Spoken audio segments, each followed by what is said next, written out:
Walker is live at the White House. Tillerson announced that he's leaving the State Department at the end of this month and effective today, giving up day-to-day responsibilities. But he also had a warning for Russia, whose behavior and actions he called troubling.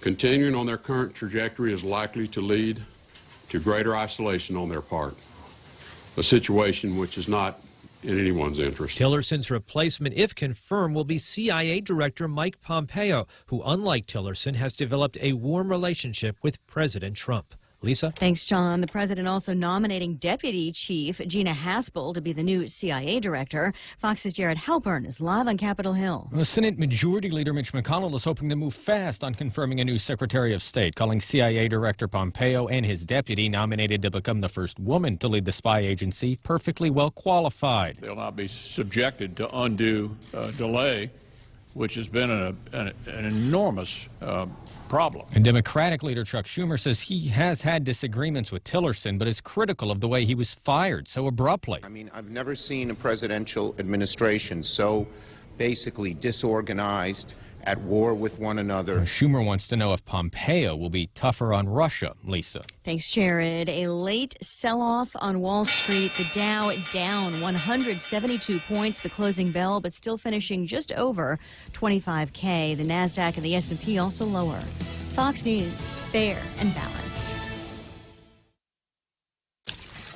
Let's go inside the mind of a 10-year-old. I should have worn those earrings today. I like those earrings. Gabby has those awesome earrings. I need to ask her where she got those, but that's just what she would want me to do. I'll have Michaela ask her for me. Buckle up, Sarah. Yeah, but then Michaela will be like, why don't you just ask her yourself? That's just like Michaela. Sarah, buckle up. Michaela's such a great name. I wish I was called Michaela. There's like a dozen Sarahs in my class. Hey, we're not hitting the road until you buckle up, honey. Oh yeah, seatbelt. I forget sometimes because my brain is like busy, you know? I wonder if there's pizza at school today. Sometimes it can be tough to get through to your kids, but it's not impossible. Always make sure they're wearing their seatbelts, even on short drives. Remember, you have the keys, you have the power. Never give up until they buckle up. A message from the National Highway Traffic Safety Administration and the Ad Council. Visit safercar.gov/kidsbuckleup for more information. An American citizen gets hard time for helping the enemy. Muhannad Mahmoud al-Farek received a 45-year prison sentence for several terrorism-related charges, including conspiracy to murder American troops in Afghanistan and providing material support to al-Qaeda. The 32-year-old from Texas traveled to tribal areas in Pakistan to join and train with the terror group. Prosecutors saying Farek helped build a car bomb used to attack a U.S. military base in Afghanistan in 2009. One American soldier and several Afghan citizens were injured. Fingerprints lifted from a second bomb at the scene that did not explode matched Farek. Steve Rappaport, Fox News. Prosecutors in Broward County, Florida, do plan to seek the death penalty against school shooting suspect Nicholas Cruz. The state's attorney's office filing notice of intent to seek the death penalty today. Cruz's defense has offered to plead guilty if the death penalty were taken off the table. U.S. Steel plans to increase production in light of the president's new tariffs on imported steel and aluminum. I am standing in front of a blast furnace here at the U.S. Steel plant in Granite City, Illinois, which the company is preparing to fire up again after 2 years in shutdown. And speaking of fired up, laid-off workers like Jeff Babiak say the new tariffs on foreign steel make him believe that his job finally has a future. People think that, protectionism, it's the bad word. There's a need for it. Obviously there's a need for it when you got people that are going to cheat the system. 500 workers are called back here, but what about a potential trade war that some economists think will be touched off by the taxes on imported steel? At the U.S. Steel plant in Granite City, Illinois, I'm Jeff Flock, Fox News. Police in Alabama still trying to figure out why a bus full of high school band members heading from Disney World back to Texas ended up in a ravine in Alabama early today. But the driver was killed. Lisa Brady, Fox News Radio. Security Title is honored to join in sponsoring Ray Gibson on The Point. Half a day. My name is Jesse Cruz from the village of Maina, and this is where I start my day, listening to the voices of our community and sharing thoughts about issues that affect all of us. It all boils down to our people and our land. Protehi Tanomo. protect your land. When it comes to your family land, remember to call the professionals at Security Title, just like you call Ray Gibson in the morning. At Micronesia Renewable Energy, values matter. So all of their solar energy systems come with guarantees and the most value. No shortcuts, all quality. It's giving you that solar energy system at the best price. It's using highly efficient solar panels with typhoon-proven racking, built by highly skilled local technicians, so your system performs and saves you money. It's total peace of mind all the time. Not all solar companies are created equal. For experienced quality solar, it's MRE. Call 632-2613. MRE, the smarter choice. Chili's has the seafood you crave, the flavors you love, at a great price with our 3 for Me Lent menu. For just $15, you can get a beverage, fresh salad, and a Lent-friendly entree. First, choose from a refreshing Coca-Cola, iced tea, or Heineken on draft. Then enjoy a fresh house salad right before you indulge in your choice of a mouth-watering entree, like our spicy shrimp tacos, savory Cajun pasta with shrimp, or our flavorful grilled ancho salmon. Chili's 3 for Me Lent menu for just $15. Available for a limited time. Chili's, more life happens here.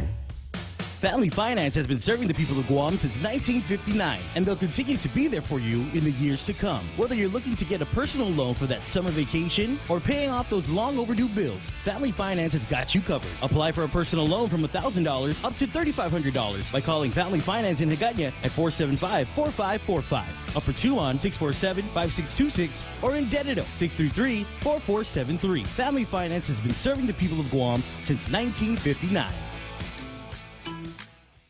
Join the most excellent of egg hunts. Chuck E. Cheese's Guam is holding their annual indoor egg hunts on Tuesday, March 27th from 3 to 7 p.m. Pre-register for the right age group in one of the 4 egg hunts per hour.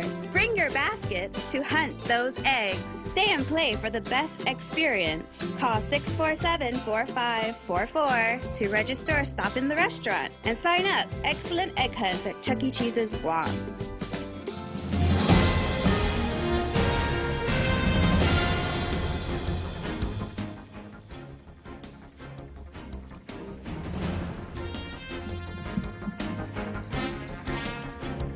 Half a day and good morning, Guam. News time here at The Point is 8 minutes past 6 a.m. this Wednesday morning. I'm Kevin Kerrigan. Here's a look now at some of the top stories from the Guam Daily Post. The Guam legislature last evening took a step closer to final passage of a tax increase by approving an amendment imposing a temporary 25% increase in the business privilege tax effective April 1st.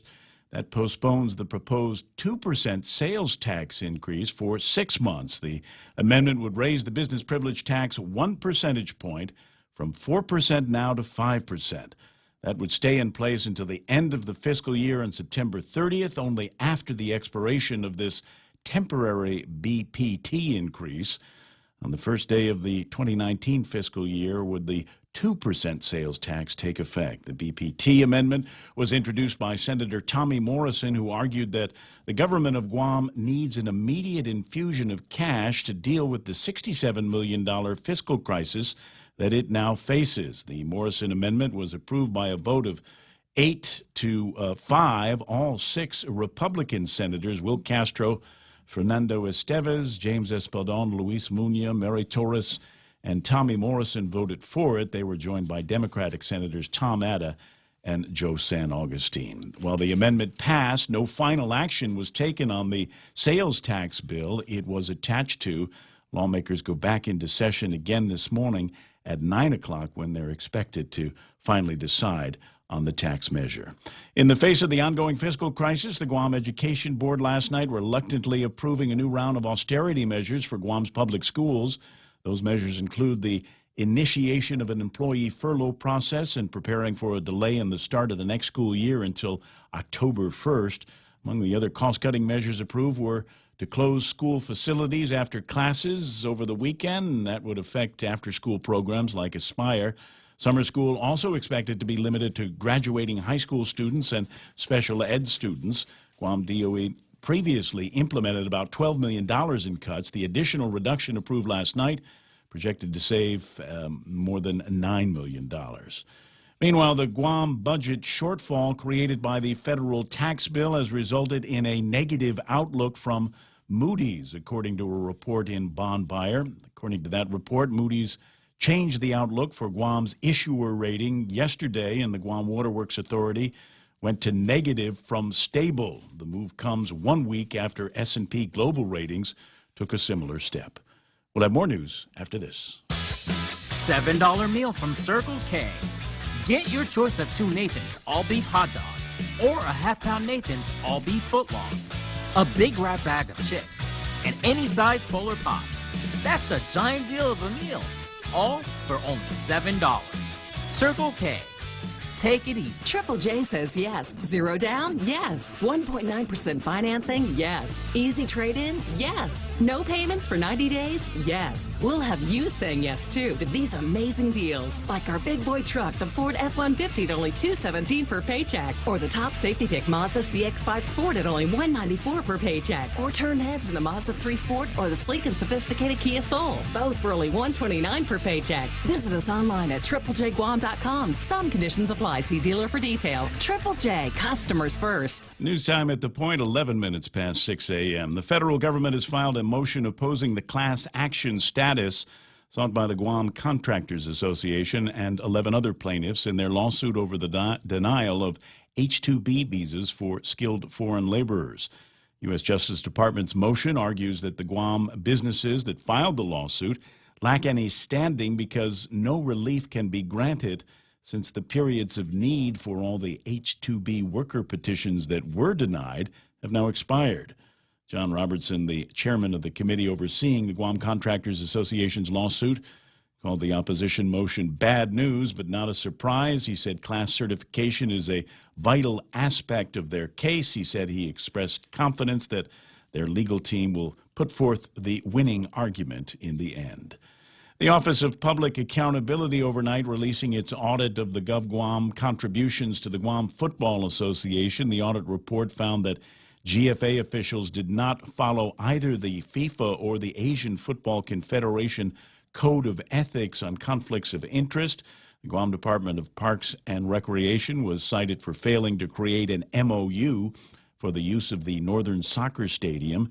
GFA significantly delayed remitting the event admission assessment fees, and the Guam Visitors Bureau did not request an accounting of the $400,000 granted to the Guam Football Association.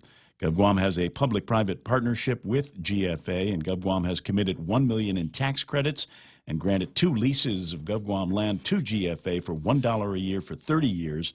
The audit was conducted following the guilty plea entered in federal court back in 2017 by the former GFA president, Richard Lai. For these stories and more, log on to postguam.com or pick up a copy of today's Guam Daily Post. Here's Ray with the weather. All right, we'll start off with this. A high surf advisory is in effect until 6 o'clock Thursday morning. That's tomorrow on north-facing reefs. Expect hazardous surf 6 to 9 feet today into tonight. Avoid venturing near reefs and exposed beaches, especially those facing north, as rip currents there are going to be life-threatening. All you got to say is northern reefs. And friends, that's when you know you've got some trouble, so stay out of the water out there. Today, partly cloudy skies and isolated showers. East winds 10 to 20 miles an hour. Daytime highs are expected to be 89 degrees. Tonight, partly cloudy skies, isolated light showers. East winds up to about 15 miles an hour. Overnight lows near 77. I don't know. Is it going to start warming up in the morning? Is that what they're making the prediction here? 76 when I got into the car today. Sunrise at 6:29. Sunset tonight at 6:31. Studio time here. This weather report brought to you by Bank Pacific. Where others put branches, they place roots.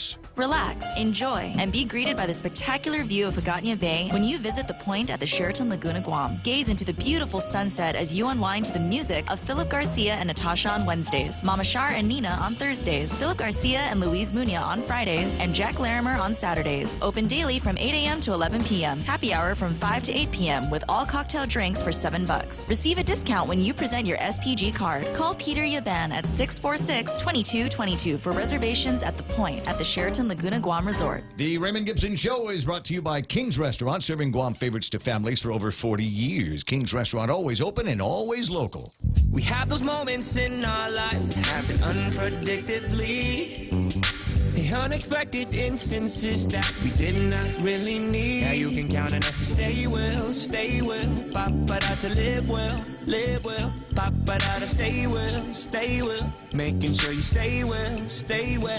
Oh, we'll lift you up when when times are low. I'll see how far we'll go at Staywell. Staywell Insurance. See how far we'll go.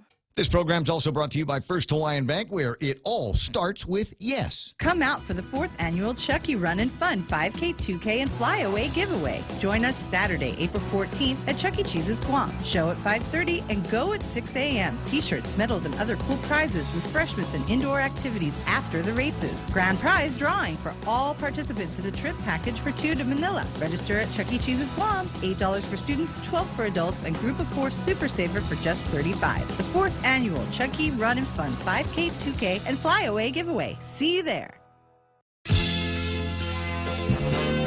The Ray Gibson Show. Morning talk that matters. Call now. 888-TALK. That's 888-8255. I'm glad that we went with that one. I'm glad that we went with that liner, morning talk that matters, because the other option was morning talk that blathers. And I just, they just didn't seem to convey that sense of gravity, that sense of importance that we're trying to do here when we're doing a live There are morning already show. people here that do that. So. They're blithering, they're blathering, whichever. Hey, welcome to the program. Excuse the mess. My name is Ray Gibson, joined by the amazing and incredible Kevin Kerrigan from the Guam Daily Post. Good morning. Good morning, Ray. And Michael Knight, the guy with the deep voice, is the serious button pusher here of the program, keeping me on track and making sure that I get all of the client reads in. Hey, by the way, we encourage callers because, well, that's what we do. Plus, it's the Michael Knight workout program. For every caller that calls in, I do 10 push-ups and 10 crunches. Hey, have you noticed my pants are fitting better? I try not to look anywhere lower than your neck here, buddy. But I appreciate the effort. 888-8255 if you'd like to get the man sweating with the oldies here. Oh, here we go. Go bring him in. I'll get it. Hello, good morning. Welcome to the program. Mr. Ray. Hey, dude. Good morning. I want to welcome you to this great day. Thank you. How are you doing? You know what? I'm doing great. Living the dream, as I say. I was, just looking over the weather here, and a little annoyed that we're back into this high surf advisory up on the north end. I guess the winds are blowing up a little bit higher through there. But delighted. There's another part of it talking about how we're supposed to be able to generate some scattered showers through this evening. Would you like to know when it's going to rain? This Joe, right? Actually, it's been raining a little bit, scattered. Just kind of a lot, but just a little bit here and there. So, would you like to know when it's going to rain? Actually, Ray, I called to share with you. I heard that Rex Tillerson's out, and they got a new Secretary of State. I heard in the news name Haskell. I heard it's Eddie's little sister. Eddie Haskell's sister, right? And Haskell DeRascal. We'll learn a little bit more on that. That was something that Mike was talking about this morning. And my old man says, as far as the rest of the mainstream media is concerned, they figure it's just another Thursday. Nothing major here. Nothing to see. Keep moving. Keep moving. Joe, I'm going to let you go. Thanks for your time, Ray. All right, I'll see you later. And what did you say that was? 5 push-ups now that Joe has called that's in? 10. I gotta jump down here and do it real fast. Absolutely delighted with a couple of names. I'm always delighted when I see names on our Facebook stream thing. This is as I said, radio is the original social media. So when you marry the original social media with actual social media, then it just kind of gets crazy fun. So Brian B. Right, and we all worked together with Brian B. when he was over on the Cat years ago. Dave Eckert is back on the stream this morning, and for those of you that are not from around here, I got to tell you, Dave Eckert is the guy that invented news on Guam back in the 1960s. Originally came out here. Correct me if I'm wrong, Dave. You were working with Hertz at the time. It was one of the car rental companies, and then eventually went on to work at KUAM and at K57 when they first started doing on-the-go reports. The guy would drive around, had this two-way system in the vehicle, and he would drive around in this old Subaru car, and that was the way that they did traffic reports back in those days. Old school. But it wasn't just traffic reports, because Dave was the news hound. This is the guy that fell asleep with the police, if he slept. He fell asleep with the police scanner at his bed, so that if something happened in the middle of the night, pow, up and out. And by the time it got to be time for John Anderson to come in and do the morning show, he just put this cart in the machine. Here's the story from Dave, who went, covered the story, came back in, wrote it, edited it, and recorded it. So bang, there's your news story from Dave. And I tell you what, I'd love to be able to take things. Can you imagine what he'd be able to do now with the kind of technology? Just never mind going to the station to record it, do it on the phone, and then WhatsApp it to me, and that's the way it would work. So Dave, you work on some of that. Who else is on here already? Names of note: Mark Colby is listening again. James Howard, Juanita Machi, Carl, and Auntie Jerry have got the TV thing, the internet going loud at the house. Charlene Marchessault, Greg Calvo. Good morning, Sheila. Nice to see you there. Nick is up early. Valerie Lynn, who's going to make sure that I, at some point in the program, say Frank Sinicolas's name. Tony Babauta. Yes, that Tony Babauta is on. So you guys can talk to each other while you're in the chat. Don't mind me. I got the radio show to go, but every once in a while I'll run back and see what it is that you guys are talking about, and what it is that might be, if it's interesting there, it might be interesting on the air. So that's another fun way to get a hold and see what's going on here on Guam, at least what people are thinking. And there's a couple of things that I'm thinking of. I was trying to get Joe to calm down so I could ask him a question about, do you know when it's going to rain? He was just happy to be on the air. Woohoo! See, now you know how he feels. I'm talking on the radio. This is how you know it rains. Watch me. If you see me running in the afternoon, upper Tumon, down to Ganya, whatever, you see me running, it's not raining yet. The second I stop running, that's when it rains. Oh, yeah, that's when just as I'm no longer in any kind of panic, any kind of breath deprivation or running the risk of overheating. Once I stop running and begin to calm down, my heart gets back to where it's supposed to be. That's when it rains. Not when I'm running. Not when I need to cool off. No, it never happens like that. Only when I'm done or before. But very rarely does it run when I'm actually rain when I'm actually running and I actually need it. So there you go. That's the weather report this morning, and thanks the guys over at Bank Pacific for helping us out with that. A couple of interesting things on the table of contents before we really start rocking this show. Nobody made a big deal about it that I'm aware of. But did you know the amendment? You mean? Oh, we'll get to that.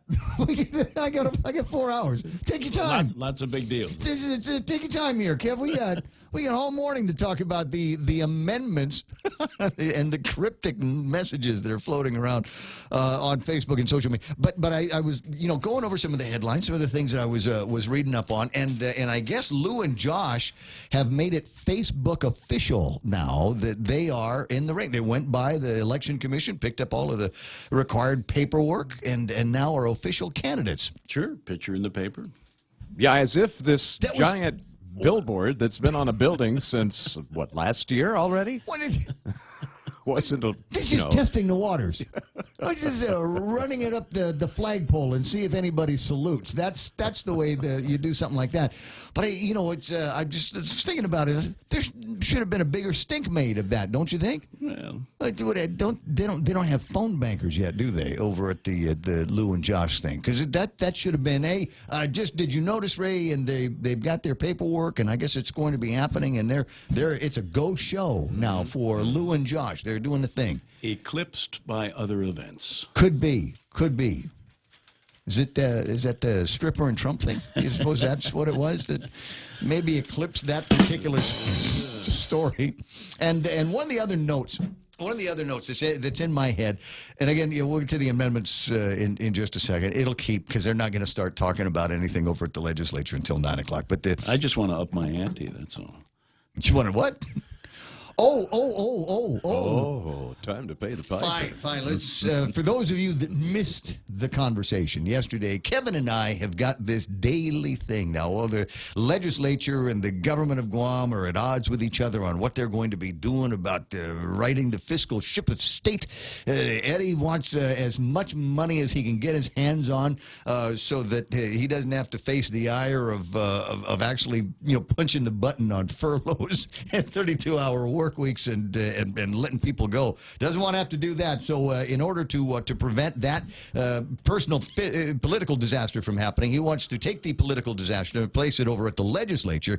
And the legislature has been chewing on a number of measures, but this one here seems to be the one that they have chewed on the most. It originally began with Joe St. Augustine's version of a sales tax conversation and a couple of interesting amendments. And you believe that maybe today is the day that they're going to take this measure, vote on it, and there will be, if it goes through the way it is written, there will be a proposed 1% increase in the business privilege tax on Guam. Got $1 on it. Which would make me the loser in a bet that we have made here at the radio station in the morning show. Wager. Yes. Oh, yes, of course it's a friendly wager. If it was an unfriendly wager, he'd be doing news from the production room. He wouldn't be sitting next to me here on the screen. No, he'd be Skyping his in from an unknown location. the Ray Gibson Show bunker out in the world somewhere. So yeah, it's a friendly wage. So Kevin believes that there's going to be some kind of a tax increase. I believe that the legislature is going to hold out and not pass a tax increase until such time as they believe that they're seeing the requisite cuts in the cost of operations of the government of Guam, and that may include cuts that we necessarily have to make to personnel. Now, I was a lot more confident about my position. To be sure, I was more confident about the position I was holding in this wager. Until I got word. It not even got word. It was on Facebook yesterday. I gotta look it up. Mike St. Nicholas wrote something in there like "God bless our grandchildren" or something. I don't know. It was a very cryptic statement that he had made. I'll look for it a little bit later on. I didn't write it down, but I looked at it and thought, oh my, we must have lost big over at the legislature. But as it turns out, it was just an amendment that got passed, and it was Tommy Morrison's amendment that we do a 1% increase in the BPT for 6 months, and then replace that with a 2% if it's still needed. And there are other amendments going in there that would force the. Are you sure we still need it? Right? But it passed with 2 Democratic votes. If that coalition holds together today, we'll see. Well, so hold on just a minute now. With that, ran with the things. All right. So the Morrison amendment was approved by a vote of 8-5. All 6 Republican senators: Will Castro, Fernando Estevez, Jimmy S. Baldon, Luis Muñoz, Mary Torres, and Morrison voted for it. They were joined by Democratic senators Tom Atta and Joe St. Augustine. And so I'm not going to go on the air and say that those 6 Republicans and those 2 Democrats, Tom Atta and Joe St. Augustine, are for gouging the people of Guam with unnecessary tax increases. I'm not going to say that. 888-8255, if you'd like to say that. You're welcome to 888-8255. If you're upset that Tom and Joe seem to have evacuated a position that I thought they were holding on to pretty tightly, and now feel that it is appropriate, or somehow convinced that the issue is so great that we have got no other choices but to go along with this tax increase that Will Castro, the tax and spend Republicans, Will Castro, Fernando Estevez, Jimmy S. Baldon, Luis Muñoz, Mary Torres, and Morrison have voted for. This is why I'm not going to say it. This is why I'm not going to say that. Because it is merely an amendment. And as we talked about yesterday, as the legislature is very concerned, the governor's office is very concerned about, they may be voting for amendments in a bill that they will eventually say no to. They may be voting, they may only be supporting this at the amendment level because it pushes the conversation forward. But by the time it gets to be voting time on this measure, with all of the amendments that are going to be in there, with all of the crap that's going to be added to this, between now and the end of today, they may go around the room and say, yeah, I like the amendment, but I don't like the bill. The drama continues. So I'm just gonna wait and see what happens, and I'm not going to say that I'm disappointed with Senator Atta and Joe S. for abandoning, like I said, I thought a position of no on the tax increases until we were absolutely sure that there was going to be the companion cost reductions that are going to be provided for in law, or other revenue enhancements that make sense. So 6:28 in the morning, one of the revenue enhancements that people continue to talk about, and I'm still deciding whether I am in favor of it or not. not, there is always the conversation of the increase in the property taxes. Everybody says, Guam property taxes, they're too low. It's too low. My brother, for a much smaller piece of property that I've got, is paying 1 million times more in Northern California or Oregon or Washington State or whatever, New York. And you know what? That's the way it is there. That's what they've decided to do there. And so everybody says, well, maybe we got to do the same thing here on Guam. We need to take another serious look at the valuation of our property or the taxes on our properties and increase those. Why don't you? We did that already. They went through this in 2014. I'm trying to remember what battle it was that we were fighting in 2014, and I think what they wanted to do was maybe it was another hospital issue or maybe a retirement or somebody was suing the government of Guam and we needed to come up with some cash. Anyway, 2014, they went through the process. Governor's office had instructed the guys over at the Department of Revenue and Taxation to go and conduct the revaluation of the properties on Guam. And this is something that is, as far as I know, this had to be done every 5 years anyway. But they hadn't done it in like forever. But in between times, there had been a couple of ups and downs in tax, in real property tax valuation. And it seems to, I recall, former Attorney General Doug Moylan having some problems with this because they were not based on any kind of valuation. It just kind of arbitrarily said the real property taxes are this. And he said, well, wait a second, where was the valuation? What empirical data, what research, what investigations went into these new property taxes? And I don't remember where that case left off, but that and that's only part of the discussion that I've got. One of them is I believe that there needs to be something a little bit more substantial than just my cousins over at the Department of Revenue and Taxation saying, okay, the new property taxes are X. Not something you can do overnight. I don't think so. I think it needs to be a little bit more thought out. And then the other thing is, and the mental.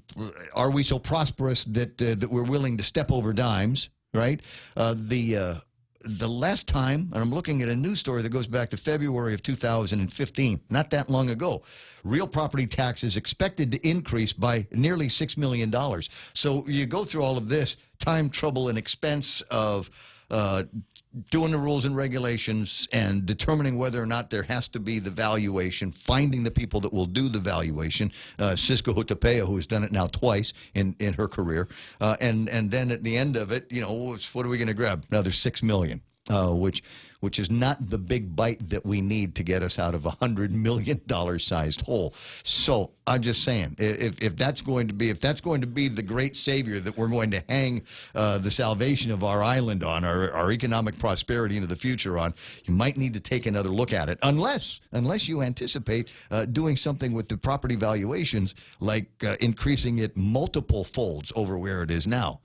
In which case no one will ever vote for you. It's the nuclear option. I think people would put up with a little bit of an increase, but I don't know if they'll put up with multiples of them. Anyway, 6:32 in the morning. That's enough of that yak. We'll return to the rest of it and a couple of other interesting stories and topics that we can talk about this morning as the Ray Gibson Show continues. It is time for headlines from the Guam Daily Post. Here's Kevin Kerrigan. Half a day and good morning, Guam. News time here at The Point is 34 minutes past 6 a.m. In the headlines from the Guam Daily Post this morning, a forensic evaluation of Joseph Sagdal has determined that he did not have diminished mental capacity when he shot and killed 2 men in December of last year. Sagdal's attorney, David Lujan, maintaining his client was under some form of mental incapacity after he was hit with a metal rebar in the face. Lujan maintains that as a result, Sagdal was unable to control his actions when he shot and killed 18-year-old Brookie Tomaso and 25-year-old A.V. Ormachong. The defense is in the process of bringing a psychiatrist to Guam from Honolulu, Hawaii. Trial is set for September 10th.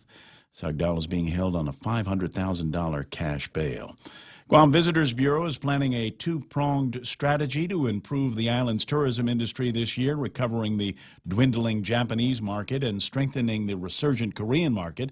GVB President and Chief Executive Officer Nate DeKnight says 1.5 million visitors visited the island in 2017, but total visitor arrival numbers have shown a further erosion of Guam's Japanese market, which decreased by nearly 17%. Japan now makes up just 40% of total visitors' arrivals to Guam compared to 80% about a decade ago.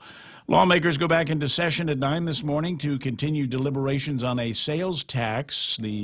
Last evening, they attached an amendment to that sales tax bill that would impose a temporary 1 percentage point increase in the business privilege tax for 6 months.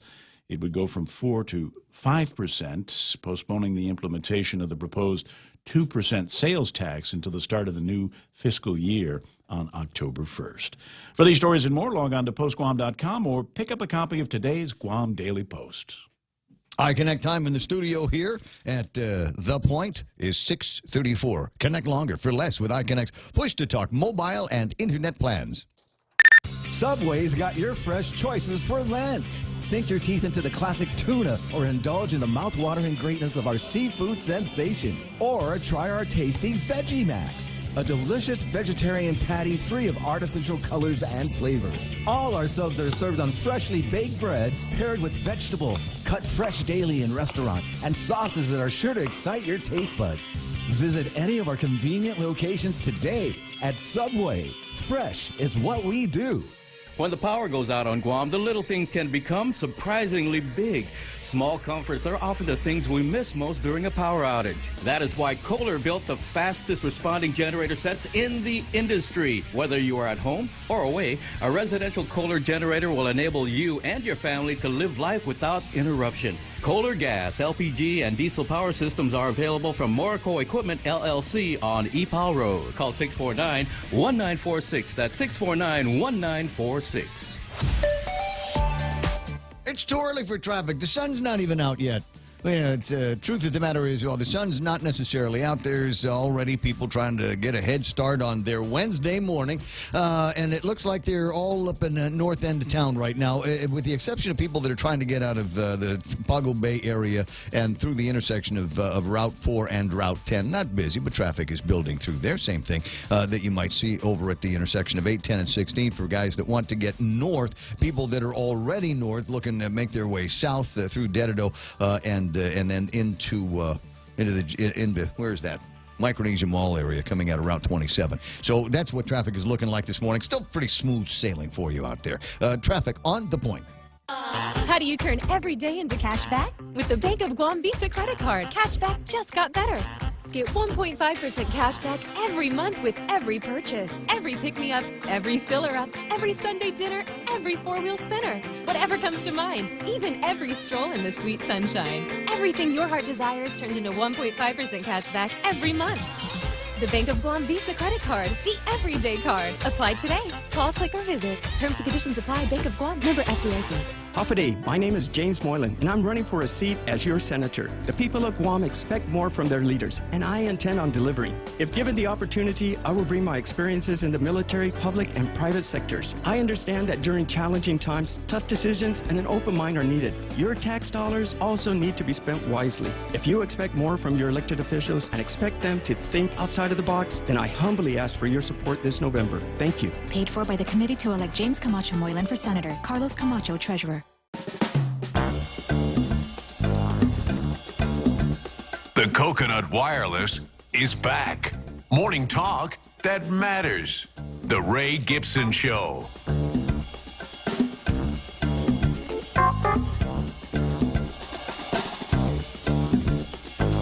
You know, I didn't know this until a alert listener pointed out, but the Coconut Wireless is an actual thing. There's a song that goes back to, it sounded like the 1950s that talks about the coconut. He actually sent me a link to it as well. So I might, one of these days, either play the song or throw the link up there. 6:38 in the morning. Hi, my name is Ray. And that quote from Michael St. Nicholas that he had posted up yesterday about 5:33. And I guess 5:33 is either when they broke or right after that amendment got passed over at the legislature. He says, "Oh, Lord, send mercy to your people."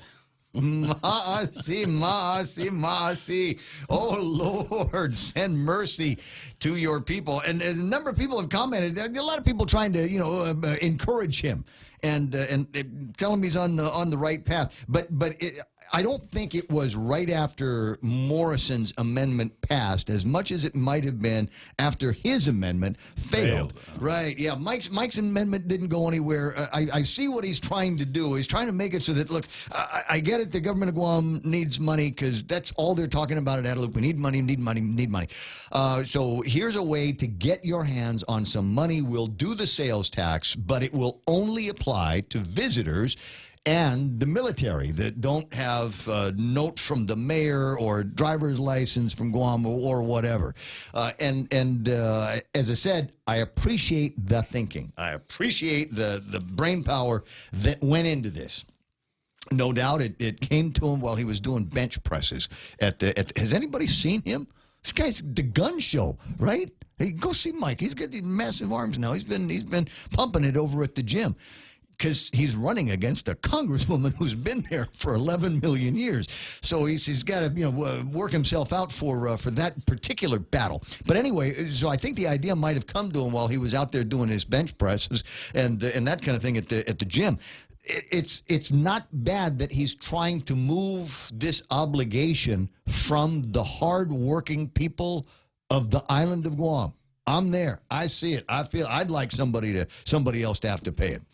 But the problem, as I said, was the only categories of non-residents that we seem to have around here are tourists, and it's already tough. It's already tough. Just talk. There's the whole thing in the newspaper about Nate the Knight and ideas that he's got to revitalize tourism primarily from Japan. We like getting the tourists from Korea, but according to all of the exit surveys and some of the retailers that you talk to, they don't spend like the other guys. So let's bring in some more of the other guys. So and if we make it tough for any of them, whether they're from Korea or Japan, if we get a reputation as being too expensive, right, for the value of our tourism experience, they're not going to come here. You draw I always found a saying, you draw a map, a circle around Guam, the radius of which is about as far as you can get on a 4-hour airplane ride. And you think of all these great places that the airplane can land from Guam. A lot of competition. With a short. So draw that map around Tokyo. Draw that map around Seoul, Korea. Draw that map around Hong Kong. That very same map. How many other destinations could they go to where there is more of an exotic experience, where the shopping might be better, where the food might be different, where there might be more enticements and excursions for these holiday tourists? And it might be cheaper. There might be more value. And so we've got to work on the value aspect of this as well, and just increasing the taxes for visitors. And then, like I said, the military, that was a non-starter for me. Period. We don't do that to our men and women in uniform. We don't segregate them out in the community. And if we did, woe on the business community here on Guam, because they would conduct all of their business on their side of the fence, not over here. Red Lobster, Olive Garden, yeah, maybe once. After that, we're eating on base. Tom the Hammer Adda is back on the line, and another update on where we were yesterday with all of the amendments and where we're going to be heading. Tom, I didn't say that you were now in the gang of people that want to raise taxes on the people of Guam. That's okay, Ray. Say what you want. I slept well last night because I think I did what I had to do. Well, are you convinced that there's a need as great as that, where we'd have to increase taxes on everybody? Well, first of all, I think we've got to recognize the fact that we need a tool that would provide for a relatively immediate cash infusion to cover us through this fiscal year. And increasing the business privilege tax, I believe, is the tool that will do that. And so then the amendment was put in to increase the business privilege tax from 4% to 5%, and will sunset at the end of the fiscal year, September 30th of 2018. So that one addresses that particular problem, is the immediate cash infusion. Then the other part is then the amendment that was put in, which will which authorizes the levying of a sales tax, which will be effective October 1st, provided that the revenue tax promulgates a set of rules and regulations, sends it down to the legislature, and the legislature approves that. So that second piece is in place, and I would look at the sales tax as something that for the long term will eventually replace the business privilege tax. Now, the third piece to the bill is that even though we pass this bill, the effective date of the bill will not occur until the governor has submitted to the legislature a fiscal realignment plan, a new budget for the remainder of 2018 that reduces government expenditures by $30 million. And until that happens, this increase in the BPT and the development or the levying of the sales tax won't happen until that first piece occurs, the approval of a fiscal realignment plan. So, which is one of the things that I had been asking for, was to make sure that there is a mechanism provided for in statute that keeps the governor's office, regardless of who is at the governor's office at that particular time, keeps their feet in the fire to make sure that there are responsible reductions in the cost of doing business for the government of Guam. Does it also contemplate any kind of revenue increases not related to real property taxes, property tax sales as a result of people not paying their taxes, amnesties that might be tossed in there, the further conversation of increase in real property taxes, et cetera? Yeah, so the hope is that, once we get out of these special sessions, it would allow the senators to then sit down and begin doing work on other revenue enhancement mechanisms. The question about the tax amnesty came up. How much tax receivables are out there? Mm-hmm. And the answer was 180 million. But then you break that down, and some of that 180 million is already on a payment plan. Others are stuck in litigation, and then there's that piece. There's whatever is balanced that the government can go after, and that information is going to be provided by revenue tax to break down. How much might be available in a tax amnesty program, for example. Mm-hmm.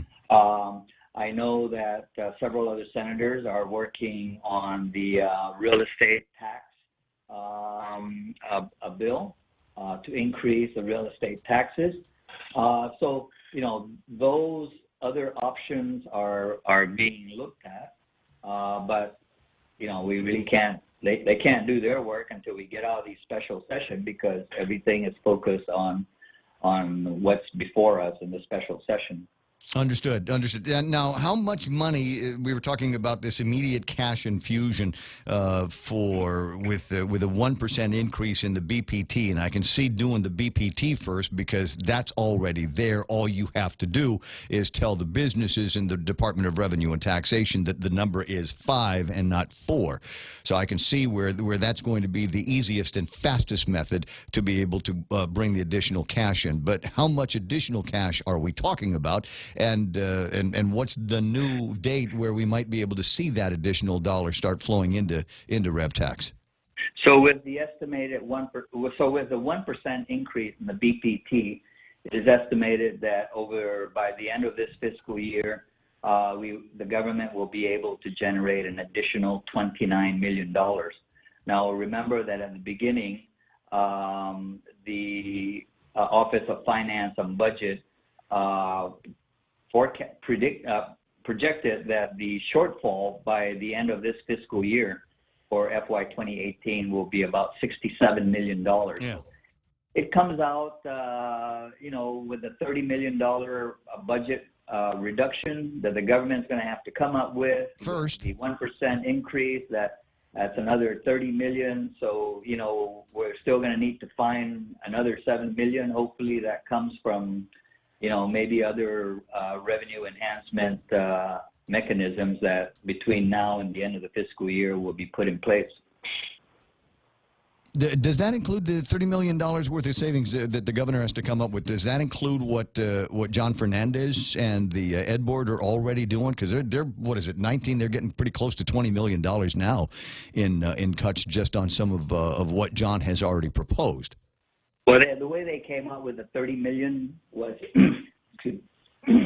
$15 million of that will come from the executive branch, the various line agencies.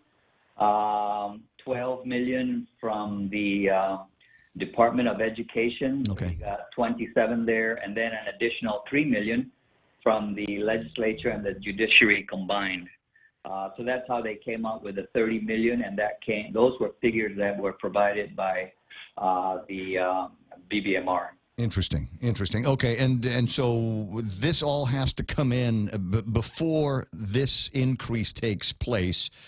Before the bill, even if we pass it today, the effective date of the bill won't take place until the governor submits a fiscal realignment plan.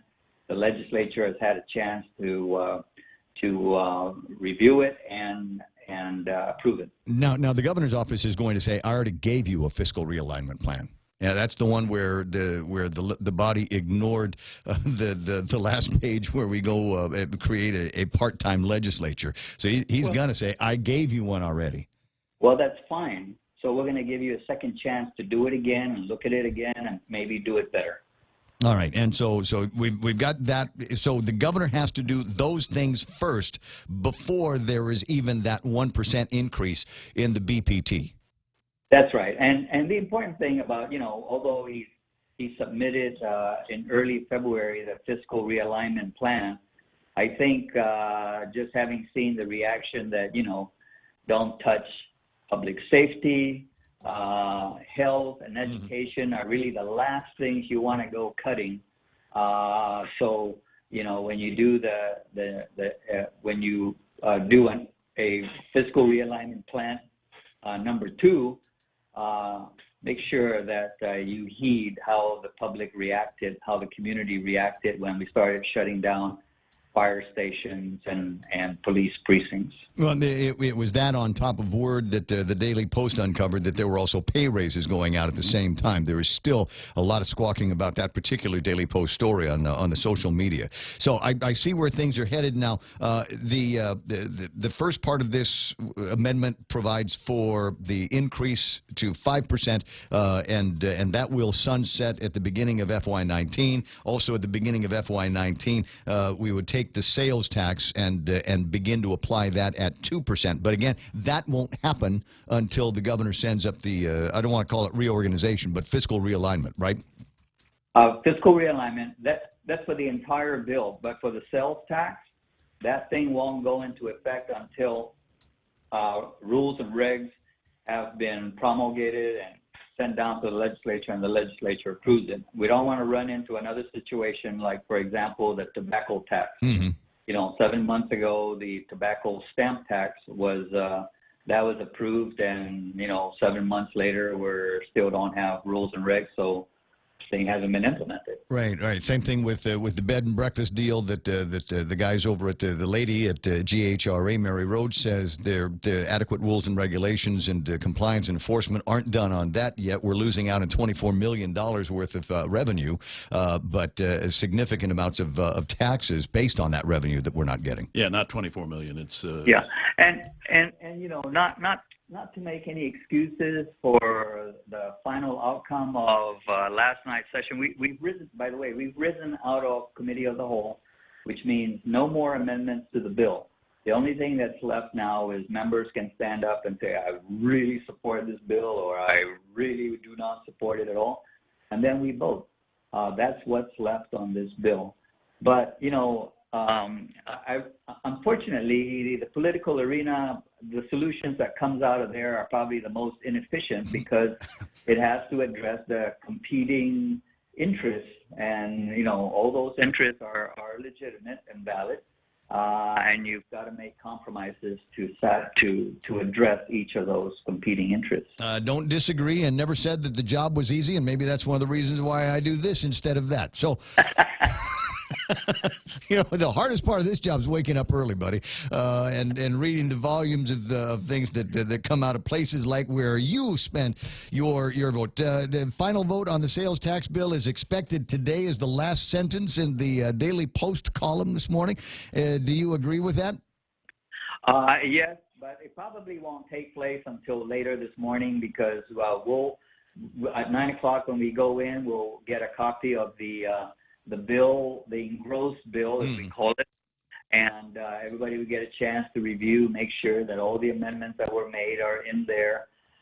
When everybody's satisfied with that, then we'll vote for the vote. All right. Well, I tell you what, guys, this is it. That's what the man is saying. They're going to have an engrossed version. We're going to go for a vote after everybody's had a chance to beat their chest on it and say what they're going to say, and we'll watch and see how this plays. So depending on how you vote today, I'll say that you're either for or against the increasing taxes.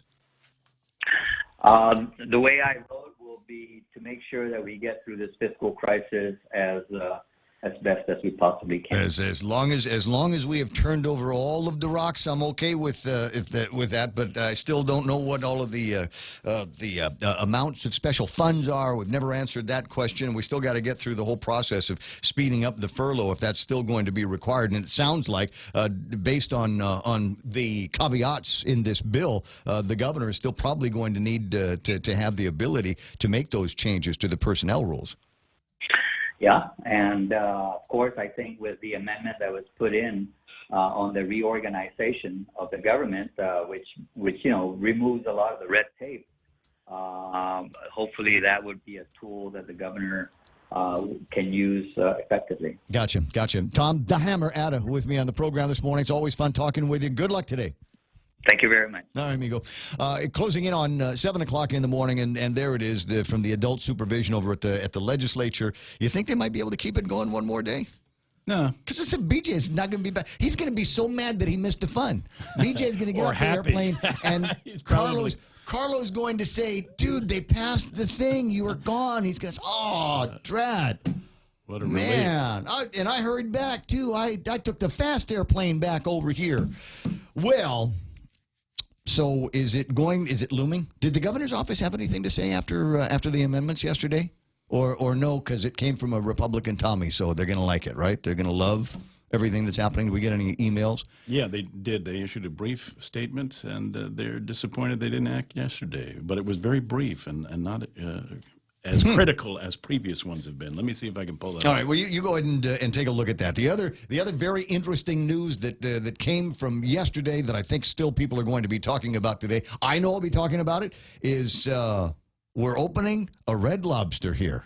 How about that? Within the space of just a handful of days, we get news that the Olive Garden is coming to Guam. And then there's going to be the Red Lobster that's going to be here. Yeah, because, no one here eats seafood. There are no other seafood restaurants here. Of course not. I actually saw a guy who commented on the ad, the announcement, and he was like, why would an island in the middle of the ocean, surrounded by fish, need a fish restaurant? Yeah, explain that to the people lined up to eat at Beach and Shrimp every day, right? And all of the people that have fish sandwiches around here at Lent, because the deal is I want somebody else to catch it, I want somebody else to clean it, I want somebody else to cook it. I don't want to have to jump into the ocean, especially when we've got these small craft advisories and things like that. What were you going to say, Kev?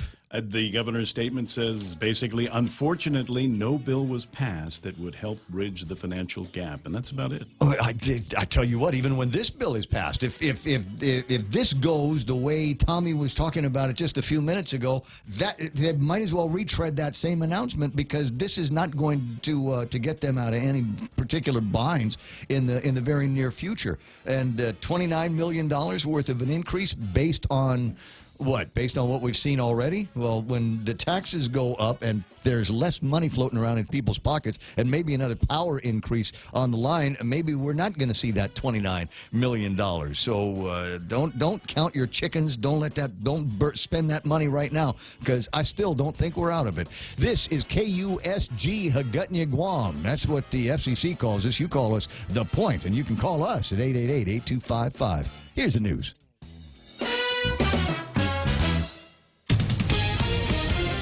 Live from New York, the Fox Report.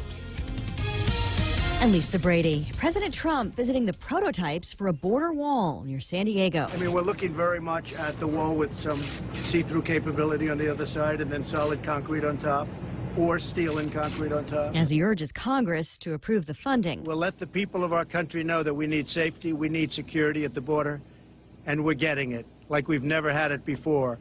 But we want to make it perfecto. Now he's speaking again at Miramar Naval Air Station before heading to a GOP fundraiser. It's his first trip to California since winning the election.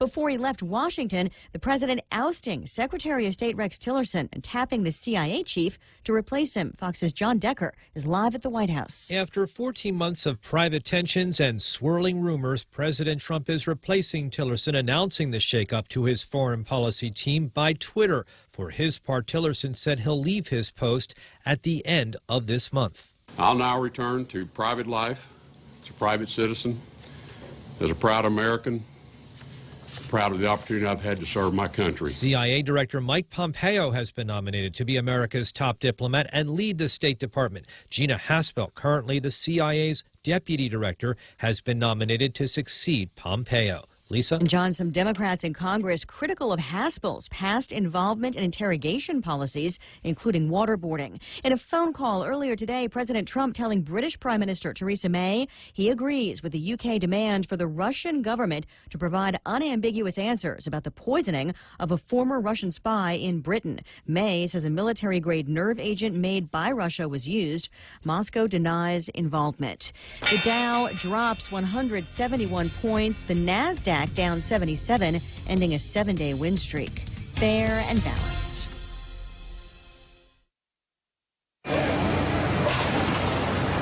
When I grow up, I want to be a new pair of blue jeans. When I grow up, I want to be a kid's first computer. When I grow up, I want to be a glass countertop in a new home. When I grow up, I want to be a kid's best birthday present. When I grow up, I want to be a football stadium. When I grow up, I want to be a warm fleece on a cold day. When I grow up, I want to be a fancy backsplash. I want to be a bike that races around the country. When I grow up, I want to be a bench on a forest trail. I want to be a rocking chair on a sunny porch. I want to be a skyscraper. I want to be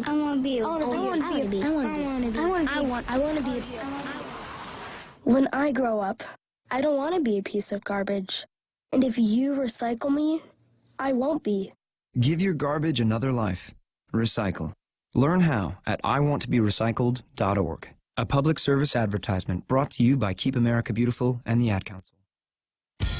Closely watched is an understatement in Pennsylvania, where an open House seat has led to a tight race in a search for clues to the midterms later this year. Republican Rick Saccone says Democrats are throwing everything they can at this race, and he has all he can handle in a district President Trump won by nearly 20 points.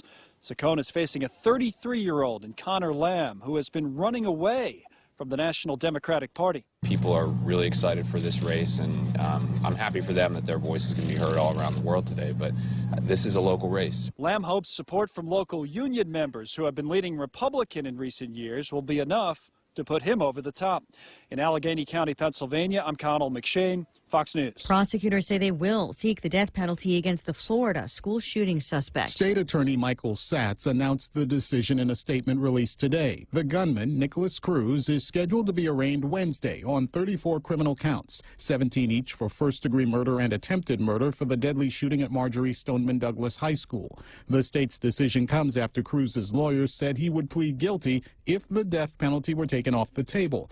Public defender Howard Finkelstein has argued that because Cruz showed signs of being mentally unstable, seeking the death penalty would be going too far. Fox's Gernal Scott. Thousands of schools across the nation plan student walkouts or other events tomorrow, 1 month since the Florida shooting. I should worry about the test I have coming up in 5th period and what I'm going to wear to prom, not am I going to come out of school alive. Senior Joshua Adamson organized a walkout at his high school in Tacoma. It'll last for 17 minutes, one for each life lost at Stoneman Douglas High. A prize-winning architect, Richard Meyer, facing sexual harassment allegations from several women, is now taking a 6-month leave from the New York and L.A. firm he founded. Meyer, who's 83, is also apologizing, but says his recollections may differ. Some of the accusations date to the 1980s. Lisa Brady, Fox News Radio.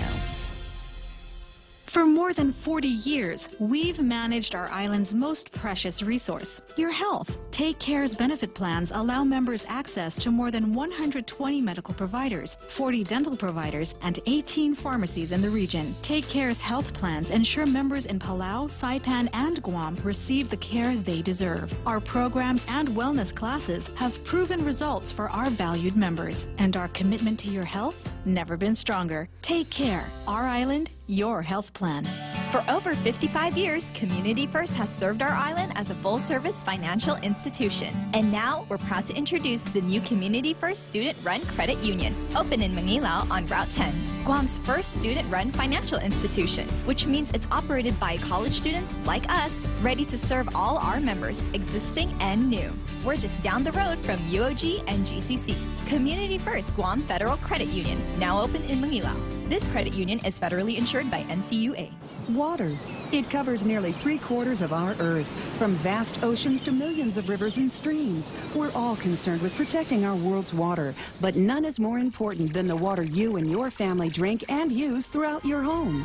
A Connecticut water treatment system can improve your water so that your family is using the best water in the world. Connecticut, for refreshing ideas on water. American Water Tech. Smarter water. Better water. Call American Water Tech at 649-2301 or email info@americanwatertech.com.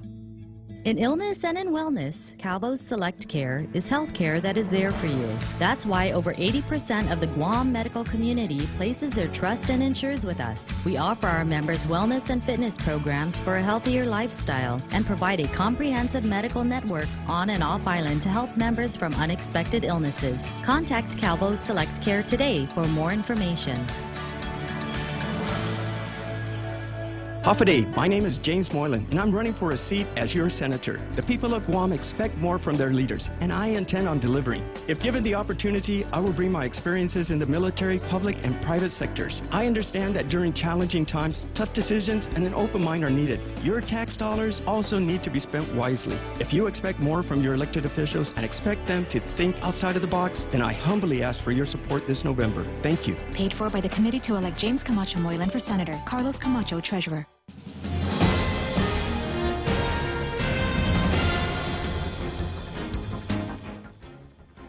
Half a day and good morning, Guam. News time here at The Point is 8 minutes past 7 a.m. this Wednesday morning. I'm Kevin Kerrigan. Here's a look now at some of the top stories from the Guam Daily Post.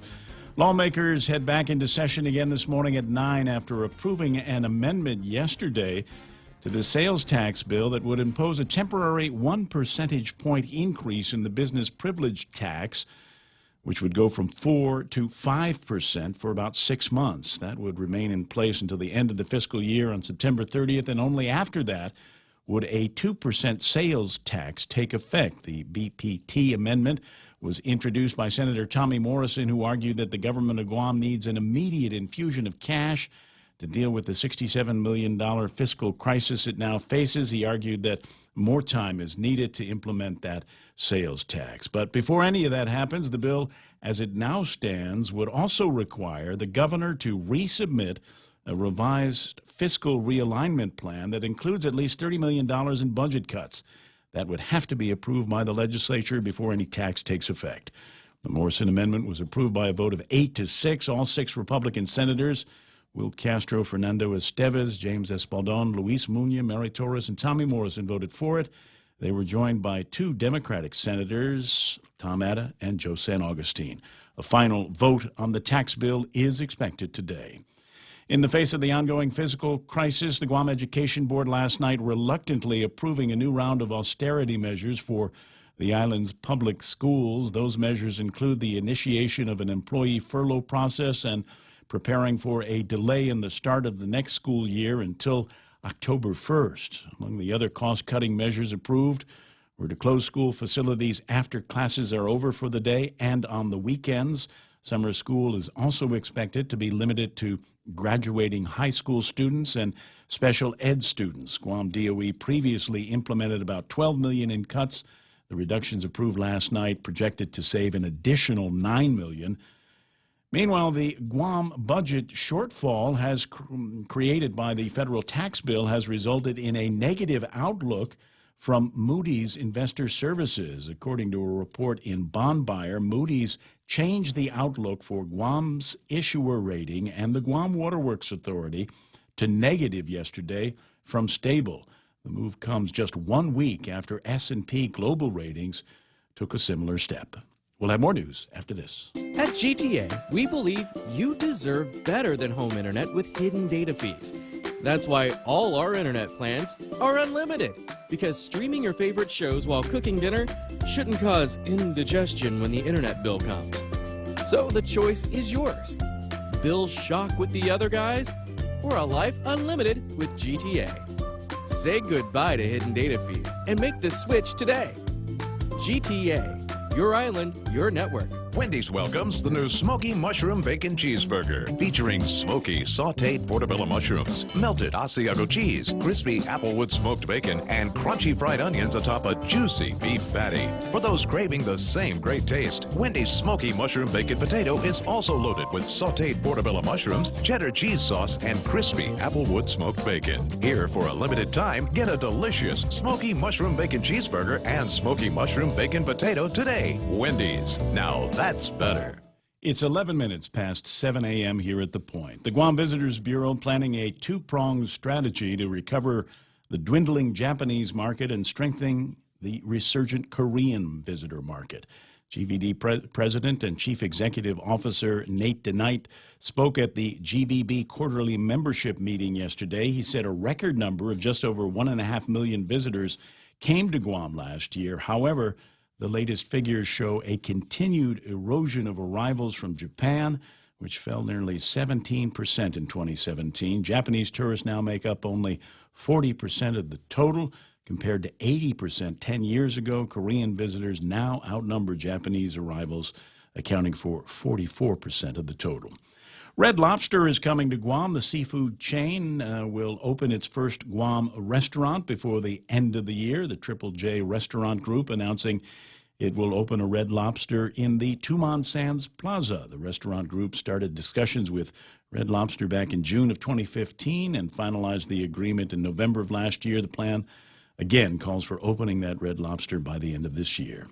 For these stories and more, log on to postguam.com or pick up a copy of today's Guam Daily Post. Here's Ray with the weather. All right, thanks very much. This is the important part. There's a high surf advisory in effect until 6 o'clock tomorrow on north-facing reefs. Expect hazardous surf 6 to 9 feet today.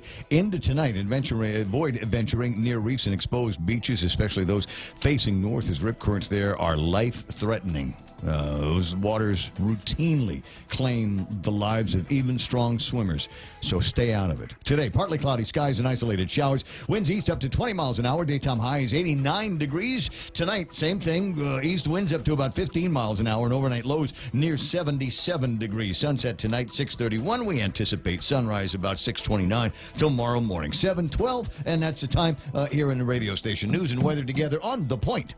For over 55 years, Community First has served our island as a full-service financial institution. And now, we're proud to introduce the new Community First Student-Run Credit Union, open in Mangilao on Route 10. Guam's first student-run financial institution, which means it's operated by college students like us, ready to serve all our members, existing and new. We're just down the road from UOG and GCC. Community First Guam Federal Credit Union, now open in Mangilao. This credit union is federally insured by NCUA. The Ray Gibson Show brought to you by King's Restaurant, serving Guam favorites to families for over 40 years. King's Restaurant's always open, always local. At Micronesia Renewable Energy, values matter. So all of their solar energy systems come with guarantees and the most value. No shortcuts, all quality. It's giving you that solar energy system at the best price. It's using highly efficient solar panels with typhoon-proven racking, built by highly skilled local technicians, so your system performs and saves you money. It's total peace of mind all the time. Not all solar companies are created equal. For experienced quality solar, it's MRE. Call 632-2613. MRE, the smarter choice. What she says, when you absolutely need confidentiality in your real estate transactions, go to the people I go to, Security Title.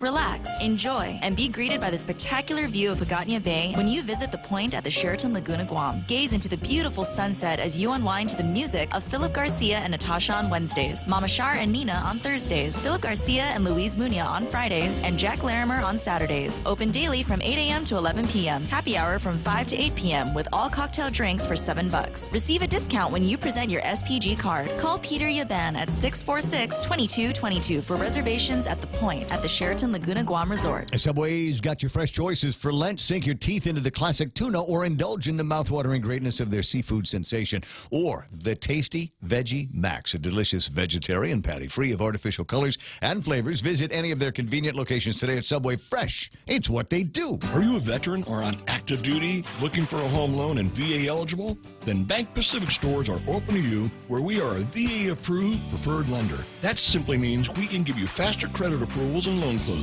And with today's super low rates, you just can't go wrong. Bank Pacific's My VA Loan, where we're open to closing your loan in a hurry. Bank Pacific, where others put branches, we place roots. Equal housing lender, credit conditions apply. Viva Bank Pacific.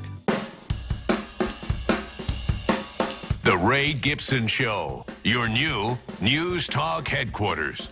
Call now, 888-TALK. That's 888-8255. Yucatan, listening and watching us on the Facebook feed here this morning. That's nice. Good to have you there. Chech, Therese, Arroyo Montanani, nice to have you along for the ride. My buddy John Wigston, run buddy, as a matter of fact, has got the thing going this morning. And so nice to see a bunch of familiar names and familiar faces joining. Hey, do me a favor, if you're watching, when I get boring, share this Facebook thing with everybody else. Let some of the people that are on your list know that there is this daily kind of gathering that goes on. Some of the conversation there loosely based on some of the conversation that we get here on the radio. Brad writing in, Olive Garden and Red Lobster, peas in a pod. You get one, and the other one is soon to follow. But they're different companies. Olive Garden is with the same family of as Applebee's and Pieology and IHOP, and then Red Lobster is coming in, and they're in the Triple J family, which is just absolutely massive when you look at some of the other restaurants that they have got. In fact, I was looking at that just a second ago, but I got distracted. The shiny that is distracting me right now, and we're about to do Jerry Roberts and the Extra Point, right? That's coming up in a second. So I'm wondering if he'll do a story like this one here when it gets to be time for the Extra Point one of these days. Voodoo dolls of bosses improve staff morale. Wow, Yeah. there we go. See? Allowing disgruntled staff to stab voodoo dolls of their boss could help them feel less resentful and improve the quality of their work. A study of 230 workers in the United States and in Canada who are known for not wanting to stab people with things found that engaging in, quote, symbolic retaliation lowered feelings of injustice by 1/3, although revenge is often viewed negatively. Did you know that? Revenge is often viewed negatively. Go figure. The researchers say the findings highlight the largely overlooked benefit of retaliation from the victim's perspective. Well, isn't that nice? See, you know how I retaliate against you? I just repeatedly watch Forrest Gump. What? Run, Forrest, run. I think I got it. Well, let me call up some stats That probably here. shows the level of retaliation. It's just funny that the largely overlooked benefit of retaliation from the victim's perspective. Now, we live in a touchy-feely age here, right? Where everybody's feelings count for so much. People's feelings count more than facts anymore in 2018. So can you imagine what the next level of this is? The largely overlooked benefit of retaliation retaliation from the victim's perspective. So if you work for a lousy boss, and you know, they're going to say, okay, well, we give you a voodoo doll. Maybe that's going to make you feel better. But if the way things are going with this, now that we're going to quantify the largely overlooked benefit of retaliation from the victim's perspective, we may actually make it so that employees, when they feel wronged by the boss, may actually poke the real boss with a needle. Ooh. Could go in that direction. You just got to 719. You know, this is what happens when you're in radio and you've got that voice going on in your head. Sometimes you can tend to think into the extreme. All right, so let's take a look at some of the numbers here. Dow Jones Industrial Average off by 171 points to close at 25,007. Nasdaq off by 77. They closed at 7511. The S&P 500 opens tomorrow at 2,765. They're off by about 17 points. Nikkei banged about 144 points out to 21,968. And if you were going to be jumping on a plane to head to Japan sometime soon, the yen trading at 106.49. So that's where we're at. Why is this thing refreshing? What's going on? Am I going to get new numbers? Am I not thinking about daylight savings times? The greens are red and the reds are green now. No, well, no, it's just refreshing. But the Dow Jones is still at 25,007. What are some of the big stories here? United Airlines apologizes for a dog that died after being put in an overhead bin. This is not good. There's like two Uniteds, right? There's the one that I fly on when I'm out here in the Pacific that I absolutely love and gets me to Hawaii, get me to L.A., and it's just kind of the routine, the flights with the local flight attendants that I fly to Japan, I've been to places like that. And then you've got the one where they have the really, really bad people in customer service that say, put that dog up there. Tillerson says he's out by the end of the day. White House fires Tillerson's aides who contradicted the account of the Secretary of State's dismissals, and Toys R Us prepares to file liquidation plan with the court. Can you believe that? No more Toys R Us. What are we going to do, man? How is that possible? Shop online. Well, yeah, I guess, right? So it's the brick and mortar places are falling by the wayside to make way for more retail competition from the internet guys and the virtual guys. Here's the irony: the company that started remote shopping is one of the first to fall to the wayside, being Sears. True. You know, I mean, they're the ones that started it back in the day. But that was, I mean, that was the paper thing, and they were, I think they were already on the losing it by the time that the internet came around. Oh, sure, no, absolutely, absolutely. You just got this massive organization. You know, it's like IBM. You cannot move as quickly as some of these upstarts and some of the new guys that frankly understood the technology better. 20 after 7 o'clock in the morning, and the other part of it is, do kids want toys anymore? When you stop and think about it, do they want toys, or what do we want? More apps and more online fun. The more likes on my Instagrams and my Snapchat. 721, we got to do the extra point now. Here is Jerry Roberts. CEO, the boss, the head honcho. But what do the letters CEO mean? I'm Jerry Roberts, and my take on that is next on the extra point. Chief Executive Officer, CEO. Generates the vision and direction of the organization, charts the course, makes the big decisions. Yeah, all that. What else does CEO stand for? As I stared at those letters a couple of days ago, a rush of thoughts came forward. The C is for cheerleader. Every employee ought to be excited when they see you coming, not looking for a place to hide, because you've got energy, a smile, encouraging words, high fives, fist bumps, recognition, and praise. I'm absolutely serious, a cheerleader. The E is for evangelist. In this case, evangelist is defined as a person who seeks to convert others to his or her beliefs. You have to be the #1 proponent for your organization and what you deliver. You must be a believer and share that light with others. If not you, then who? Then get beyond competitive issues. Be an evangelist for your industry too. How about the O? What would you say for the O? The word opportunist came into my head, and I like that. We need opportunities to be successful, and we need to capitalize on them. But then something else came to mind, something that helps a leader take advantage of opportunities. The O is for, you ready?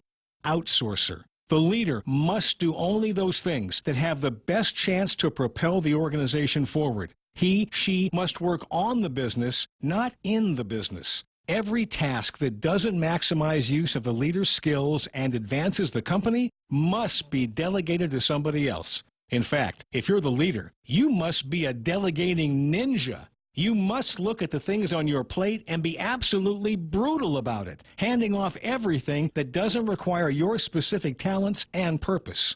Let other people take on those jobs. If they're not prepared to do that, train them and then load them up. When the plate is full for one, load up the next one. But I can't afford to do that right now, you might say. Fine, then do what you can to make yourself more efficient and likely more profitable. Then hire more people as your finances allow. Just make it one of your primary goals to get out from under jobs and responsibilities that somebody else can do, thereby freeing you up to grow the organization. CEO, cheerleader, evangelist, outsourcer. That's the extra point. Get out there and make something good happen today. For 93.3, I'm Jerry Roberts.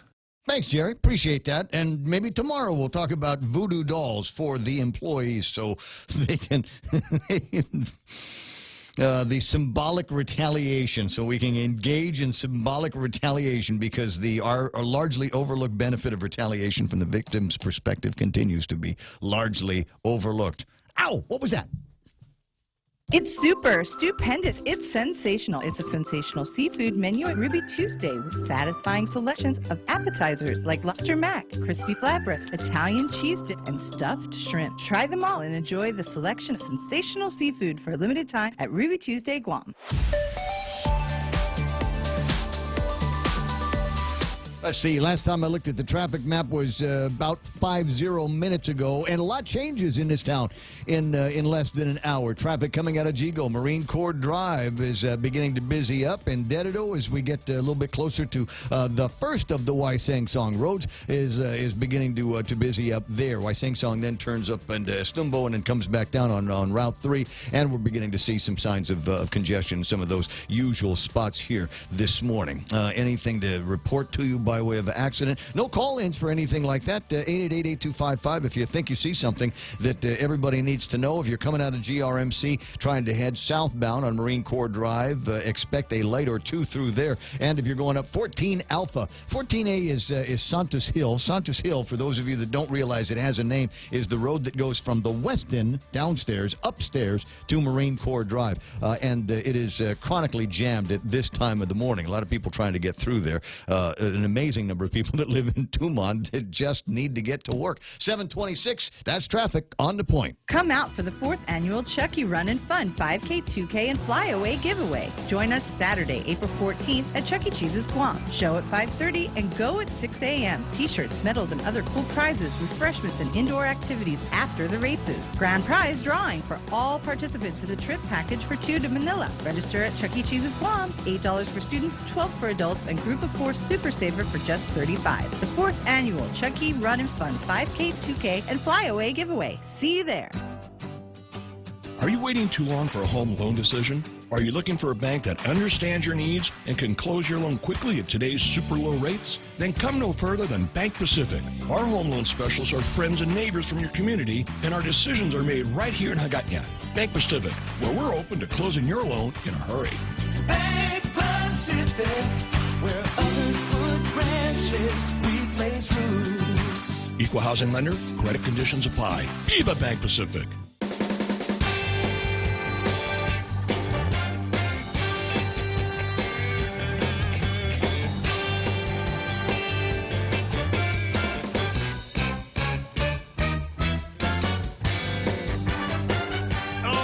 Having a groovy morning so far, huh? 888-8255. That's the way you find me. Other people use the email thing to get their thoughts to me and possibly on the air. I got a curmudgeon sends me an email all the time. And today, Kevin can appreciate this. He says, I've been trying to watch some of the senators' antics on the legislative channel and find most of the time they seem to be on break. Instead of wandering them around aimlessly around the room while a couple of their slaves straighten the empty chairs and refill water glasses. They seem to spend a lot of time trying to make amendments to amendments to amendments and then thanking their esteemed colleagues. What they really mean when they say, I'd like to thank my esteemed colleague from Matagwak, what they're really actually saying is, shut up, you freaking idiot, and don't bother trying to change what it is that I'm saying. So just knock it off. I'll tell you what, you leave my amendment alone, I'll leave your amendment alone. But I got to agree, there are times... And I didn't even bother yesterday. I didn't even bother. I had a couple of other things that I was working on trying to attend to that were going to be largely more productive than sitting around watching them, as the man says, on break, wandering around the room kind of aimlessly looking for somebody to like them. And so I didn't bother it. And as it turns out, miss a day, miss a lot. Miss those great amendments. Yeah, but there's hours of boredom there. Oh boy. So there's real time. Where I'll say it now, it's 7:29 and 40 seconds. That's real time, and I'm going to take a recess here for a couple of minutes with headlines with Kevin Kerrigan, and you can guarantee that it will only be a couple of minutes worth of headlines with Kevin Kerrigan, and then you've got legislative time, where I can take a recess for a couple of minutes, 3-minute recesses, they say, maybe not come back for the rest of the afternoon. Maybe not come back for the rest of the afternoon, just like that. So yeah, I agree with you, and sometimes that's the least fun. But I have a cunning plan. I think I might know how to fix it, and I'll share that with you after this brief timeout for headlines from Kevin Kerrigan and the Guam Daily Post.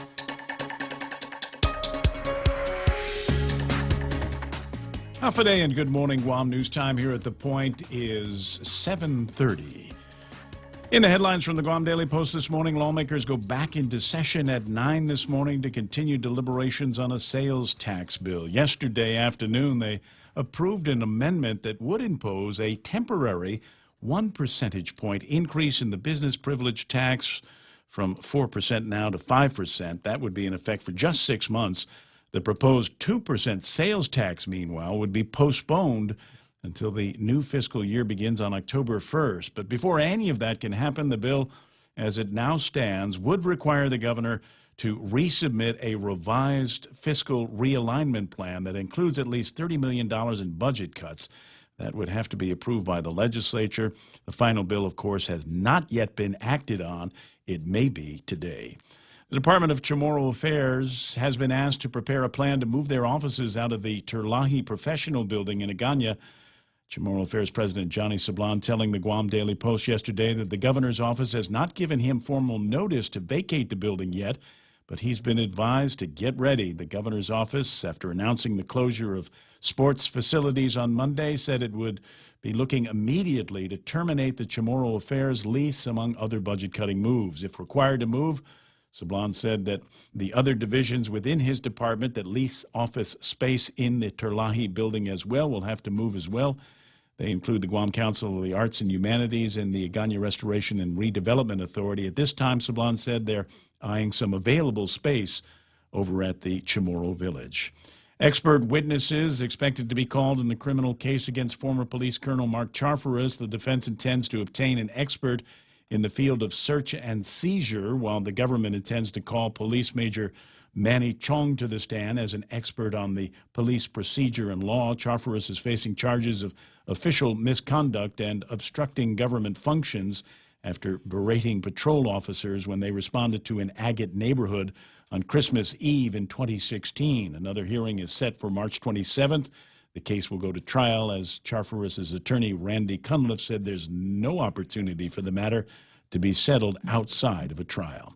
For these stories and more, log on to postguam.com or pick up a copy of today's Guam Daily Post. Okay, good plan. Before I get to the time check here, just a note on that story. You're talking about Chamorro Affairs and a number of other departments and that fall under Chamorro Affairs that are also involved in that lease. Did you say at the Turlahi? Turlahi building, yes. Turlahi building. Is that the same Turlahi as Therese Turlahi over at the legislature that's been giving the governor's office a hard time on some of the bills? Owned by her parents, yes. I'll be damned. It sounds like a little bit of retaliation, doesn't it?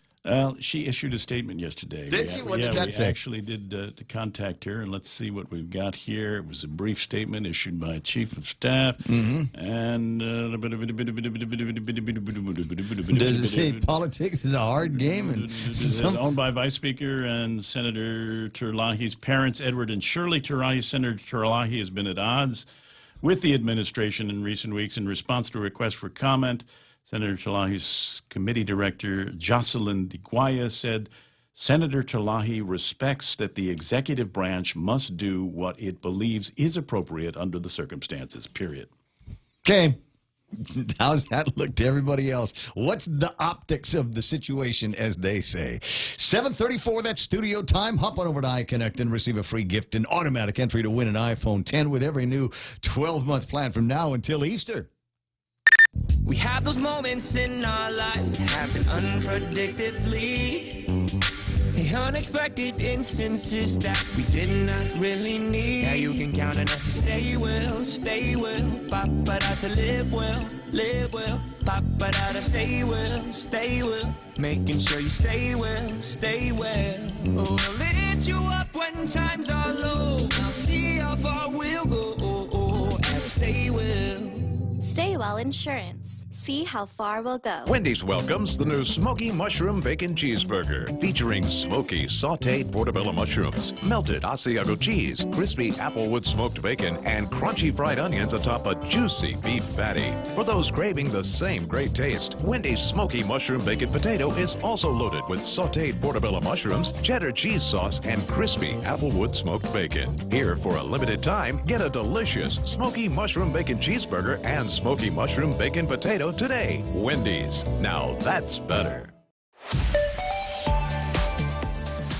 Is it time for another look at traffic? Let me just take a gander at the gizmo and see if anything has changed. Let me see. Northbound. Yep, northbound traffic looks really good today. Southbound traffic, a little bit of an issue as traffic is building up and down on Route 3. I'm not saying it's stacked in wall to wall, but there are a little bit more cars traveling through that roadway at 734. Seeing the same thing happening on Marine Corps Drive and Route 28. That's which one is that? Is that the other? That's the first part of Wai Seng song.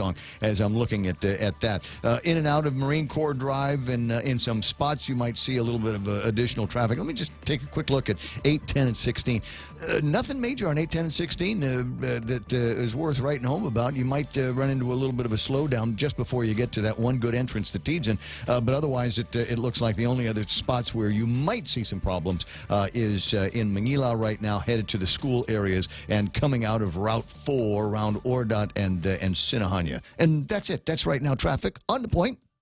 Hafaday, my name is James Moylan, and I'm running for a seat as your senator. The people of Guam expect more from their leaders, and I intend on delivering. If given the opportunity, I will bring my experiences in the military, public, and private sectors. I understand that during challenging times, tough decisions and an open mind are needed. Your tax dollars also need to be spent wisely. If you expect more from your elected officials and expect them to think outside of the box, then I humbly ask for your support this November. Thank you. Paid for by the committee to elect James Camacho Moylan for Senator. Carlos Camacho, Treasurer.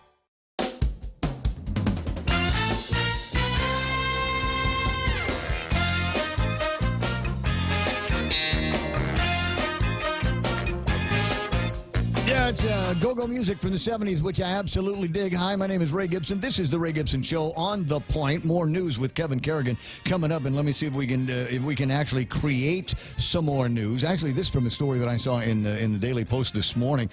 Senator Frank Uggan Jr. at the legislature saying, what is this, some kind of game that's going on here? Because he's noticing some of the same things that I am noticing. I need, wait, hold on a second. I got to get Mike, there we go. Turn the go-go music down. Because I got the guy. Hey, good morning. How you doing there? Good morning to you, Kevin, Michael, and to our people. So I get a note from our listeners on the Facebook thing saying good morning to you good-looking gentlemen there, talking about Kevin and I assume, because we're the only guys in the camera. And then there's then Deborah says, when will we see your hardworking producer? I would love to see the face behind the voice. Hold on, let me see if I can just angle the camera over in that direction. Hiding behind the microphone. Yeah, they're actually hardworking right now, nailing up the next caller. At any rate, I'm with you. Are we playing a game here, looking at some of the things? Incidentally, before we go into the conversation, Ray, I just sent you a photo of my almost precise location at the moment. You did what? In WhatsApp. I just sent you a photo of my precise location. Right. In WhatsApp. Have you received it? No, not yet. Let me look at it right now, and let me open the thing up. There it is from Frank Uggan. Oh my, what I can see the view. It's already coming into play, and that. Oh my, it's one of my favorite views of. Yes, I am at the Georgia Point, and the Point. Yes. So I am at the Georgia Point Overlook, and I am telling you, it's such another beautiful day in paradise. The view from there into the old way. There used to be an old Japanese firing range down there. You remember when we were kids? It was, you could look through kind of the Tangan and the boondocks down there, and you could. I think you're starting to age us, Ray. a little bit, but yeah, what a great spot there is down there, and I'm delighted. Even though there is development down there, I'm kind of happy that there is not such crazy development because you can still make out a whole lot of green on that side of the island. Gorgeous there. Right. Did you have a good? Just to share with your listeners, where I'm at the Overlook, the Zonia Overlook, and it's overlooking the Pago Bay area, so it's just glorious. As it is, as most of our vistas are at this time of day. Speaking of gorgeous, did you have a good time over at the university yesterday for Charter Day? I thought I saw you and a bunch of. As a matter of fact, I had a wonderful time walking the area and visiting a lot of our UOG students as well as our high school and elementary and middle school students. I also had a tremendous opportunity to assist with the judging of the huts. So the UOG Chamorro huts. And I thought it turned out very, very well. Yeah, well, we were when we did Charter Day when I was a student at the university a long time ago. We were smart. We didn't try to build our own huts because we knew we didn't know how to do that. So we just we'd get the Palauan guys to help us.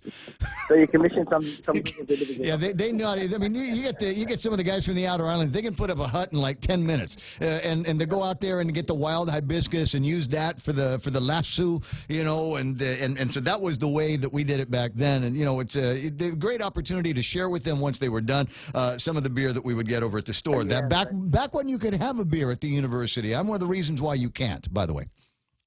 You are okay. they changed the rules after me. They changed up the rules. 50th Charter Day yesterday, and I want to congratulate the University of Guam community. And also, incidentally, they also had a Chamorro performing arts competition yesterday. Yes. And I was able to visit and participate in that, or just as an observer. Some wonderful performances yesterday. And the contest, the Chamorro language contest, which is always a delight and nice to see young people carrying on the tradition. Personally, when I try to speak Chamorro, all of my older relatives say that hurts my ears. Please stop.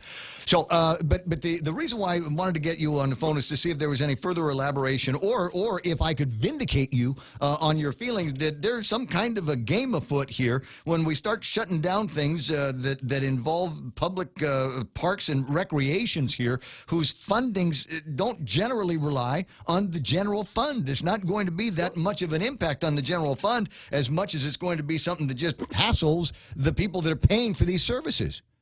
Ray, you just hit it right, the nail on the head, so to speak. You were right to the point. We are looking at Parks and Recreation that's responsible for the Paseo Stadium, for the Guerrero Stadium. Hold on a second. Frank, if you would, hold on.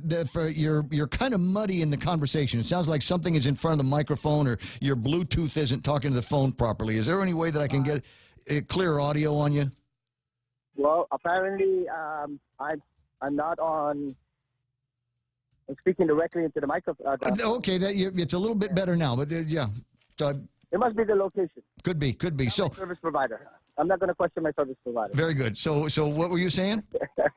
No, I was saying that if you take a look at the Parks and Rec, and in this particular case, they have a budgetary allocation for this fiscal year of $4.4 million, of which $395,000 is from the general fund, 9%. The remaining balance of the fund being allocated to Parks and Rec to operate the Paseo Stadium, Guerrero Stadium, the 2 swimming pools, the Pigeon Bowl Field, and a number of other parks and recreation facilities island-wide is coming from the Limited Gaming Fund, from the Public Recreation Service Fund, and also from the Tourist Attraction Fund. Incidentally, $3.2 million of that is coming from the Tourist Attraction Fund. So there's been no question about the level of revenues coming in for those special funds. And that's where my question comes in. Why is it that we are looking at shutting down the Paseo Stadium, all these recreational facilities that are benefiting our community, and saying that it's as a result of budgetary considerations? Well, even greater than that, even greater than that, Senator, is the number of places. Take, for instance, the swimming pool. You don't just walk into the swimming pool and use it. There are fees associated with the swimming pool to further support them. So if anything, by shutting them down, we're reducing the capability of the Department of Parks and Recreations to do anything with them. They can't make any money if the cash register machine is on the other side of the gate. And those are the funds that are deposited directly into Public Recreation Services Fund. So you're absolutely right, Ray. When we're looking at 91% of all the funds for all the operations of the recreational facilities, the pools, the baseball fields, and the other facilities island-wide, why are we even looking at that and shutting those down? And what's even just as disturbing is there was also mention about shutting down possibly 50% of our streetlights out there in the community. Well, incidentally, $4.4 million or $4.8 million around that range comes from your vehicle registration every single year. There is a streetlight fund that is assessed, a $25 fee that goes into the streetlight fund and generates about $4.8 million. Of that, $6.4 million is needed for the island-wide public streetlights. The remaining balance is coming from, based on the fiscal year budget, the unappropriated balance of the Guam Highway Fund. So even with that, the streetlights are not funded by general fund money. So why would we want to close public facilities that benefit our community, benefit the kids, encourage social activities, encourages and supports families, and then also cut down streetlights that serve as a public safety mechanism? You know, I mean, to me, it just doesn't make any sense. Well, it's vindictive because there are people there that are vindictive and want to put the screws to the legislature to drive this issue even further than it already is. Present us with actual facts. I'll give you another one because I know how busy you are. I was talking with Glenn Leon Guerrero, and they're talking about taking away the buses from the private school kids, right? Well, the buses aren't paid for out of the general fund. That transportation is provided by the Highway Fund and the Territorial Education Fund. So the government ain't saving anything there. Yeah, and there was, I understand that there was a little bit of discussion, I don't know if it was released publicly, about possibly closing down the Public Library Fund, and even that comes to the Territorial, is funded through the Territorial Education Facilities Fund. So these are services that directly benefit the community that are not being funded by the general fund. Yes. So why would we want to play games with our people's safety and as well as their recreation? You know, we always try to focus on positive activities in our community. Well, guess what? These ball fields serve a purpose. These swimming pools in Agana and in Dedede serve a tremendous purpose in terms of ensuring that the children and the young adults and also our elders have the opportunity to be able to play in these ball fields and benefit with the family getting together and just enjoying themselves. And we want to take that away when, in fact, it's not impacting the general fund. That really was my concern. No, it's gamesmanship. You're right to call it what it is. It is gamesmanship, and it is vindictive, and it puts the leadership in this community in a very, very dark light, especially with the kids, for whom, as they get older, will look at their community that they live in and say that we cannot rely on our government to continue to provide these services because somebody's going to get their underwear in a bunch, and then they're going to take it away. Senator, I got to let you run. I know you got a busy day ahead of you. If I might just close out with this, you know, I have a tremendous respect for Governor Calvo. I think it's time for him to take the bull by the horn and get his people to give them the right information. You know, rather than trying to mislead the governor. The governor comes out with all these statements about closing down facilities that don't even impact the general fund. So I encourage the governor to take take his people, pull them in, and tell him exactly what they're proposing to do, and make sure it does only impact the general fund, because that's what we're discussing in session today. All right. Thank you very much, when you go into session, do me a favor. Tell your guys you're not voting on anything until you get the balances of those special funds. Thank you, Ramon. I want to see what they are. I don't think you guys should vote on anything until we've got that accurate accounting. And as far as I know, they haven't given you. You guys don't have the read only yet, right? No, I don't have it. I don't have access to that. I need to find out from all of these. It's a form of F&B, food, and not that food and beverage guy, finance and budget guy. Doesn't know what the numbers are. All right, buddy. I'll talk to you pretty soon, Senator Frank Elgin. Last night it was on Facebook. Somebody was streaming it to Facebook. I don't know where it started or where it ended. By the time I was able to get to it, it didn't look like I was going to be able to glean too much information. I figured, wait a second, I'm the guy on the radio. I just called John Fernandez myself and find out what they talked about in the get-together last night between the Department of Education, the Ed Board, and a number of stakeholders. Good morning, John. Hi, good morning, Ray. A much different phone system. I can hear you very loud, and I appreciate that. So give me a sit rep on what happened last night and what you intend to do today. Is there going to be some lobbying going on at the legislature? Well, we've you've paid attention to all of the intricacies of our processes, our thinking through this budget situation, and trying to come up with solutions. So as we've gone further and further into trying to fix our budget, I asked the board in our meeting last night to do a couple of things. One was, three things. One is to reaffirm their concurrence with all of the steps that I've already taken and have planned to try to meet that budget situation, all those things that are within my administrative power to do. But I also asked them under their authority to do the following things. One was to authorize me to initiate the furlough process for DOE employees. Given that the fact that there's a 90-day notice period that we would have to go through, what we're trying to do is make sure that we preserve all our options, even though this wouldn't necessarily happen until the summer. If this was necessary to go through. So I asked them for that authority so that I could free me up to make determinations as to how to address the furlough process. The second issue I asked them to address was to get their support to begin looking at a delayed school year starting on October 1st in order for us to push some of the normal school year costs out into the next fiscal year as part of trying to get to this $19-20 million savings number that we've been told and mandated to do. I do want to say yes about lobbying. As part of that meeting, the IBOGS, the Island-Wide Board of Governing Students representative there, asked that we support them and go down to the legislature today.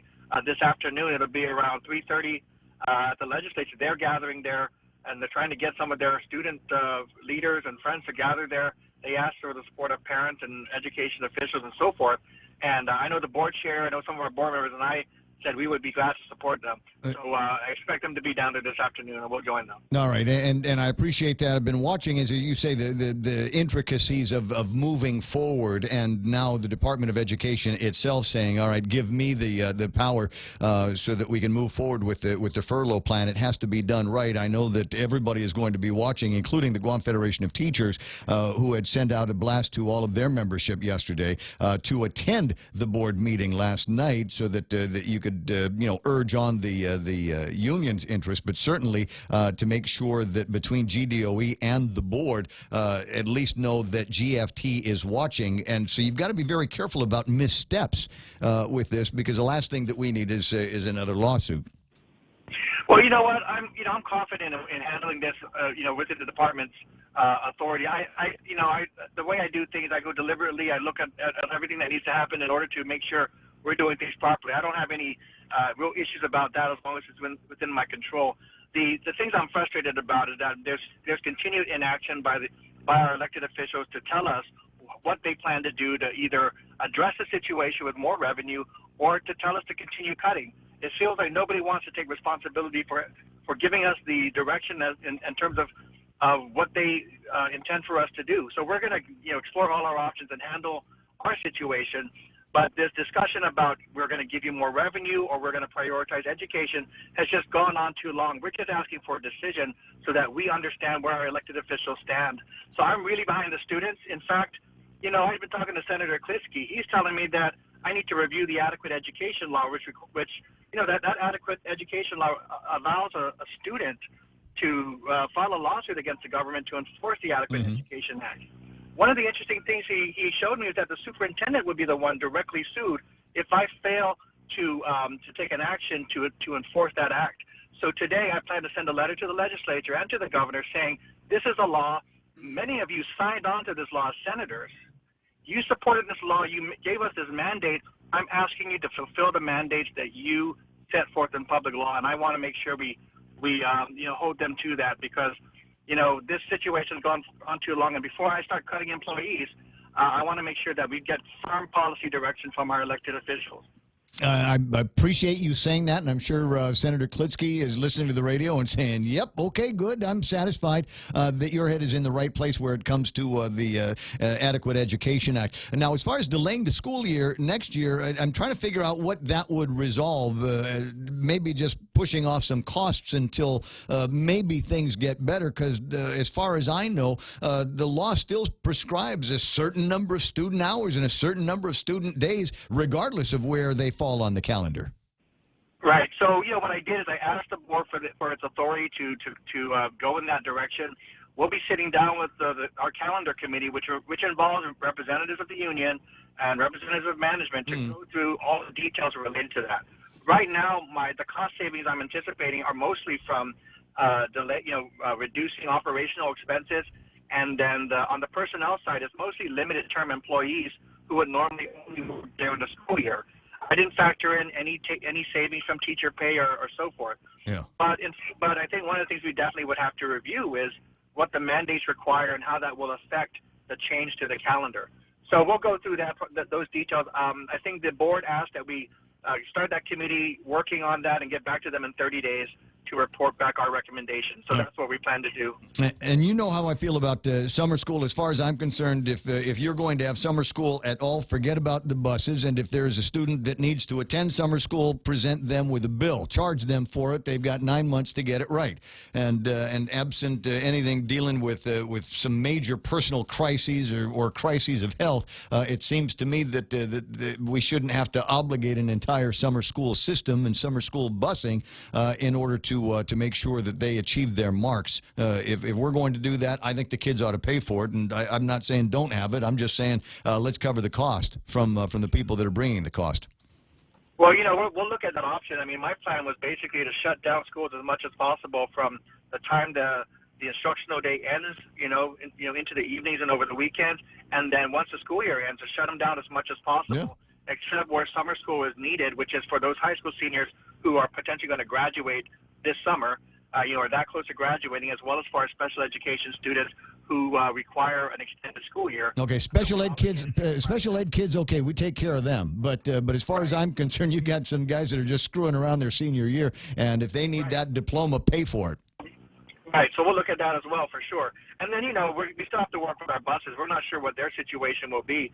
Our bus drivers, they're over at DPW, but we know that, if this goes into the school year and they have to work a 32-hour work week, that's gonna mean ramifications for how we operate during the school day. Well, it almost mandates it, doesn't it? I mean, if the buses are only running 4 days a week, then you're only running 4 days a week.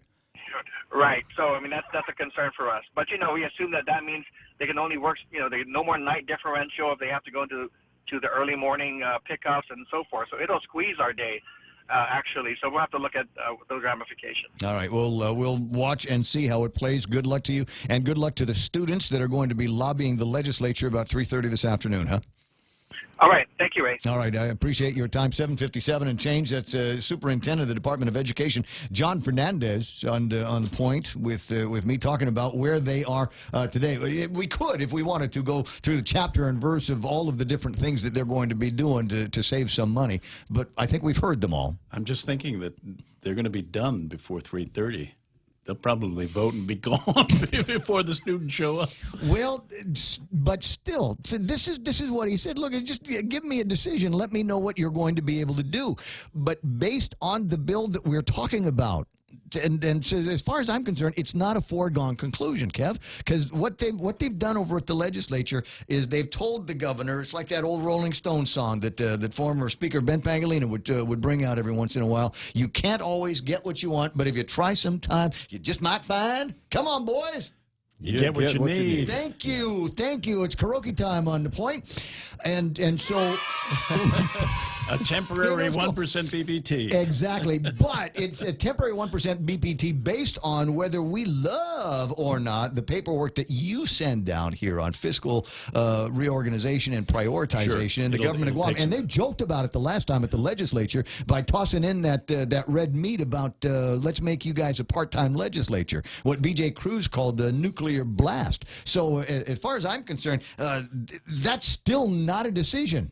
We still haven't made a decision. It still doesn't mean that Superintendent Fernandez is okay where he's at in terms of money. It doesn't mean that it's okay where he's at in terms of savings. And even if it does, they've already, as Tom had mentioned this morning, that factors in the $19 million that John Fernandez has already suggested that he was going to be able to do. So the answer Nobody is, wants to leave that in place, though. October 1st start date. There's going to be some ugly here. Closing in on 8 o'clock in the morning. Where does the time go? Would you like to know the odds of putting a perfect bracket together for this March Madness that otherwise I don't care about? I'm just looking for something interesting to glom onto here, and they're outrageous. You've got a better chance of winning the Powerball lottery than you do of putting together a perfect bracket. We'll talk about that with Blake Watson in the next hour of the program. Coming up, Fox News Live, and on the other side of that, the amazing and incredible Kevin Kerrigan is going to bring you all of the day's big stories from the Guam Daily Post, maybe with a couple of other things. And when is a downgrade not a downgrade? We'll talk about that, too. Rallying the troops. I'm Lisa Lacera, Fox News. I have a message for you straight from the heart of the American people. And you know what that is. We support you. We thank you. We love you. President Trump at Miramar Naval Air Station in San Diego telling sailors and Marines their devotion fills our allies with confidence and our enemies with dread. This afternoon, the president examined prototypes for the border wall. We're going to have a great wall. It's going to be very effective. It's going to stop people from, you're not going to see them climbing over this wall too easily. That I can tell you. Earlier today, the president said strengthening the border would help stop 99% of illegal immigration. Before heading to California, the president fired Secretary of State Rex Tillerson, naming the head of the CIA as his replacement. Fox's Jared Halpern live on Capitol Hill. The CIA Director Mike Pompeo won bipartisan approval for his current job, but will need to be confirmed again by the Senate to become the next Secretary of State. Hearings will be held in April. We need to do a quick confirmation. Wyoming Republican John Barrasso and other GOP leaders say Pompeo and his deputy at the CIA, now nominated to lead the agency, Gina Haspel, are well qualified. Haspel, though, is expected to face questions from Democrats and Republicans about her role in overseeing a secret CIA detention site that used waterboarding and other enhanced interrogation techniques after 9/11. Lisa. Jared, a source now telling the AP President Trump is considering replacing embattled VA Secretary Shulkin with Energy Secretary Rick Perry. The manhunt continues in Austin, Texas, after 3 bombings that killed 2 and injured 2. So far today, we have received 265 calls for suspicious packages. Police Chief Brian Manley, a package bomb left on a doorstep killed a 39-year-old man March 2nd. 2 similar packages at separate homes Monday killed a 17-year-old boy and injured 2 women. Fox News, fair and balanced.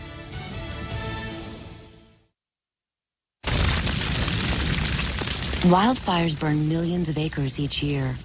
And each year, wildland firefighters like Fire Chief James Hall battle to contain them. But they can't do it alone. A single ember that escapes from a wildfire can travel more than a mile. It can ignite and destroy your home, your community, or more. That single ember can be just as dangerous as the wildfire itself. But you can do something firefighters can't. You can act now to prepare your home and your community for wildfire. You can reduce the risk. Do your part. Go to fireadapted.org. Get fire adapted. Learn what you can do now to reduce wildfire damage later at fireadapted.org. A public service message brought to you by the U.S. Forest Service and the Ad Council. Learn more at fireadapted.org. The only trial in the Orlando nightclub shooting gets underway tomorrow. The killer's widow, Noor Salman, is charged with aiding a terrorist organization and lying to investigators. The federal case focuses on what Salman knew and when did she know it. FBI agents say in 3 interviews she indicated she knew her husband, Omar Mateen, was visiting ISIS websites, pledging his allegiance to ISIS, and planning an act of terror. He shot and killed 49 people inside the crowded Pulse nightclub before police killed him. Prosecutors revealed in court they will not argue this had anything to do with targeting a gay nightclub, but simply pure terrorism on a soft target. Fox's Phil Keating. The third nor'easter to hit New England in less than 2 weeks, leaving hundreds of thousands in Massachusetts without power. The National Weather Service says snow is falling at rates of 2 inches per hour. Authorities released video of a U.S. Marshal shooting an accused gang member who attacked a witness with a pen inside the Salt Lake City federal courthouse. It's federal courtroom footage from 2014 that shows the defendant, 25-year-old Siali Angelo, a member of the violent Tongan Crip gang, grabbing his lawyer's pen and leaping to stab a witness. He shot 4 times and killed. The video released after a federal judge tossed out an excessive force lawsuit filed by Angelo's family. The judge ruling the deputy had reasonable belief that Angelo was going to harm or kill the witness or other bystanders. Jeff Manasso, Fox News. A longtime member of the surf rock pioneer group The Ventures has died. Bassist and guitarist Noki Edwards, who played on hits like this one, was 82. The Ventures were inducted into the Rock and Roll Hall of Fame in 2008. Lisa Lacera, Fox News Radio.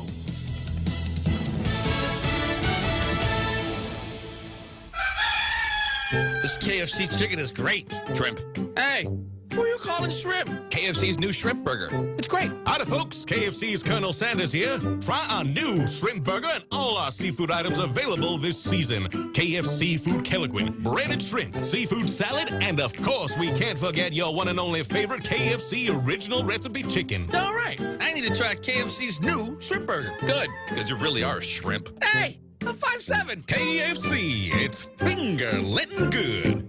Security Title is honored to join in sponsoring Ray Gibson on The Point. I'm Kim Anderson of Chalampago, and this is where I start my day, listening to the voices of our community and sharing thoughts about issues that affect all of us. It all boils down to our people and our land. Protehi Itinotmo, protect your land. When it comes to your family land, remember to call the professionals at Security Title, just like you call Ray Gibson in the morning. Relax, enjoy, and be greeted by the spectacular view of Hagåtña Bay when you visit the Point at the Sheraton Laguna Guam. Gaze into the beautiful sunset as you unwind to the music of Philip Garcia and Natasha on Wednesdays, Mama Shar and Nina on Thursdays, Philip Garcia and Luis Muñoz on Fridays, and Jack Larimer on Saturdays. Open daily from 8 a.m. to 11 p.m. Happy hour from 5 to 8 p.m. with all cocktail drinks for $7. Receive a discount when you present your SPG card. Call Peter Yaban at 646-2222 for reservations at the Point at the Sheraton Laguna Guam Resort. Family Finance has been serving the people of Guam since 1959, and they'll continue to be there for you in the years to come. Whether you're looking to get a personal loan for that summer vacation or paying off those long overdue bills, Family Finance has got you covered. Apply for a personal loan from $1,000 up to $3,500 by calling Family Finance in Hagåtña at 475-4545, Upper Tuon 647-5626, or in Dededo 633-4473. Family Finance has been serving the people of Guam since 1959. We have those moments in our lives that happen unpredictably. The unexpected instances that we did not really need. Yeah, you can count on us to stay well, Papa, to live well, Papa, to stay well, making sure you stay well. Oh, I'll lift you up when times are low. I'll see how far we'll go, and stay well. Stay Well Insurance. See how far we'll go.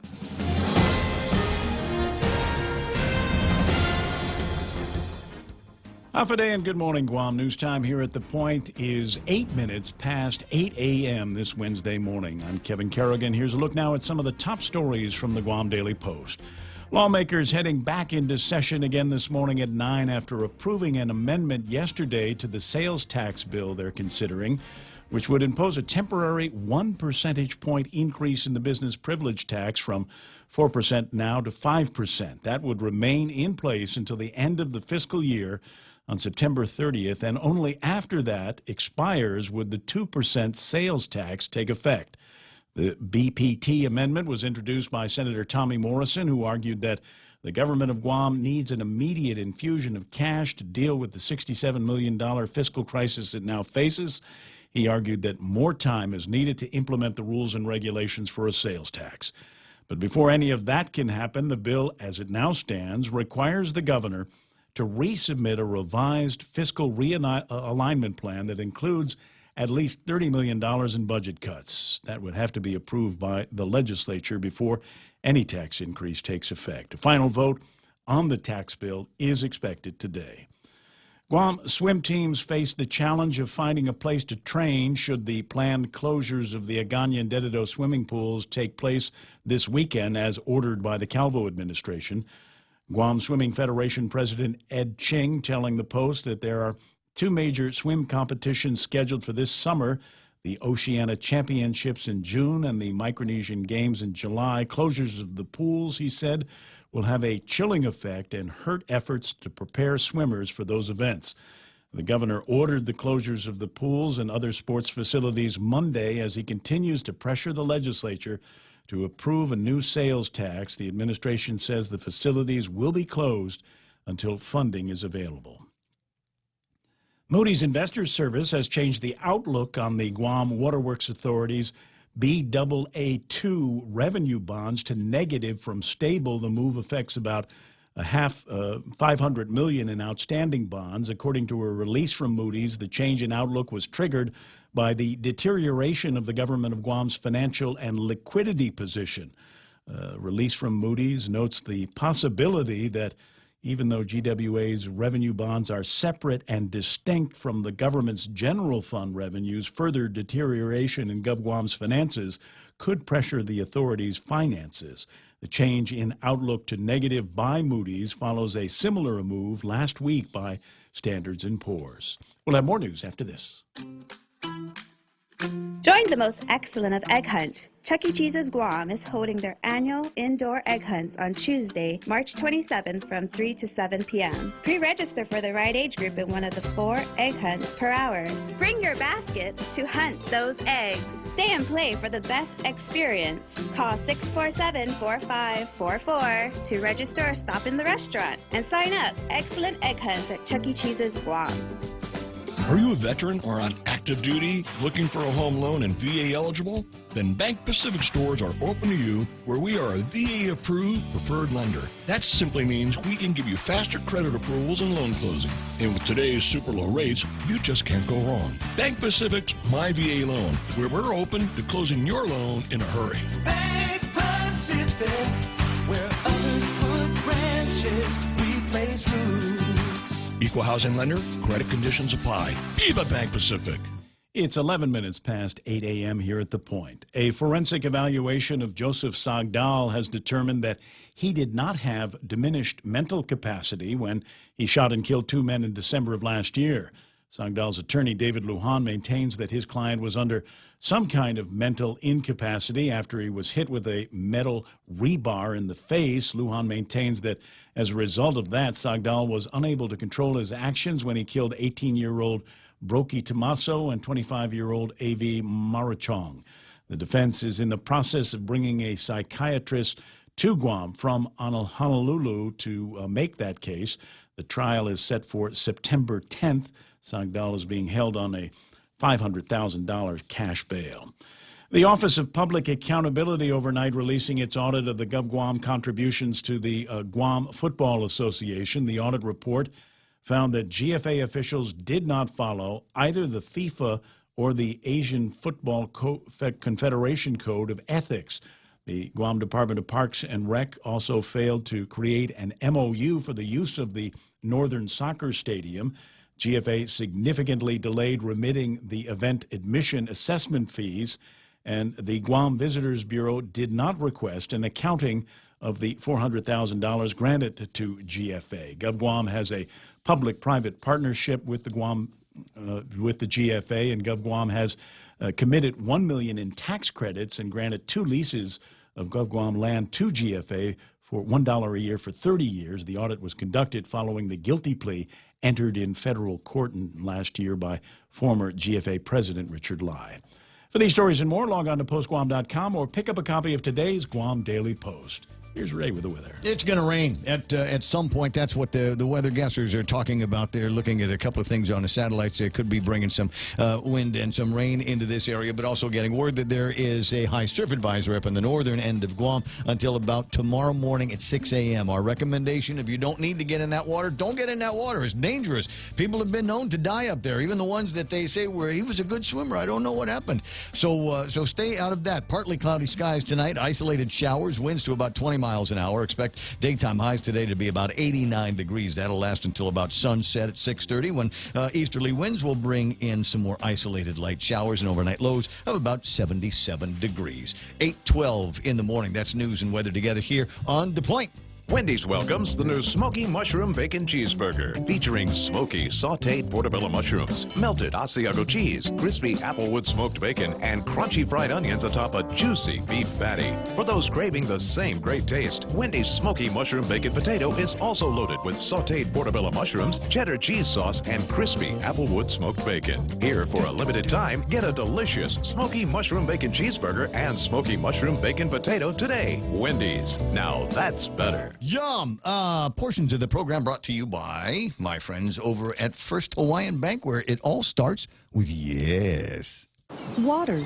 It covers nearly 3/4 of our Earth, from vast oceans to millions of rivers and streams. We're all concerned with protecting our world's water, but none is more important than the water you and your family drink and use throughout your home. A Connecticut water treatment system can improve your water so that your family is using the best water in the world. Connecticut, for refreshing ideas on water. American Water Tech. Smarter water. Better water. Call American Water Tech at 649-2301 or email info@americanwatertech.com. Okay, what was I going to say? Oh, yeah, this program brought to you by my friends over at King's Restaurant, serving Guam favorites to families for over 40 years. King's Restaurant, always open and always local. For more than 40 years, we've managed our island's most precious resource, your health. Take Care's benefit plans allow members access to more than 120 medical providers, 40 dental providers, and 18 pharmacies in the region. Take Care's health plans ensure members in Palau, Saipan, and Guam receive the care they deserve. Our programs and wellness classes have proven results for our valued members, and our commitment to your health never been stronger. Take Care, our island, your health plan. The Ray Gibson Show. Call now, 888-TALK. That's 888-8255. Yeah, you can be anybody on the internet, huh? That's no problem. Hello, everybody. Welcome back to the yakking parts of the program, not in the news anymore. And there's some interesting news in there. The story about the Moody's and the downgrade. This is interesting because it's not a downgrade on the government of Guam. It's a downgrade of the GWA bonds, which is odd because it's GWA bonds is autonomous agency and all of that. But I'll read you the splains in the paperwork, and we'll see if we can get Simon Sanchez from the Consolidated Commission on Utilities to talk a little bit more about what the impact is going to be. Change in the outlook. Yeah, I was going to say, use that microphone button so people can. So it's a change in the outlook?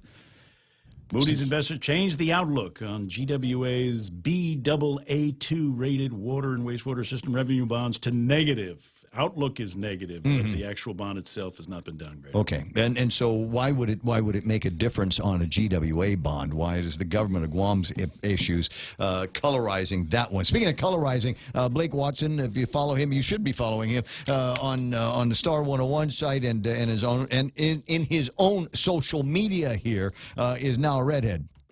I'm red.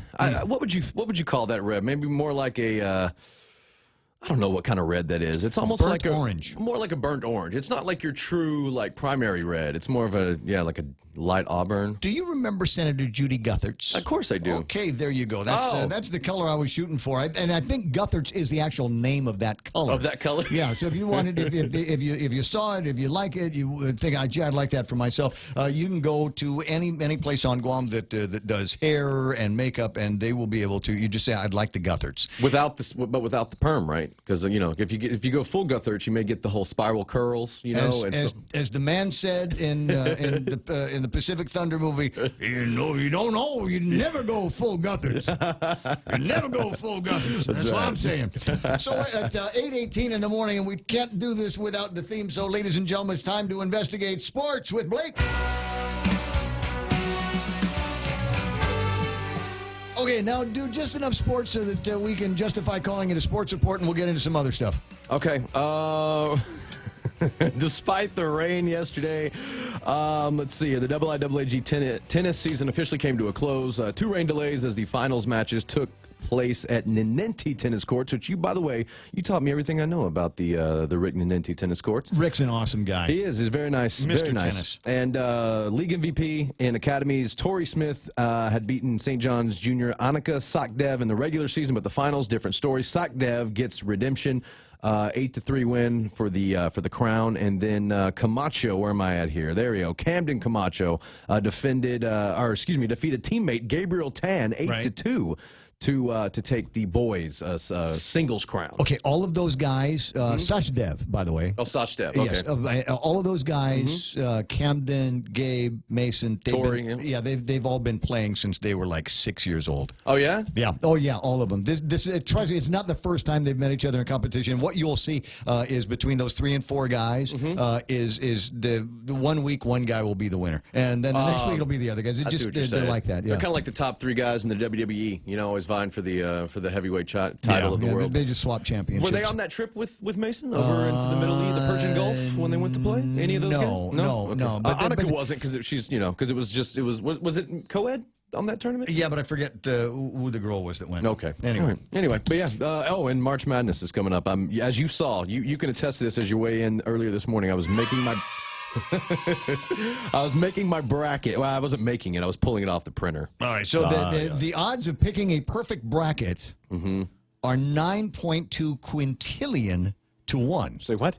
That's what it says. Quintillion. Quintillion. That's more zeros than you've ever seen. Which is the one thing I haven't had a chance to Google yet. Was how many zeros are in quintillion? I want to say that's like 15 zeros. Well, I want to say, and I'm not making this up, I want to say quintillion is a million billion. So if you have a million of a billion, I believe that's what a quintillion is. Simon Sanchez knows. Okay. Simon, I've got him on the line right now. Simon, how many zeros in a quintillion? Oh, shit. That's that's one of the 7 deadly words. That's 1,000 raised to the power of 6. Zeros are going to be in the fine from the commission. Wait, hold on. I'm going to put you back on hold, and I'm going to let Kevin. Mike, what's your name again, Michael?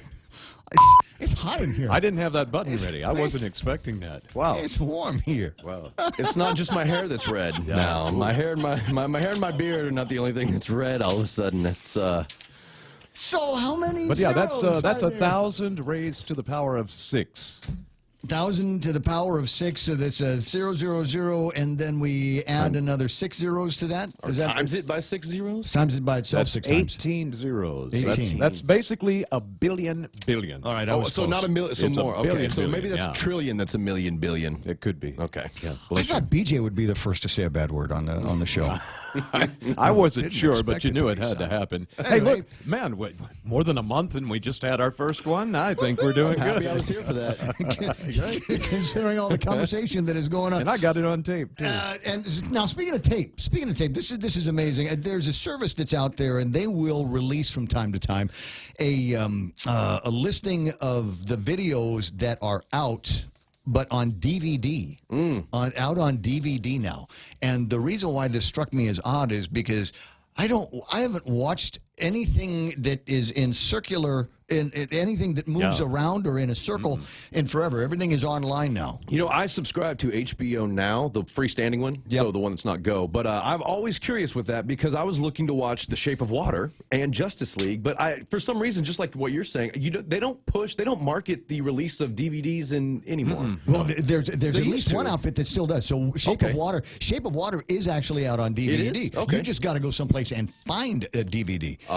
But there's still video rental places, you know, sprinkled around the island, usually next to the gambling places. But there you can still find DVDs out there. But I was looking at my DVD player, which is in the shed at the house. I haven't.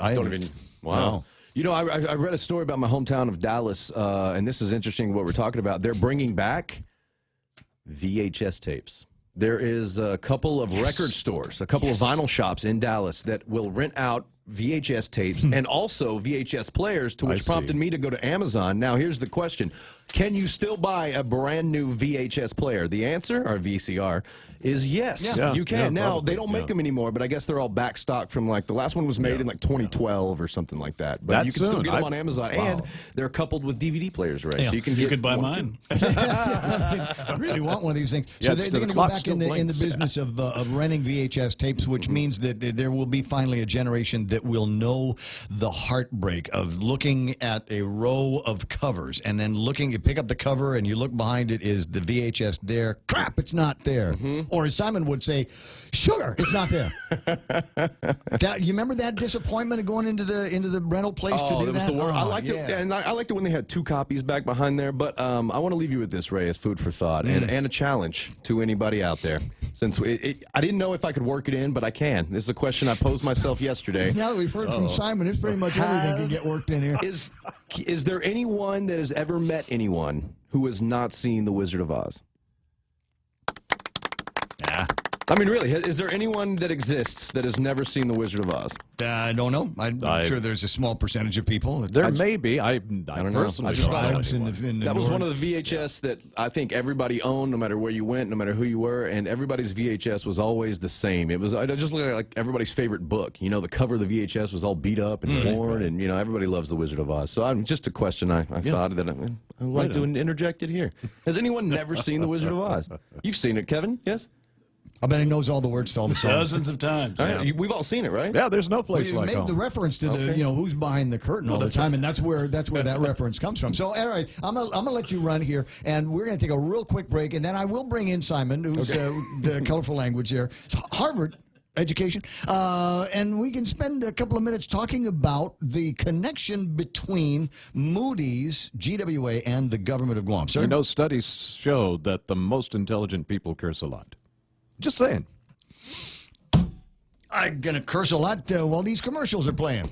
Chili's has the seafood you crave, the flavors you love, at a great price with our 3 for Me Lent menu. For just $15, you can get a beverage, fresh salad, and a Lent-friendly entree. First, choose from a refreshing Coca-Cola, iced tea, or Heineken on draft. Then enjoy a fresh house salad right before you indulge in your choice of a mouth-watering entree, like our spicy shrimp tacos, savory Cajun pasta with shrimp, or our flavorful grilled ancho salmon. Chili's 3 for Me Lent menu for just $15. Available for a limited time. Chili's, more life happens here.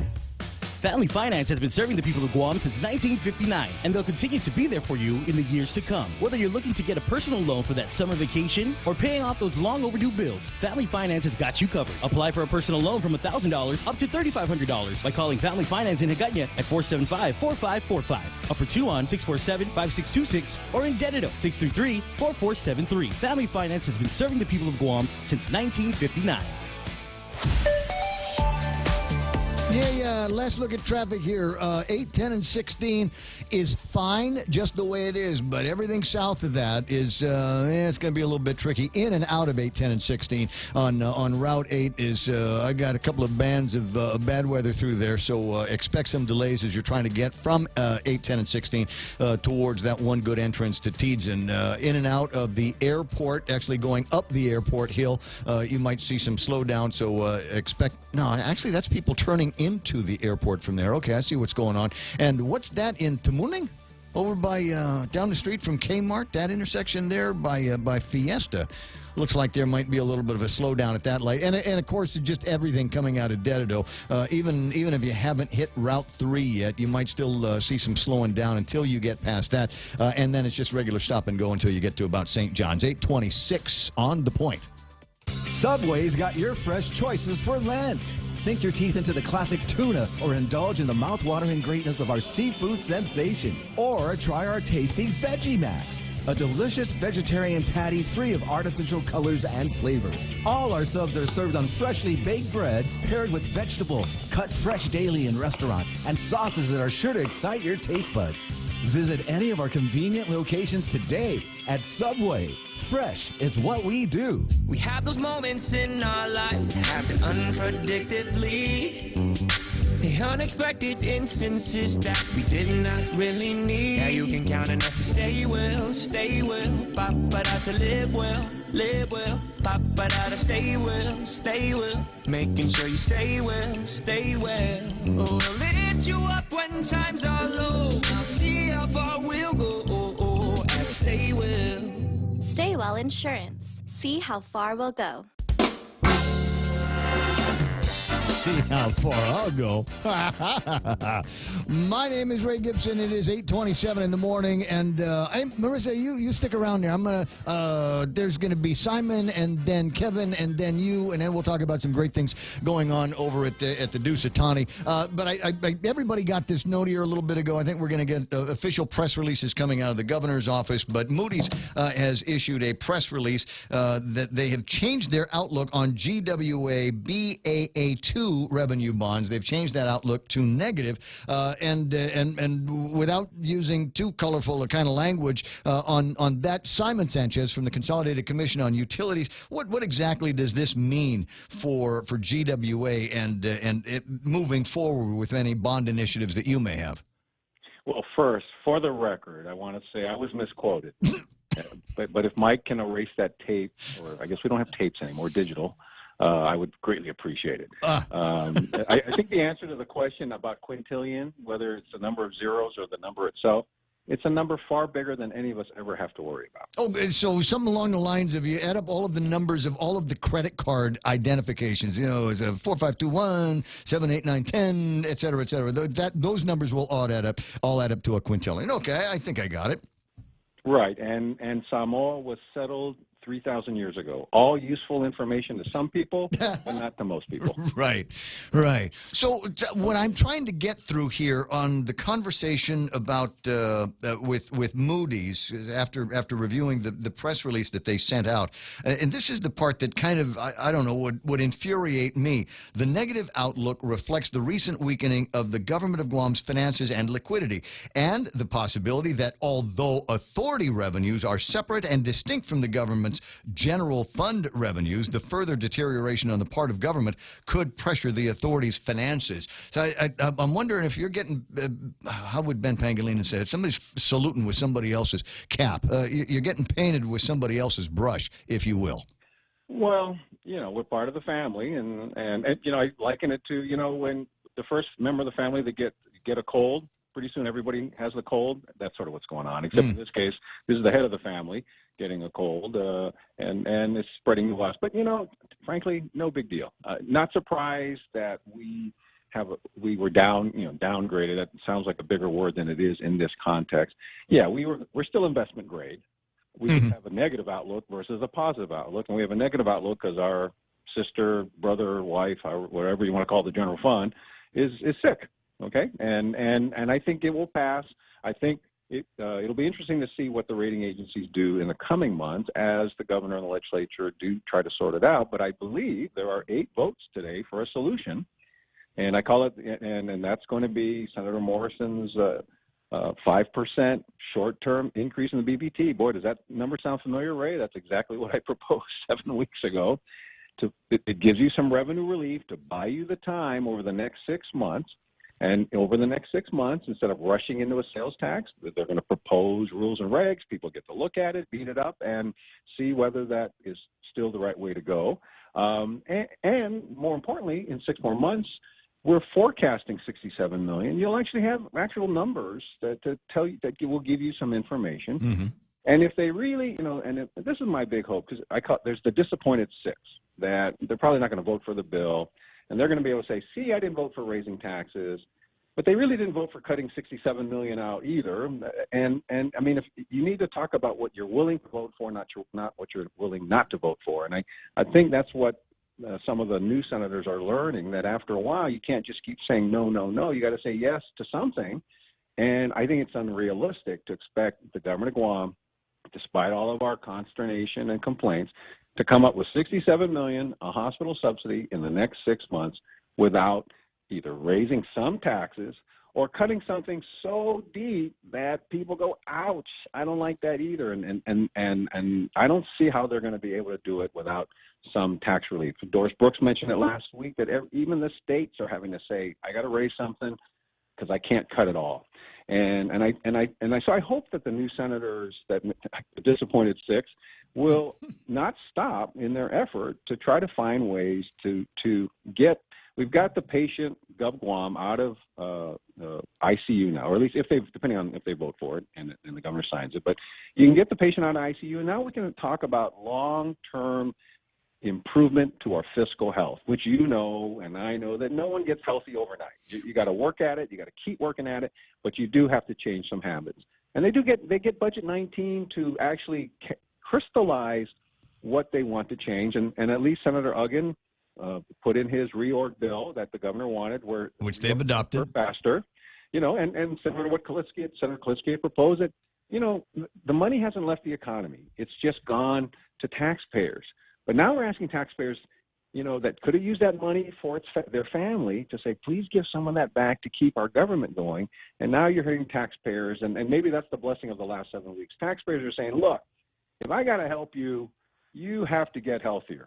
You've got to get more fiscally healthy. We got to stop talking about it, and we got to do it. Well, one of the things that we've got to do, and let's hope that this buys them the time to get it all done, is finally come to an agreement or some kind of process to work through with the federal government to deal once and for all with the impact of compact migration, compact citizen migration to Guam, and the EITC and the funding source for that, because that is, in my mind, one of the great destabilizers for all of our fiscal problems here on Guam. We still have a hard time getting through the tax cuts as imposed by Washington, D.C., but we were already destabilized as a result of basically subsidizing every government in the Pacific and having all of their citizens come over here for education and health care, et cetera, as well as the whole EITC payment plan that is costing us a bloody fortune. It's 8:34 in the morning, so I'm going to break away. I got to run into headlines. But you and I, I'm sure we'll have a chance to talk about this soon. We'll see what happens at the legislature today. Great. Thanks, Ray. All right, buddy. I'll talk to you later. Simon Sanchez from the CCU doesn't sound like he's very worried at all about this change in outlook from Moody's. There are going to be some people that will use it for political advantage, but where's the beef, as Clara Peller would say. It's 8:34 in the morning, and time to jump into our last look at headlines from the Guam Daily Post. Here's Kevin Kerrigan.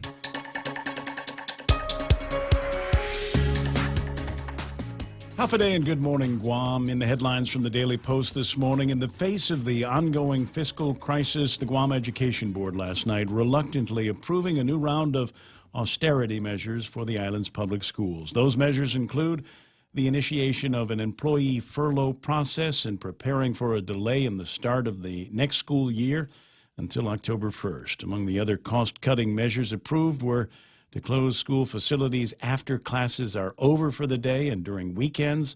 Summer school also expected to be limited to graduating high school students and special ed students. Guam DOE previously implemented about $12 million in cuts. The reductions approved last night are projected to save an additional $9 million. Lawmakers returned to special session this morning at 9 after passing an amendment yesterday that would raise the business privilege tax from 4% to 5% temporarily until the end of the fiscal year on September 30th. It would then transition to a 2% general sales tax on October 1st. Another amendment was also passed yesterday that seeks to minimize the impact to businesses of a potential business privilege tax or general sales tax increase. Senator Regine Biscoe-Lee's amendment exempts contractors who have entered into, awarded, or bid on prior to the bill's enactment. Moody's Investors Service has changed the outlook on the Guam Waterworks Authority's Baa2 rated water and wastewater revenue bonds to negative from stable. The move affects about $500 million in outstanding bonds. Moody's says the change in outlook was triggered by the deterioration of GovGuam's financial position, even though GWA is an autonomous agency and its revenues are separate from the government's general fund revenues. Moody's notes that a further deterioration in GovGuam's finances could pressure the authority's finances as well. The change in outlook to negative by Moody's follows a similar move last week by Standard & Poor's. For these stories and more, log on to postguam.com or pick up a copy of today's Guam Daily Post. Hold on. I have to look at my fancy watches. I say this iConnect time is 8:37. Connect longer for less with iConnect's push-to-talk mobile and internet plans. At Micronesia Renewable Energy, values matter. So all of their solar energy systems come with guarantees and the most value. No shortcuts, all quality. It's giving you that solar energy system at the best price. It's using highly efficient solar panels with typhoon-proven racking, built by highly skilled local technicians, so your system performs and saves you money. It's total peace of mind all the time. Not all solar companies are created equal. For experienced quality solar, it's MRE. Call 632-2613. MRE, the smarter choice. Special things only come around once a year, and it's time for fish fans to celebrate the return of Wendy's Cod Filet Sandwich. Wendy's uses the gold standard for fried fish, wild-caught Northern Pacific cod, breaded with panko crumbs to a light crisp. Add a new creamy dill tartar sauce and crisp pickles, and you've got the fish sandwich many say is the best of the bunch. Get yours today at Wendy's, located in Tamuning, Veragata, Agana, Dededo, and Naval Base. Wendy's Cod Filet. Now that's better. Are you a veteran or on active duty looking for a home loan and VA eligible? Then Bank Pacific stores are open to you, where we are a VA-approved preferred lender. That simply means we can give you faster credit approvals and loan closing. And with today's super low rates, you just can't go wrong. Bank Pacific's My VA Loan, where we're open to closing your loan in a hurry. Bank Pacific, where others put branches, we place roots. Equal housing lender, credit conditions apply. Viva Bank Pacific. Studio time 8:38. Traffic time is 8:38. As I said, coming out of 8, 10, and 16, shouldn't see any problems there unless you're trying to go south of that intersection. We've got a little bit of a slowdown there, and that is because it's 8:38 and everybody's trying to get past that one good intersection there into Teeds and up in Dededo. Let me see, Marine Corps Drive. Is that Waisang Song? A little bit of a snag coming out of Waisang Song southbound, but it looks like it's clear sailing getting close to GRMC. Once you're past GRMC, then it's just regular old Marine Drive traffic right up until you get to St. John's, and that's the weird wonky light. I'm not sure why it is, but it's kind of a dark hole on Marine Corps Drive, because once you get past that, it's clear sailing. There's nothing. It's a straight shot. You're back up to 50 miles an hour in reverse. So I don't know what the problem is with that particular intersection. Anyway, 20 away from the top of the hour. That's what's happening in traffic. Coming up, I get a chance to talk with Marissa Borja from over at the Dusitani about a couple of things that they are working on there that I thought might be fun. And they were such good hosts to Kevin and I last week. I thought I'd need to return the favor. So that's coming up next. For over 55 years, Community First has served our island as a full-service financial institution. And now, we're proud to introduce the new Community First Student-Run Credit Union, open in Manilao on Route 10, Guam's first student-run financial institution, which means it's operated by college students like us, ready to serve all our members, existing and new. We're just down the road from UOG and GCC. Community First Guam Federal Credit Union, now open in Manilao. This credit union is federally insured by NCUA. When the power goes out on Guam, the little things can become surprisingly big. Small comforts are often the things we miss most during a power outage. That is why Kohler built the fastest responding generator sets in the industry. Whether you are at home or away, a residential Kohler generator will enable you and your family to live life without interruption. Kohler gas, LPG, and diesel power systems are available from Morrico Equipment LLC on EPAL Road. Call 649-1946. That's 649-1946.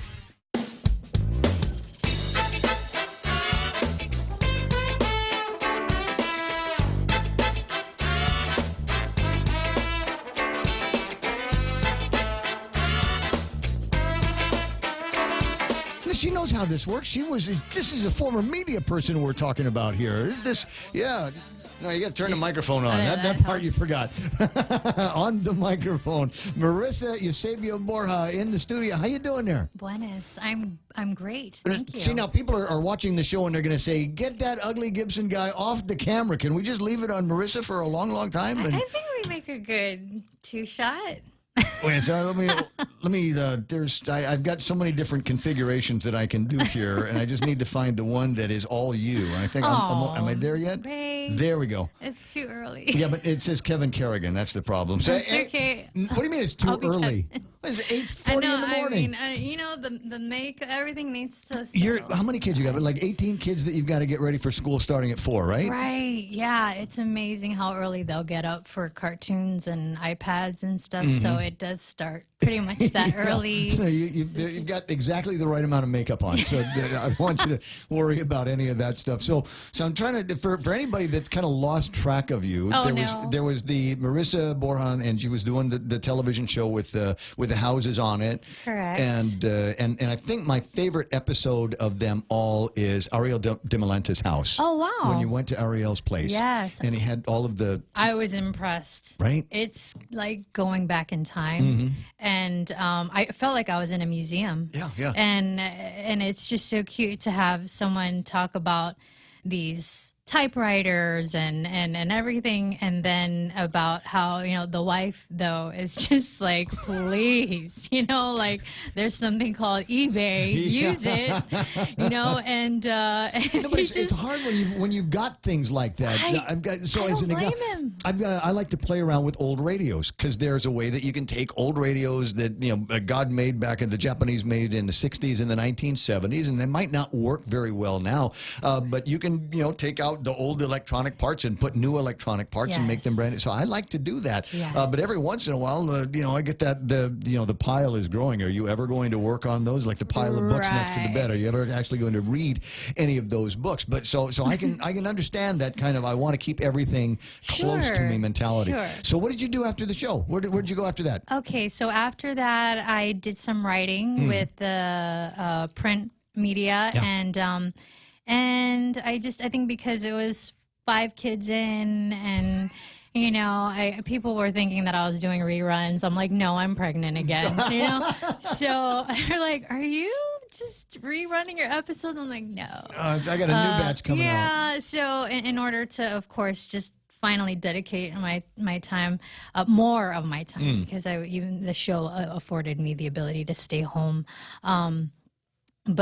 I did some writing, and then Docomo Pacific had their merge, and they were looking for someone to, help with the rebranding and represent, the real local feel that they were trying to accomplish with Docomo Pacific, right? Because there was you can still feel a little bit of that DNA in their current marketing plan. Even the one plan. So it's gone not just we don't call local just Guam anymore. Now local is the up and down the Marianas chain. Correct. Yeah, because they're up in Saipan now. So it's they're in Marianas. Yeah. One bill. I love it. Bundle. Okay, so after Docomo. After Docomo, and then I transitioned into Dusatani. Right. Yes. And filling in a spot that was opened up by another former colleague of ours, Mindy, who is now over at the Guam Daily Post. So that may be my next. Interview her next. Just kidding. Gonna get Mindy in here, interview her next, and find out what it was that was all that she needed to do, what buttons that she needed to do,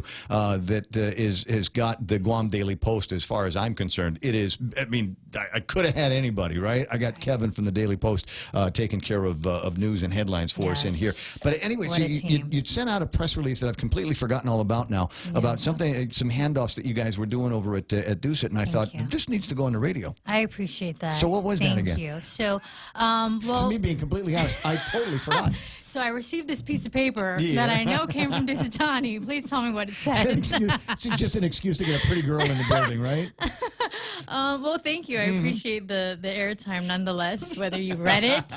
But yeah, we started a local nonprofit called Deuce It Smiles, Inc. It's actually part of Operation Smiles, so the global entity, and Deuce It International has partnered with this organization to provide cleft lip and cleft palate surgery for children.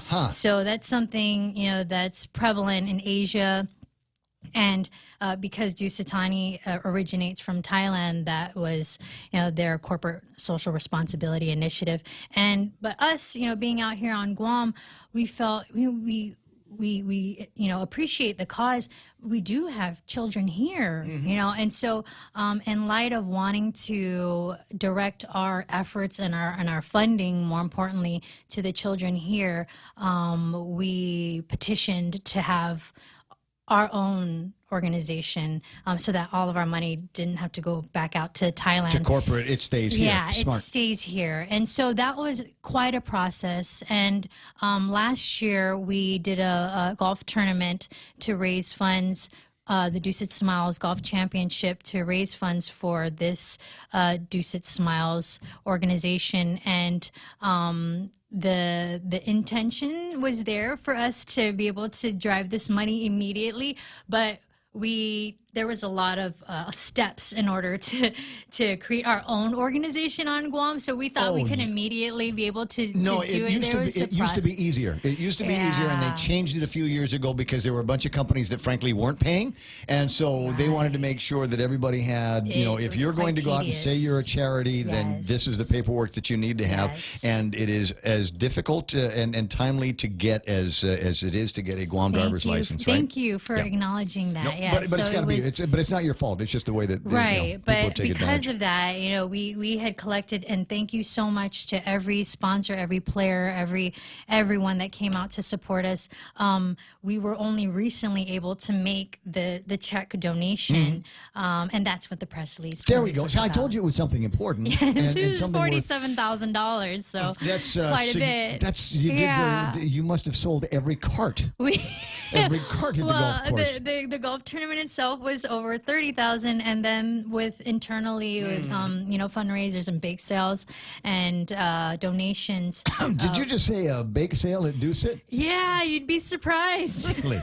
What we'll bring in to generate more money amongst each other. Sell it to? Fried rice goes a long way with engineering. Apparently. But you're not. Okay, so it's in-house. We bring our own. Okay, Yeah, so it's we an all do our in-house own. fundraiser Yes, as it's opposed just to for us. I can see you guys. We wouldn't be on the something up. side of Aqua, having our bake sale. No, You can do it in other hotels too. Yeah.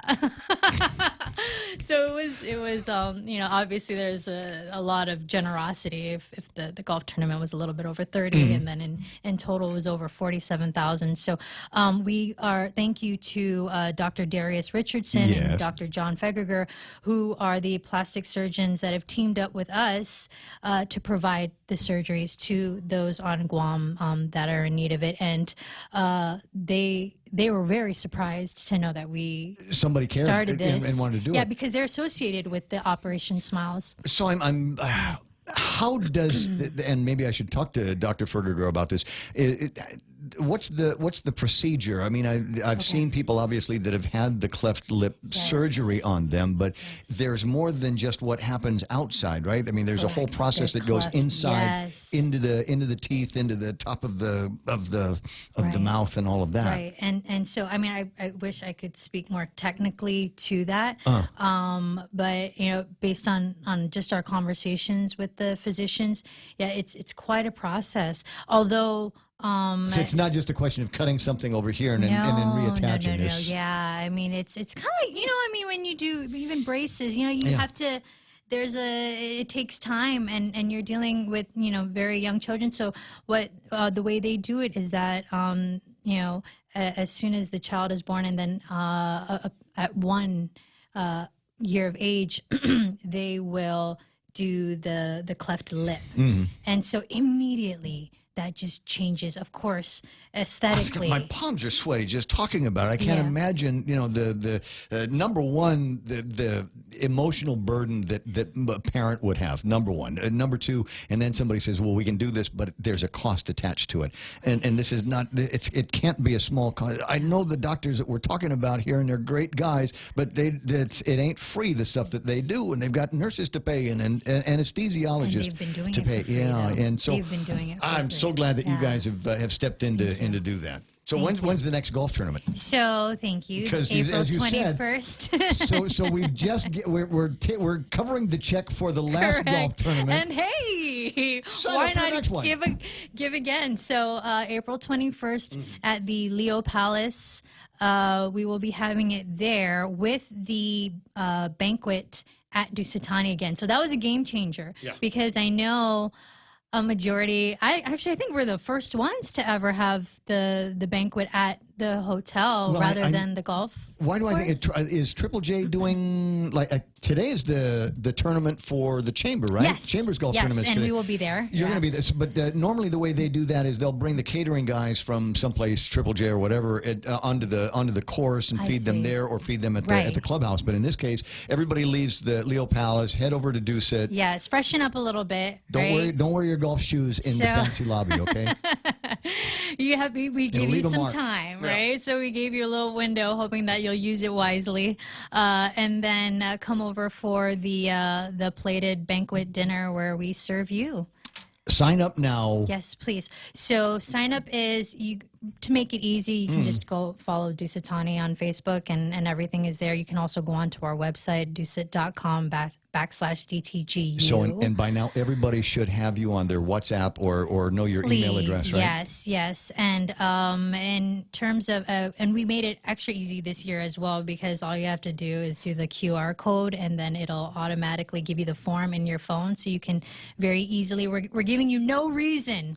We're sparing you no excuse to participate. So it's $150 per person, $300 per team. Those guys don't care about how much things cost. Most of those guys, they don't. Love they this don't demographic. Care at all. And the raffle prizes. I mean, the people that show up with $500 to buy tickets to win, you know what I'm saying, 3/4 of the prizes. Right. It's worth it. So please, we just as with last year.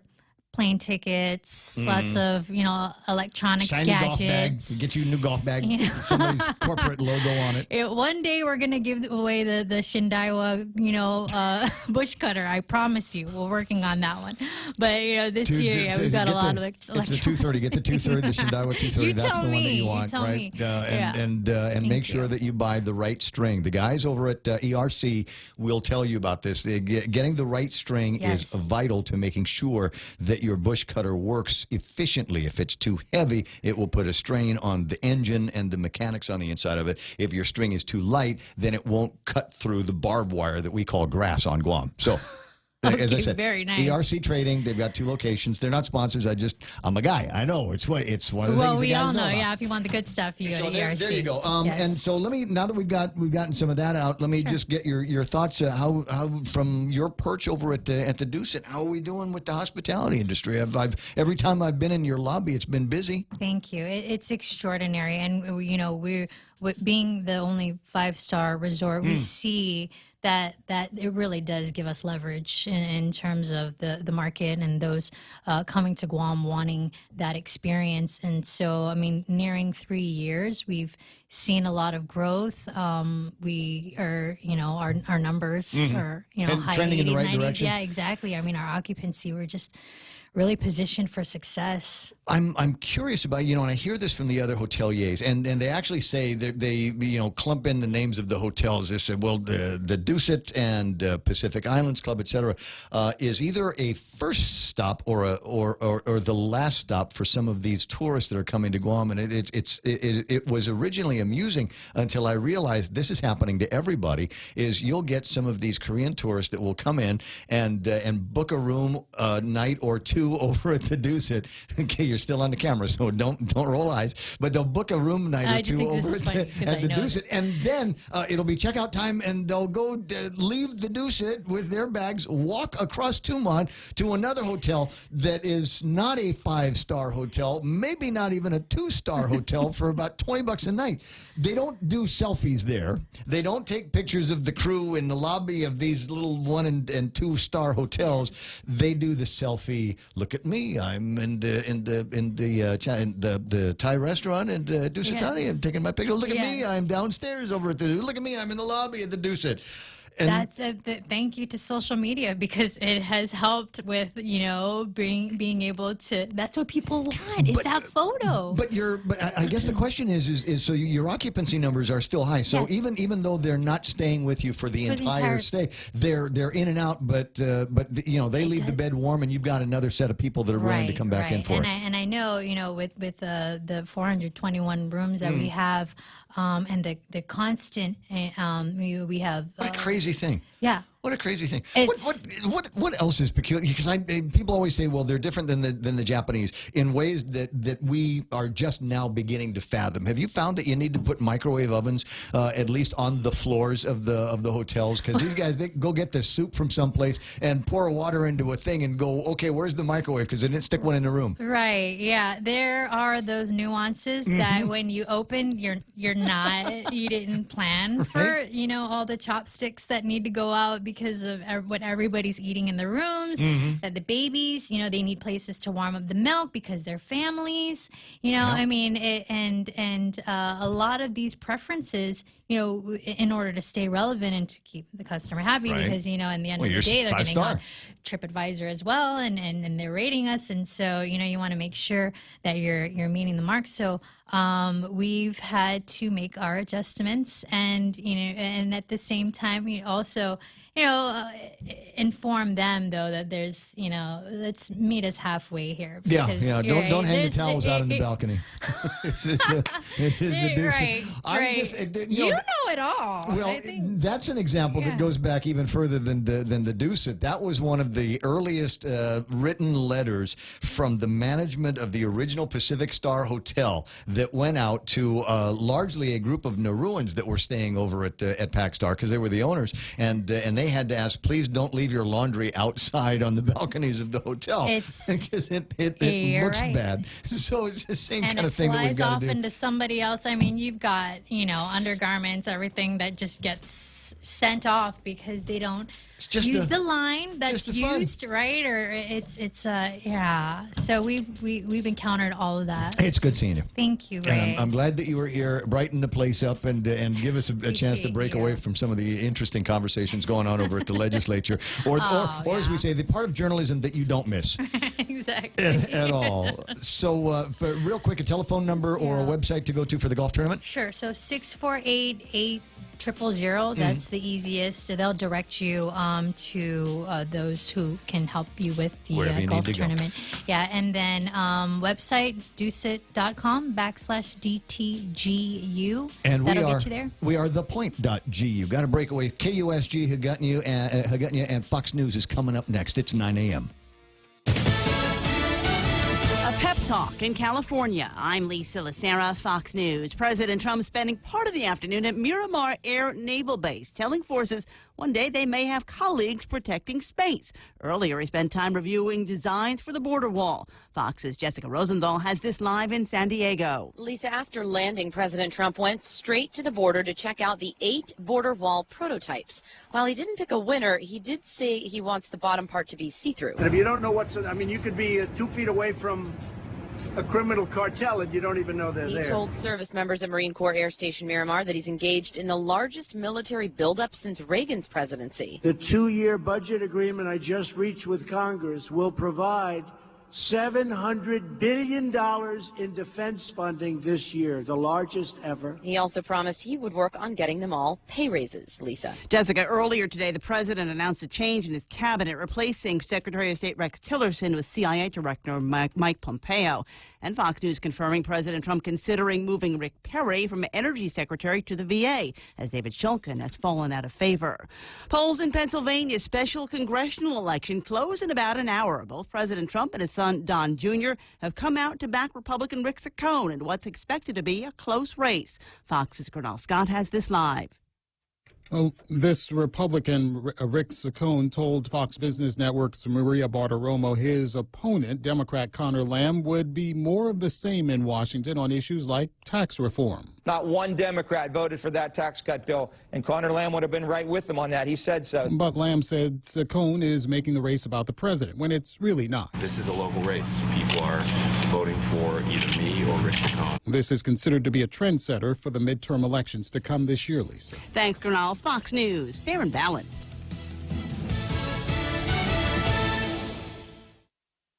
On the next episode of Recipes for Disaster. So we've got our neighbor Paul coming over tonight for a barbecue, which is why I prepared a delicious lemon rosemary steak marinade from my special collection of old family recipes. To make sure the steaks are extra tender, I left them marinating out on the counter overnight, just like Nana used to. Maria may mean well, but without food safety, it never ends well. Always thaw or marinate foods in the refrigerator at 40 degrees Fahrenheit or below, or you could make your friends and family really sick. Maria's neighbor Paul didn't think twice about the steak he ate until he was presenting his company's financial forecast to the board. That's when a sudden bout of food poisoning made it explicitly clear that profits weren't the only thing on the rise. Watch Recipes for Disaster at foodsafety.gov. You'll learn the right steps as Maria does everything wrong. Brought to you by the USDA, HHS, and the Ad Council. Much of New England battered by the third nor'easter in less than a week. Fox's Steve Rappaport has this live. Lisa, more than a foot of snow falling in many areas from Connecticut to Maine, with up to 2 feet expected in some spots. The storm leaving hundreds of thousands of homes and businesses in the dark and grounding more than 1,500 flights Tuesday. Maine is under a blizzard warning until tomorrow morning, and Massachusetts has more than 3,400 snow crews out in full force. Boston Mayor Marty Walsh. About 800 pieces of equipment are out there right now. Large crews are going to work through the night. They're going to salt, and then in the daytime, we're going to continue to be cleaning the streets. The storm blamed for one death in North Carolina, which got snow yesterday. Lisa? Steve, federal authorities say 3 men from rural central Illinois are suspects in the bombing of a Minnesota mosque and an attempted bombing of an Illinois abortion clinic. The verdict is in the corruption trial for an ex-aide to New York's governor. A longtime friend of New York Governor Andrew Cuomo and manager of his 2014 re-election campaign has been convicted in a corruption case. Prosecutors accusing Joseph Percoco of accepting more than $300,000 in bribes from executives from 2 companies with state business. He was convicted on 2 counts of conspiracy to commit honest services wire fraud and 1 count of soliciting bribes, though he got off on extortion and conspiracy to commit extortion. The jury had twice said they were deadlocked on 2 counts. Defense lawyers arguing the payments were legitimate fees for consulting work performed when Percoco was out of state government. Lillian Wu, Fox News. The View co-host Joy Behar with a public apology after suggesting mental illness was behind claims by people that Jesus talks to them. Behar made the comments last month about Vice President Mike Pence. She already apologized personally to the vice president in a phone call. The public apology came at the top of today's show. Lisa Lacera, Fox News Radio.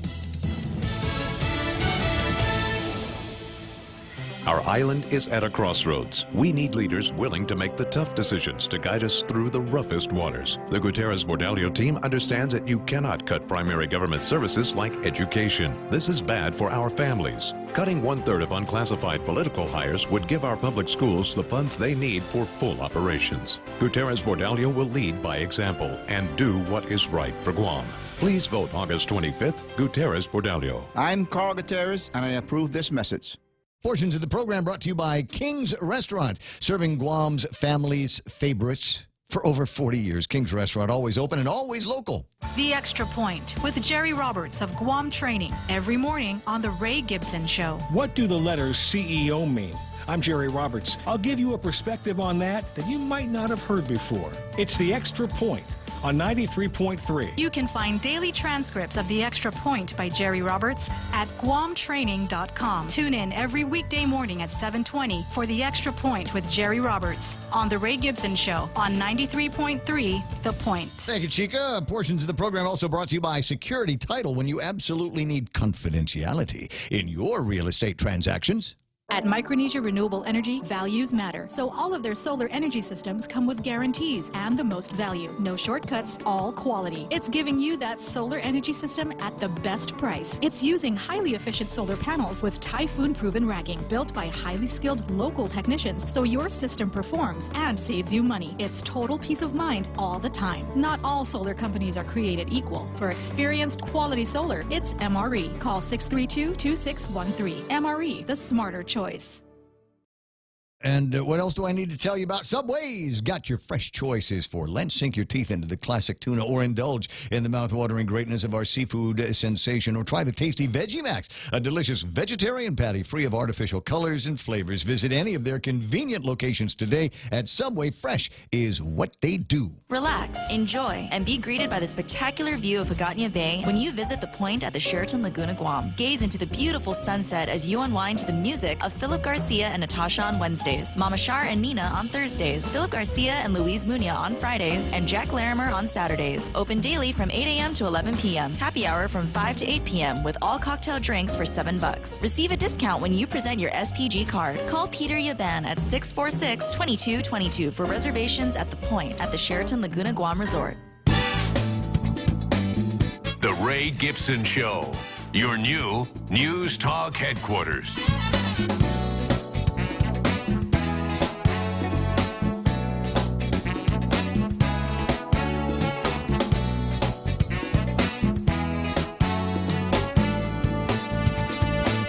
Put on the camera. I cannot see me. Put it on the camera. And let's get the program started. Hi, my name is Ray. 888-8255, The Ray Gibson Show here on The Point. We are, as the man says, KUSG.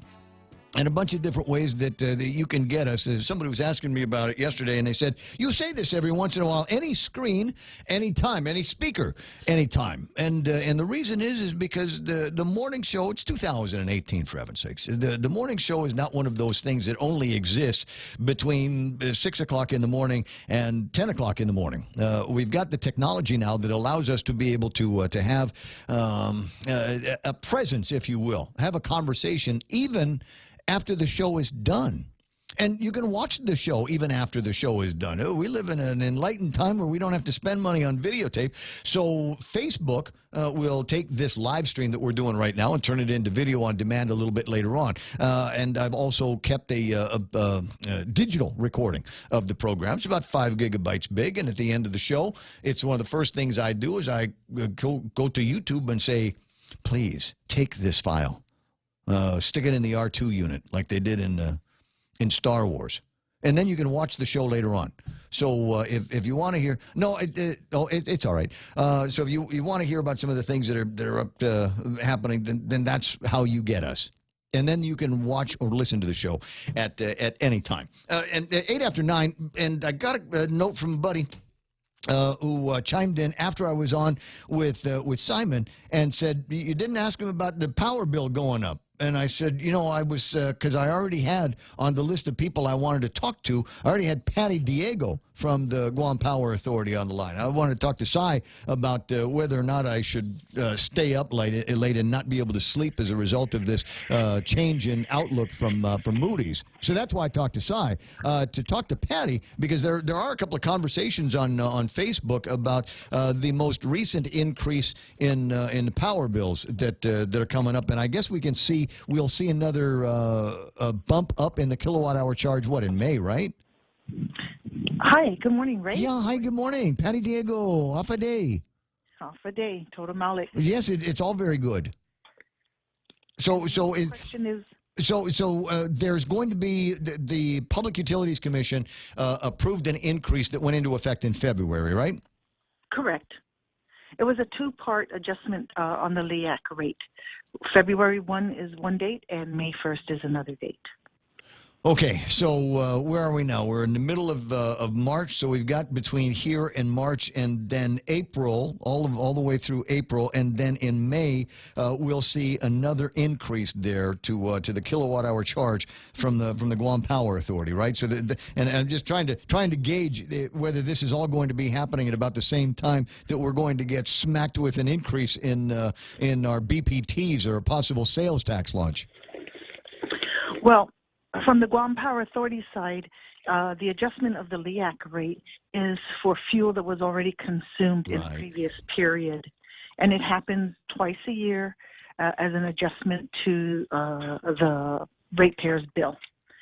And so the timing of it is something that is scheduled and of course, approved with the governance. So, yes, May 1st is the next date that the LEAC adjustment will come into effect. Okay, now I wasn't on the air when they first made the pronouncement that there was going to be an increase in the LEAC, but it's one of those things you can almost set your watch to, unless the price of Singapore fuel gets very, very low, the chances are that we're going to continue to watch a general uptrend in the cost of the primary fuel that GPA uses to deliver electricity.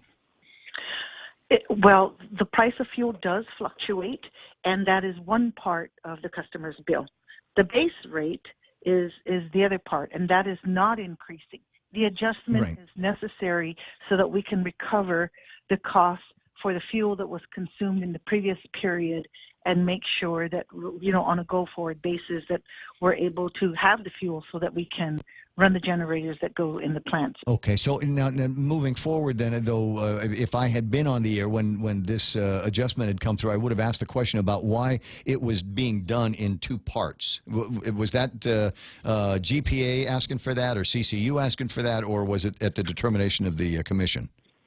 It's at the determination of the commission. It's normally handled that way in so that we can prevent a bit of rate shock. Yeah, so that it doesn't happen all at once. But just to be sure, it is not an increase for something that is going on necessarily right now. It's for the fuel that was consumed that must be recovered, in the standard operations of an electric power utility. Okay. And now getting back to more recent headlines here, the Cabris One that went down last week, is the last time you and I had a chance to talk about it. I never did get the explanation on what caused Cabris One to go down, and did it ever go back up?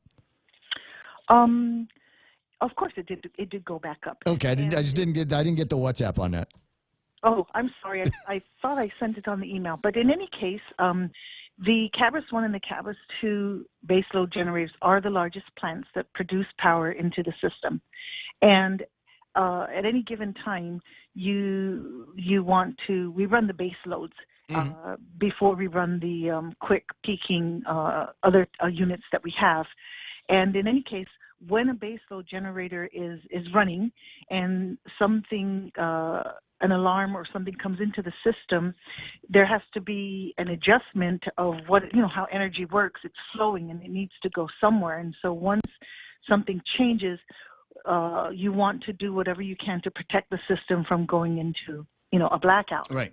And so when something is triggered or letting us know in the system, in the machine itself that something's going on, then we try to stabilize the system, all the way across the island-wide power system. Right. So Cabris 1 had an internal alarm mechanism that let it know that something might need to be checked or what have you with the generator. So when the alarm comes on and it's an internal protection device, then we bring it off the line.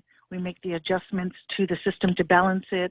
The power continues to flow, and then we take a look at the generator. And so it's back online.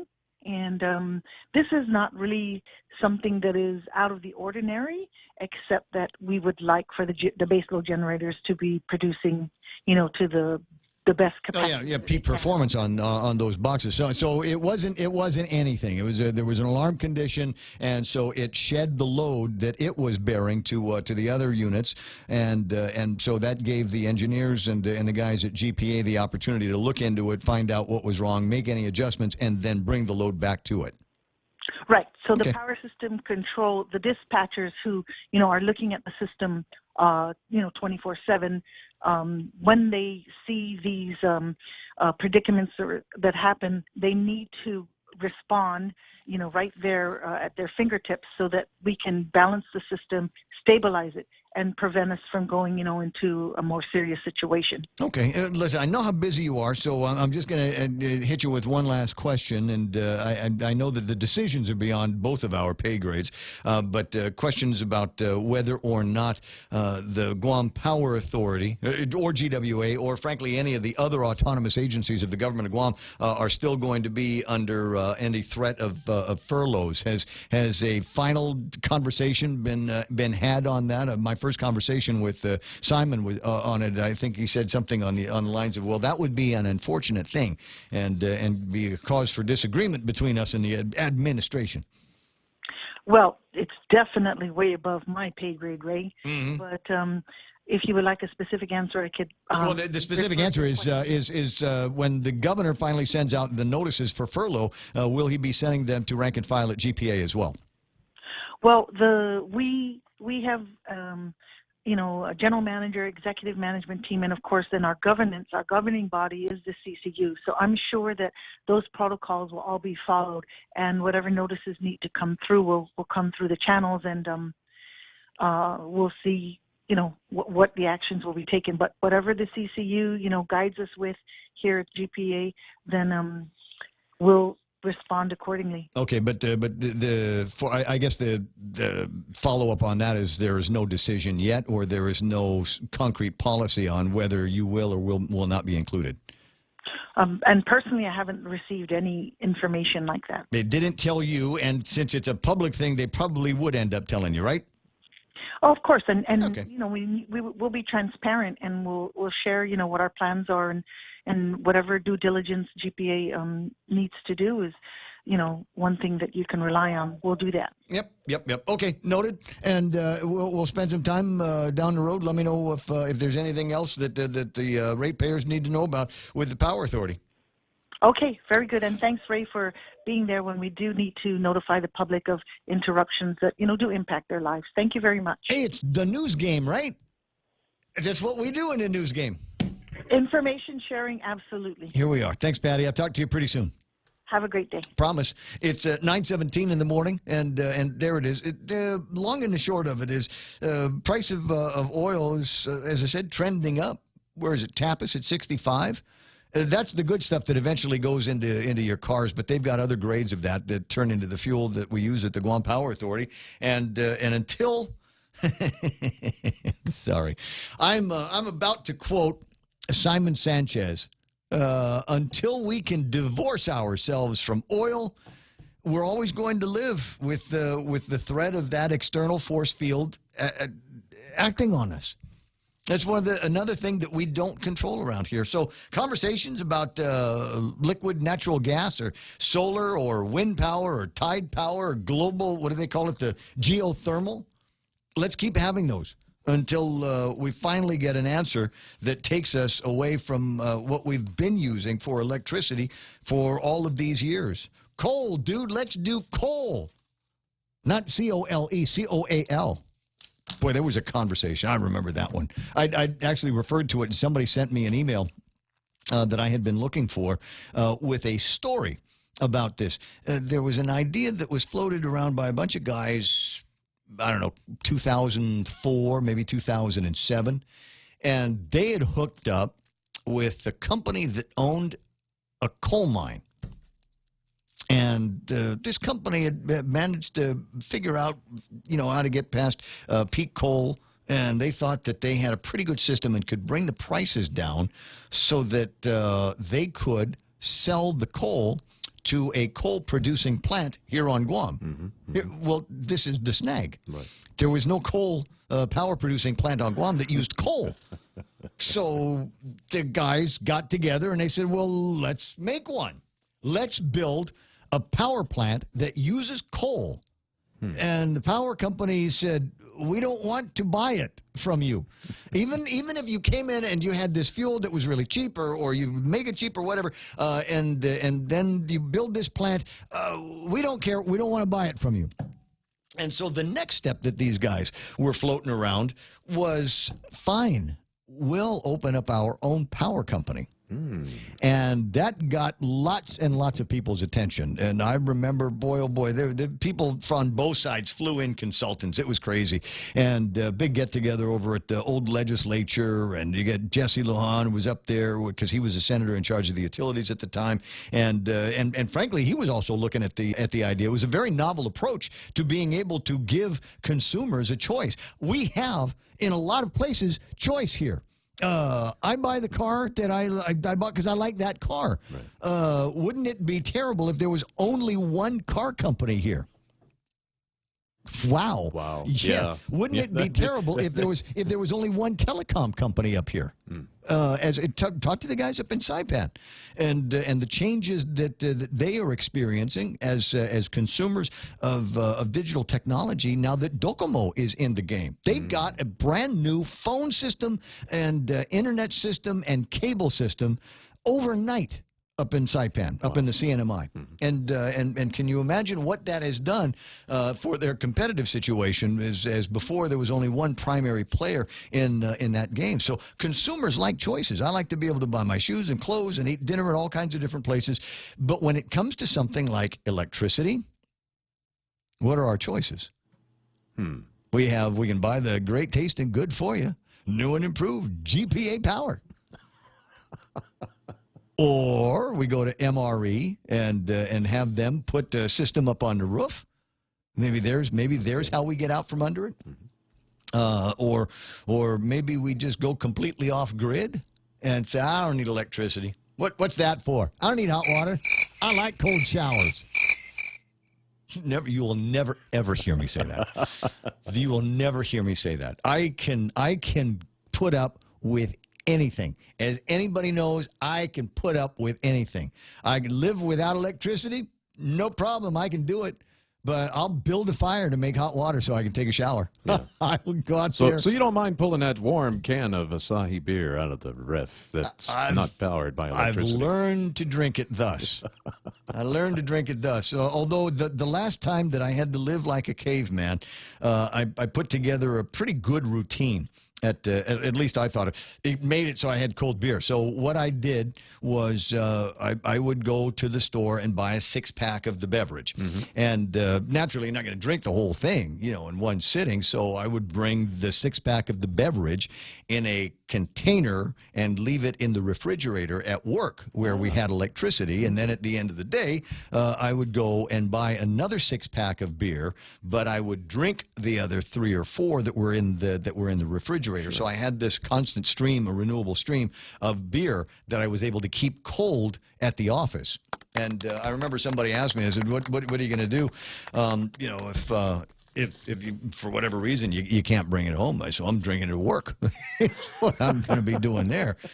What about the rest of the family? I said, they can come and drink it with me at work too, but I'm not going anywhere where there's not going to be any cold beer. I remember the aftermath of Pamela. My grandmother loved her scotch and water. Grandma loved to have a scotch and water. Some women drink a glass of wine, but Grandma liked the scotch and water, and she learned to drink it without ice back in the olden days. And we learned how to drink sodas without ice in the summer of 1976 because we were living like cavemen. So you learn to put up with those things. But a cold shower is never, ever, ever, ever, ever, ever, ever going to be on the list of things that I will learn to tolerate. Yeah, I had a few of those while I was in the Philippines. Yeah, that's not fun. Down in Davao, Mindanao, Southern Island. Yeah, you think, oh, wow, it's further south. Water must be warmer. No, it's not. No. Not when it comes out of those pipes. Yeah. Note from Simon's got the radio on. Coal plants are being shut down everywhere. Renewables and gas are the future. When batteries mature, we'll approach complete renewables. And I like the battery conversation. I've always liked the battery conversation. I'd like to see more of that kind of conversation, and maybe it's something that you need to be thinking about at your place. But the maturity is there's many factors that get involved. Is how long can we make the batteries last, and then of course you got the size of the batteries. You talk to the guys that have been in the solar game for a long time. They'll tell you about the big batteries that if you could do it right, you go find somebody over at the phone company, and because they don't keep these things until end of of life, or they shouldn't. So you could go and buy the old cast-offs from the phone company and use those in your home solar game, so that when the power went out, you'd be able to get some electricity running in the house. Very nice. Running under the 12-volt systems or the 110 volts. 9:25 in the morning. KUSG, that's us. 888-8255. That's also us. Ray Gibson Show at gmail.com is another way to get to me. Now, I do have to clear up something that you might have heard earlier. I'm getting a correction on. When I spoke with Tom the Hammer Adda, Tommy said that they had risen out of the committee on the whole last night. Such language that we use, sparkly language. We don't propose amendments. We proffer amendments. Yeah, right. We don't rise in support of, no, we don't say, hey, I like that idea. We rise in support of my colleague's amendment. Mr. Speaker, I rise in support. You know, I was talking about it's nice to have competition. It's nice to have choices. And looks like Guam is going to be getting its share of choices around here. She was on the radio yesterday talking about a get-together with the girls at the Chamber of Women's and Dr. Nedley and a whole bunch of other people. I've got the thing in front of me, and I'll do that in a second. But I wanted to bring Chris Lujan, who is really good at keeping a secret. She was in the building in front of a microphone with me for a half hour, 45 minutes yesterday, and did not once mention that the Triple J family is growing by one. Good morning, Chris. Good morning, Ray. My God, you know what? I know. How's about that for the best kept secret on Guam? You know, I was worried Monty was going to beat me to it. You know. Wow. When I need to trust somebody with a secret, I'm going to hand it to you. Yeah, you know, you got to. So, but frankly, it would have been the last thing on my mind. I guess the big deal, and Monty being the landlord over at the Tumon Sands Plaza, they'd already made a big deal about here comes the Olive Garden, but it looks like, you know, around the corner from the Olive Garden is going to be another 5,000 square foot Red Lobster. Yes, we're super excited about this, Ray. You know, they're doing a lot of good things down at Tumon Sands. You know, the concept of opening up, you know, the frontage to look more like a street cafe style with an open sidewalk. They've got all this thing, this entertainment space, this virtual reality entertainment space that they're looking at towards the back. So we come in at a really exciting time for. Wait, back up. Hold on, time out. So they're gonna open up the front, and now are they gonna? So we're looking at the entrance from Tiffany all the way down to Gucci. So we're going to take up 5 front store spaces, and we're going to expand into the center court. You're talking about 5,000 square feet. Right. So there's going to be a lot of changes, you know, you're going to see very soon. Yeah. So like I said, really exciting time for us. I mean, this is going to be a key position for us down there in the heart of Tumon. You know, I mean, you're talking about the highest standards of quality and service, you know, with Red Lobster. So we really got to give Guam. Well, I mean, it's you've already name you know the other restaurants that you guys are working there. You've got first of all the I was going to say Outrigger, but the Outback, and you want to talk about setting standards there, especially for service and food quality, right? Yes, exactly. I mean, we're running Outback, and consistent taste, consistent quality, consistent service, you know. This was the best partnership for us on Guam, and so we're super excited about it. Wow. Well, I'm just thinking about the tectonic changes. I mean, because you and I are old enough to remember when there was a hotel in that building. I mean, there's still places up on the roof that I think if you ask somebody really nice, they could get you a key up there so you can relive the old days. But, you know, a lot of history in that building and some new history going in. Now, you'd mentioned something else that was going to go in the back. What's that? Yeah, you know, and I'll let Monty talk to that. But you know, one of the selling points for us was that they're revamping that mall and looking at like an entertainment space, somewhat of a virtual reality entertainment space, I think, in the back. But like I said, I should let Monty talk to that. But I don't have him on the phone yet. Oh, okay. Well, I don't know enough about it to be touting it, but I know enough to say that we know it's going to be an exciting time for them as well. I'm very intrigued now. I've eaten at a Red Lobster. In fact, one of the places that my old man likes to go when I'm in North Carolina is I don't know, 20 minutes away from the house is a Red Lobster. So I'm kind of familiar with the idea of the thing. So tell me a little bit about the courtship between the Triple J family and Red Lobster. How did that get started?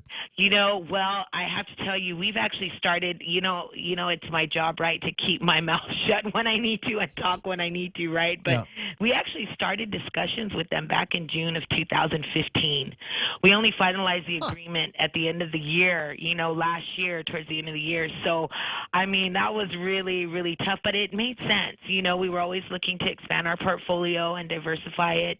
There is no other, seafood concept in that way. It really meets what our brand is about, which is really cozy, family friendly, accessible pricing, so it really fit into our business model. So it only made sense to do that, especially for Guam. Well, people have been talking about bringing that out. So there's I'm looking over some of the items on the menu, and obviously they have lobster and they have fish and they have shrimps in there and all kinds of other things. There is a lunch menu. There's a dinner menu. We're going to do our best to stay true to the brand, and we're still a ways away on that, but let me tell you, you're going to have all the great things that you always look forward to when you go there to Red Lobster. I mean, everyone, I've been getting messages all night. Will you be bringing out the Cheddar Bay biscuits? Yes, of course we will.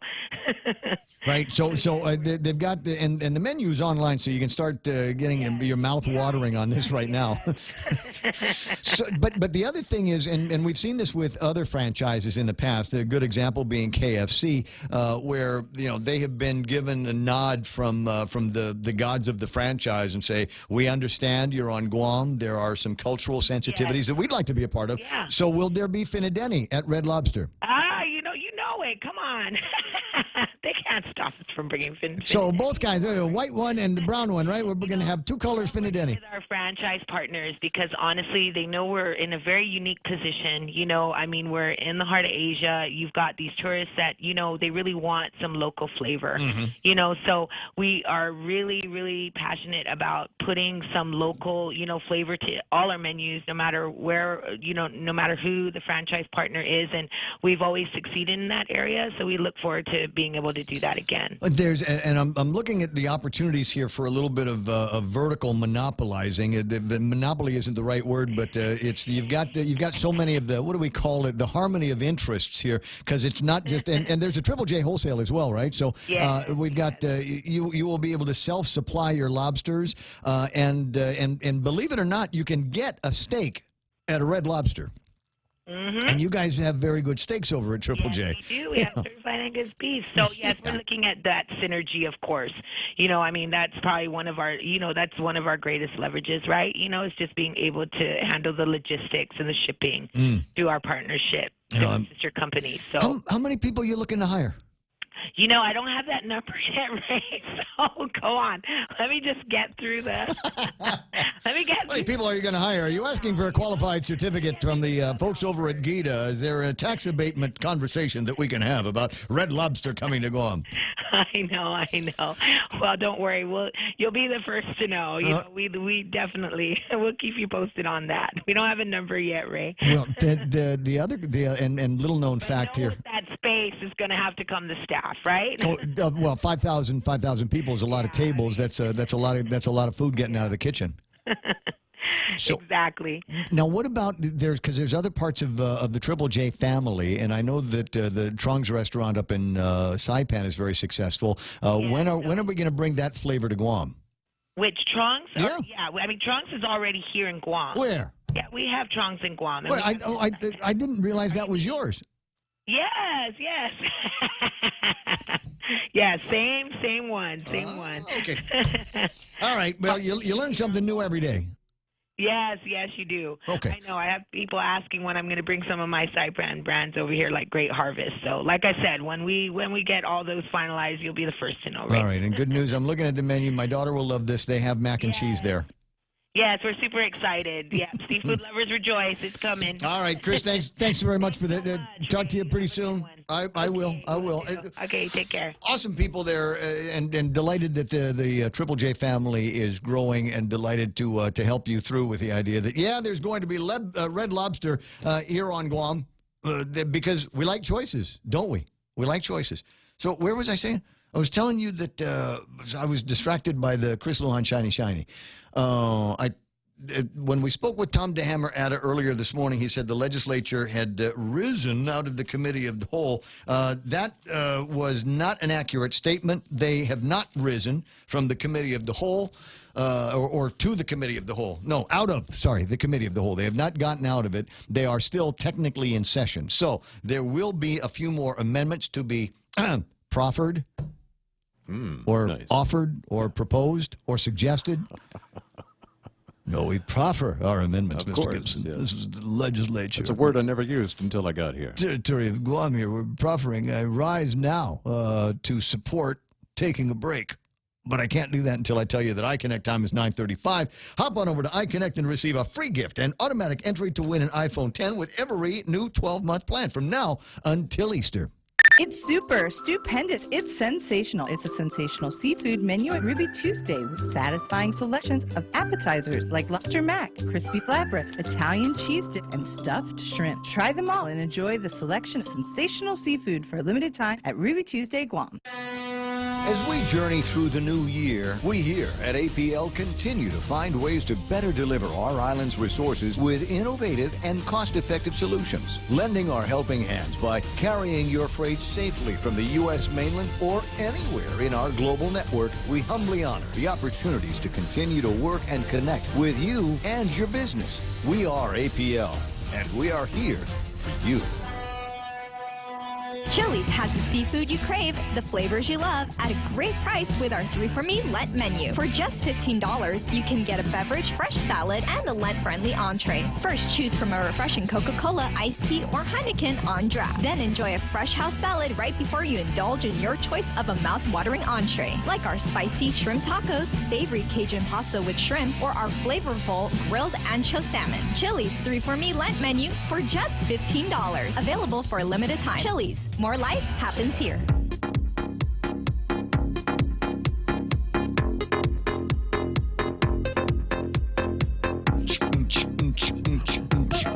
Usually if you're walking by a nightclub and you hear this kind of music pouring out of it, it's a good idea to just keep walking. Yeah, pretty much. Yeah. By the way, Disco Ball, we put that in tomorrow. There. What happened? The Disco Ball comes in tomorrow. Does it? Yeah. Oh, perfect. In-studio Disco Ball. Gotta have one of those things in here. Where are we now? Where did I want to go? What's the big deal here? Well, I should say that, as producer, it's my job to put together, interesting features for our program. And we now have the best of Simon Sanchez. Cut one. Ouch. We're going to add to that. Yeah, I'm sure we will. He says he was misquoted on that one, and if that's what he says, that's what he says. We'll look over the tape a little bit later on in the morning in the program. At any rate, there were a couple of things that were in my head, and most of them, unfortunately, are tied to. So I'm going to have to go to a different page. Tied to comments that are being posted up on the Facebook feed here this morning that I thought I'd reference before we moved any further. And there's, as I said, constantly ways that I want to hear from you. I want to hear what you've got to say. I've said, because I believe it, I'm with Senator Frank Uggan on this. Is there games being played out there? You look at all the different places that seem to be on the chopping block. We shut down fire departments and the police station because we gotta save the overtime at the police station where they have heavy overtime. No, that was going to be saved over at the Department of Corrections. Okay. How's that coming along? It's been a while. We got any numbers that we can look at on that? And frankly, let's get back in the business of hiring guards and hiring enough people in all of the places where we need them in the Department of Corrections and the Guam Police Department, the Guam Fire Department, so we don't have what is being referred to as usual overtime. Because people think that overtime is actually their salary, and it's not. That stuff has got to get right-sized. The senator asking the question about, wait a second, Parks and Rec has a budget of $4.3 million, only 9% of which comes from the 9% for the entire year comes from the general fund. Otherwise, these things get moved along because they've got money coming in from the limited gaming fund and the tourist attraction fund, not the general fund. So why are we shutting down these sports facilities, these parks, these places? Why are we doing that? It doesn't make any sense. In fact, when you shut them down, you make it so that the people that would like to use the swimming pool, as an example, can't use the swimming pool. They pay when they go in to use the swimming pool. We've shut down the cash register. Why would we do that if we need money? That's and so it doesn't make any sense. The only reason why I can think anybody's doing it is because somebody's got a real vindictive heart out there.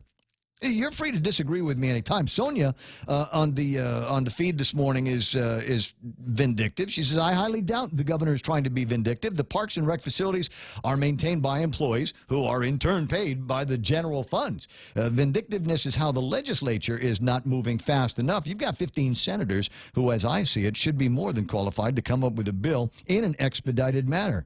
All bodies of government must work united to spare this island from totally crashing.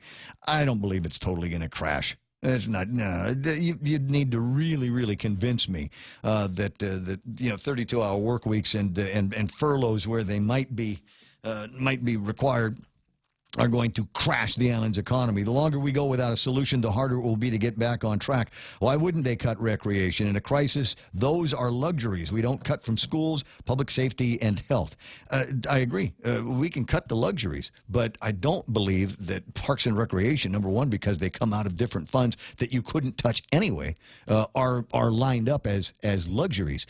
And then the other thing is, if we don't have the kids playing basketball at the mayor's office, if we don't have the kids in the swimming pools at the villages and doing those kinds of things, or practicing for the meets that will show up in those swimming pools, I'm not going to run right out and say the first thing they're going to do is turn to a life of crime and petty theft.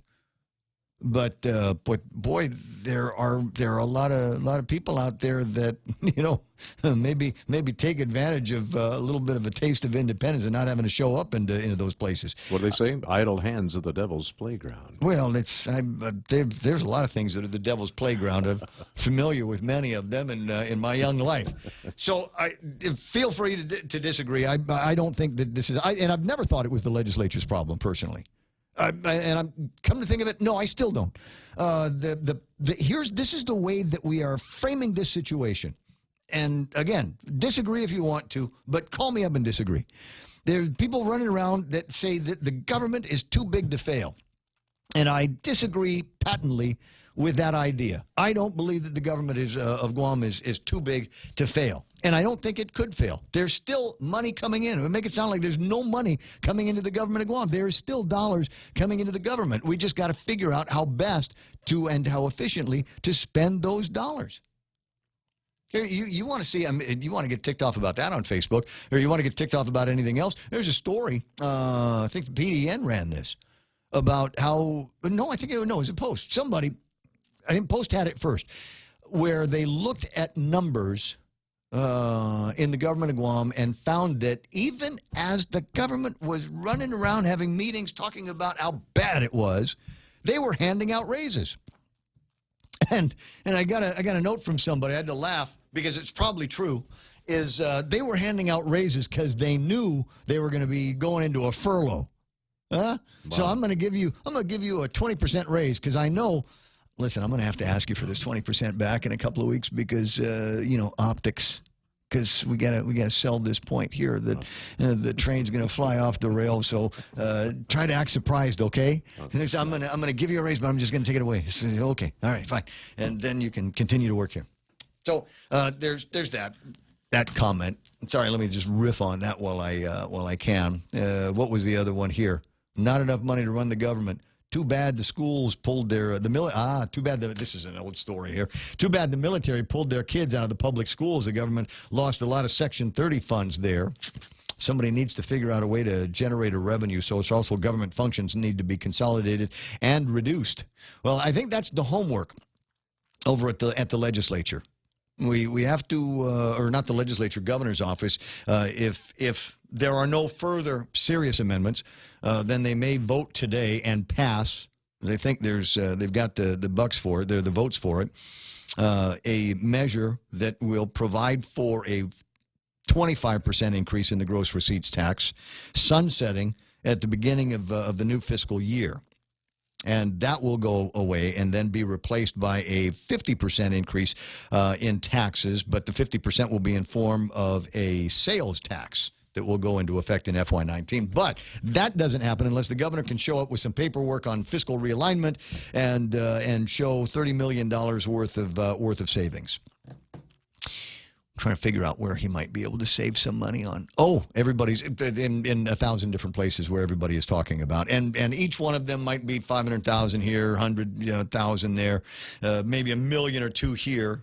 But as has been pointed out many times, you have to find about, if it's $2 million, then we need to find 50 of those where we can save $2 million, because that's how deep the hole is going to be in 19. It's better stop digging. Isn't that what they teach you in business school? All right. Talked with John Fernandez earlier, and he's talking about some cuts. They're going to continue to move forward with the $19 or so million worth of cuts that they have already proposed. And note from the listeners, why is Fernandez not saying hell no to cutting DOE? He's falling in line with the police and the fire chiefs who should have stood up to the governor and told him to find other areas to cut. Sure, DOE needs cost-cutting addressed, but after everything else. So it's interesting that you bring in the other guys. I'm of a sense, and maybe they won't say it publicly, and maybe they won't even say it to me in private over a couple of beers, but I'm sure that there's some of these guys that are having to carry the water that are really embarrassed by it. They're going, yeah, I feel bad. This is not what I wanted to do. This is not what I signed up for. Not what they were thinking about when they were small children sitting on the playground saying, I want to be. Deborah says, so the plan is to leave the gambling places open and close the pool, the ball fields, and the library. What kind of recreation opportunities do we want to provide our community? How do you want your family to spend its leisure time? Let's go to the game room down the street. Sorry, that's plural. Let's go to the game rooms down the street. Oh, wait, we won't have any leisure time because there are so many needs to, everybody needs working 2 jobs to pay the increases in the taxes and the fees. But we get that extra 8 hours off each week. So you just sit around, don't do anything, just sit and breathe. Because sitting around and breathing doesn't cost anything. The second you want to start doing something, all of a sudden we're going to have to pay this new tax that's going to be in there. And don't sit in your own house. Don't sit in your own house, because you're going to have to pay more for the electricity because, as they said, a 2-part increase, one in February and another one in May. And when are we going to start feeling some of these things? Depends on how fast they can move over at the legislature, the governor's office, and the Department of Revenue and Taxation. But it looks like not first quarter. First quarter's just about done. Even if the legislature voted on everything today, and even if they voted on everything today and the governor came in this afternoon with a plan that they liked, we're still not going to see any additional serious revenue into the government of Guam until, what, April? April 20th, maybe late April? At least. And then that's when we ought to start seeing a few more dollars rolling in that are based on these new taxes. And that's going to be the first kick in the gut to the taxpayers of Guam. Is they're going to have to pay that increase. The second is going to be the cost of everything going up, their own power bills, and the power bills of the places where they're shopping and eating. Those are going to be going up as well because the power increase, they're going to get passed that on to the consumer. Mm-hmm. And so all of these things need to be considered. I do want to give a little bit of credit here to, see if I can open up the email on this quick enough. Make sure that it's still pertinent. I got a note from the people that are working over at Regine B. Lee's office, and I thought this was a good idea. I thought it was a good idea at the time when it first came up, the last time we went through this sales tax brouhaha, and I think it's a good idea now.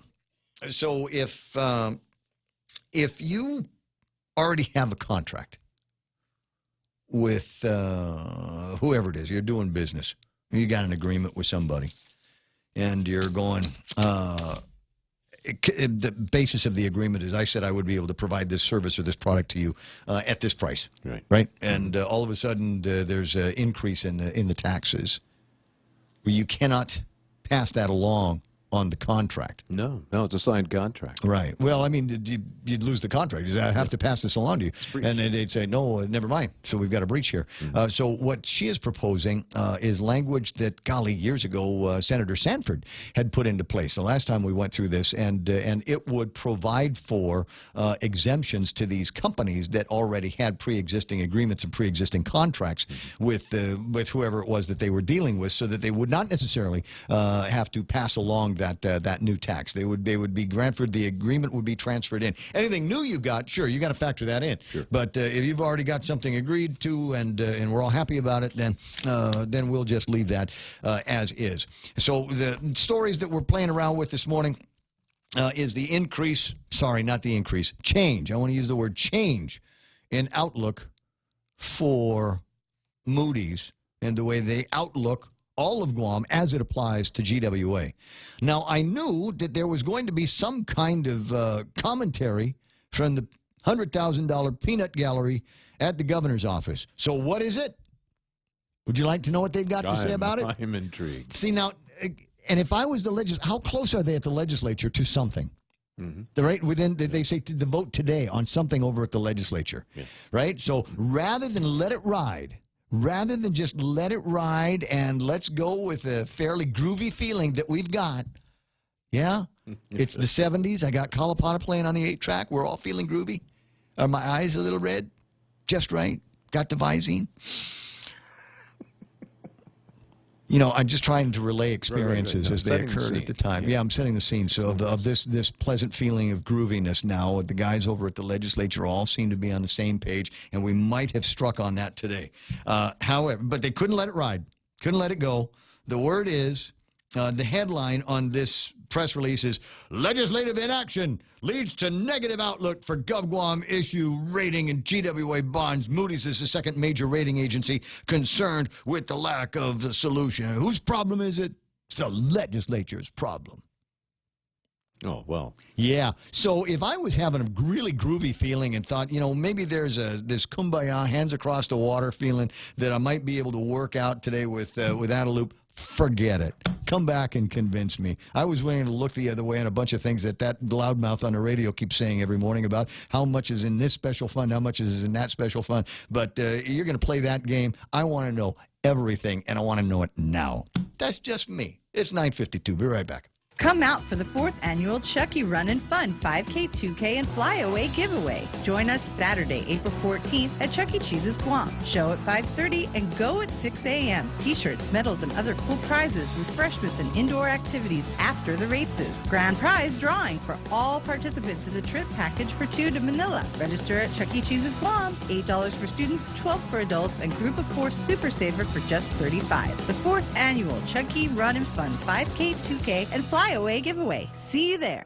For over 55 years, Community First has served our island as a full-service financial institution. And now, we're proud to introduce the new Community First Student-Run Credit Union, open in Manila on Route 10, Guam's first student-run financial institution, which means it's operated by college students like us, ready to serve all our members, existing and new. We're just down the road from UOG and GCC. Community First Guam Federal Credit Union, now open in Manila. This credit union is federally insured by NCUA. $7 meal from Circle K. Get your choice of 2 Nathan's all-beef hot dogs or a half-pound Nathan's all-beef footlong, a big wrap bag of chips, and any size Polar Pop. That's a giant deal of a meal, all for only $7. Circle K. Take it easy. At Micronesia Renewable Energy, values matter. So all of their solar energy systems come with guarantees and the most value. No shortcuts, all quality. It's giving you that solar energy system at the best price. It's using highly efficient solar panels with typhoon-proven racking, built by highly skilled local technicians, so your system performs and saves you money. It's total peace of mind all the time. Not all solar companies are created equal. For experienced quality solar, it's MRE. Call 632-27 2613. MRE, the smarter choice. Wendy's welcomes the new Smoky Mushroom Bacon Cheeseburger, featuring smoky, sautéed portobello mushrooms, melted Asiago cheese, crispy applewood smoked bacon, and crunchy fried onions atop a juicy beef patty. For those craving the same great taste, Wendy's Smoky Mushroom Bacon Potato is also loaded with sautéed portobello mushrooms, cheddar cheese sauce, and crispy applewood smoked bacon. Here, for a limited time, get a delicious Smoky Mushroom Bacon Cheeseburger and Smoky Mushroom Bacon Potato today. Wendy's. Now that's better.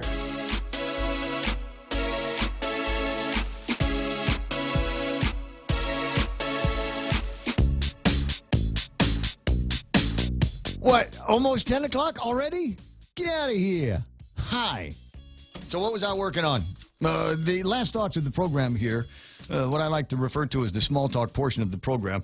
A lot of guys are going, gee, if we, the 32-hour work week and the furlough, there's going to be people in the government of Guam that are going to quit, and they'll go find another job somewhere. Hey, you know what?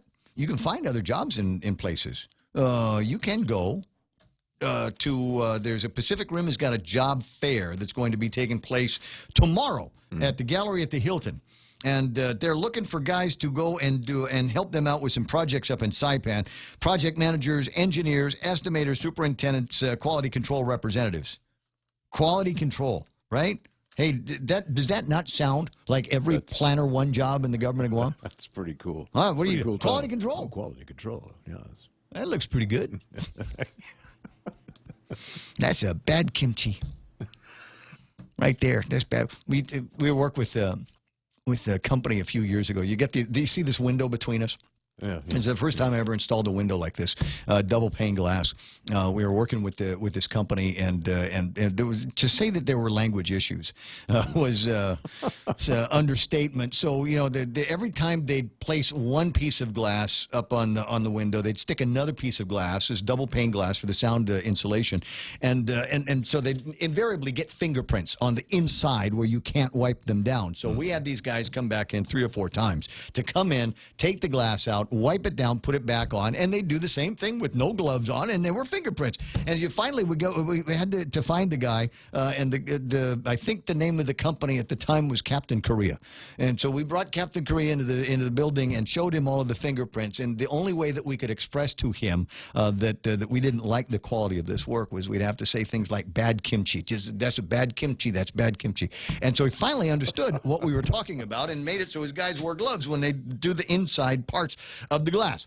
So I digress. So there's that's going on tomorrow, and I urge you to take a look at today's Daily Post. Carl Nelson has got an interesting editorial, and somebody that tries to say interesting things on the radio every day. When I spot something interesting, I always try to make reference to it. He was talking about how back in the olden days, he would vote by party. They got 15 guys running for the legislature, and the Republican Party, pow, pow, pow, I'm going to put a dot next to all 15 names. And he says, I'm not going to be able to do that anymore, I don't think.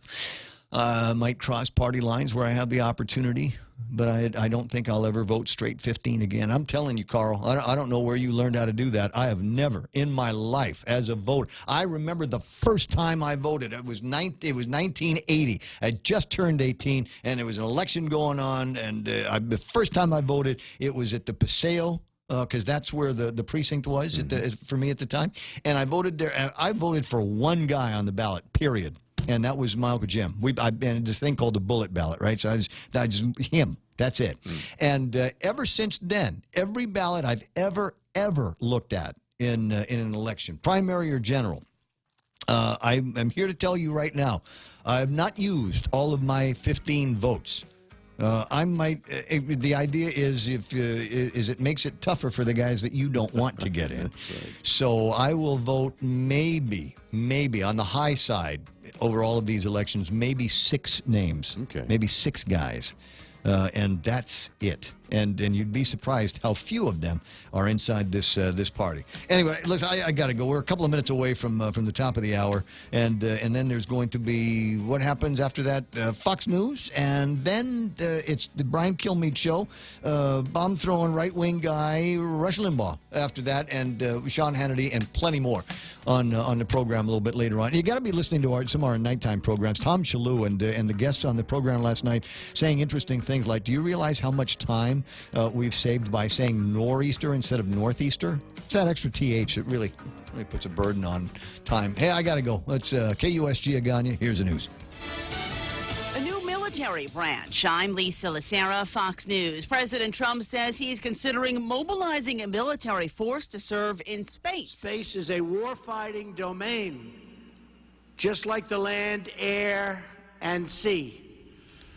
We may even have a space force. His comments during a speech at Miramar Naval Air Base in San Diego. Earlier today, the president visited border wall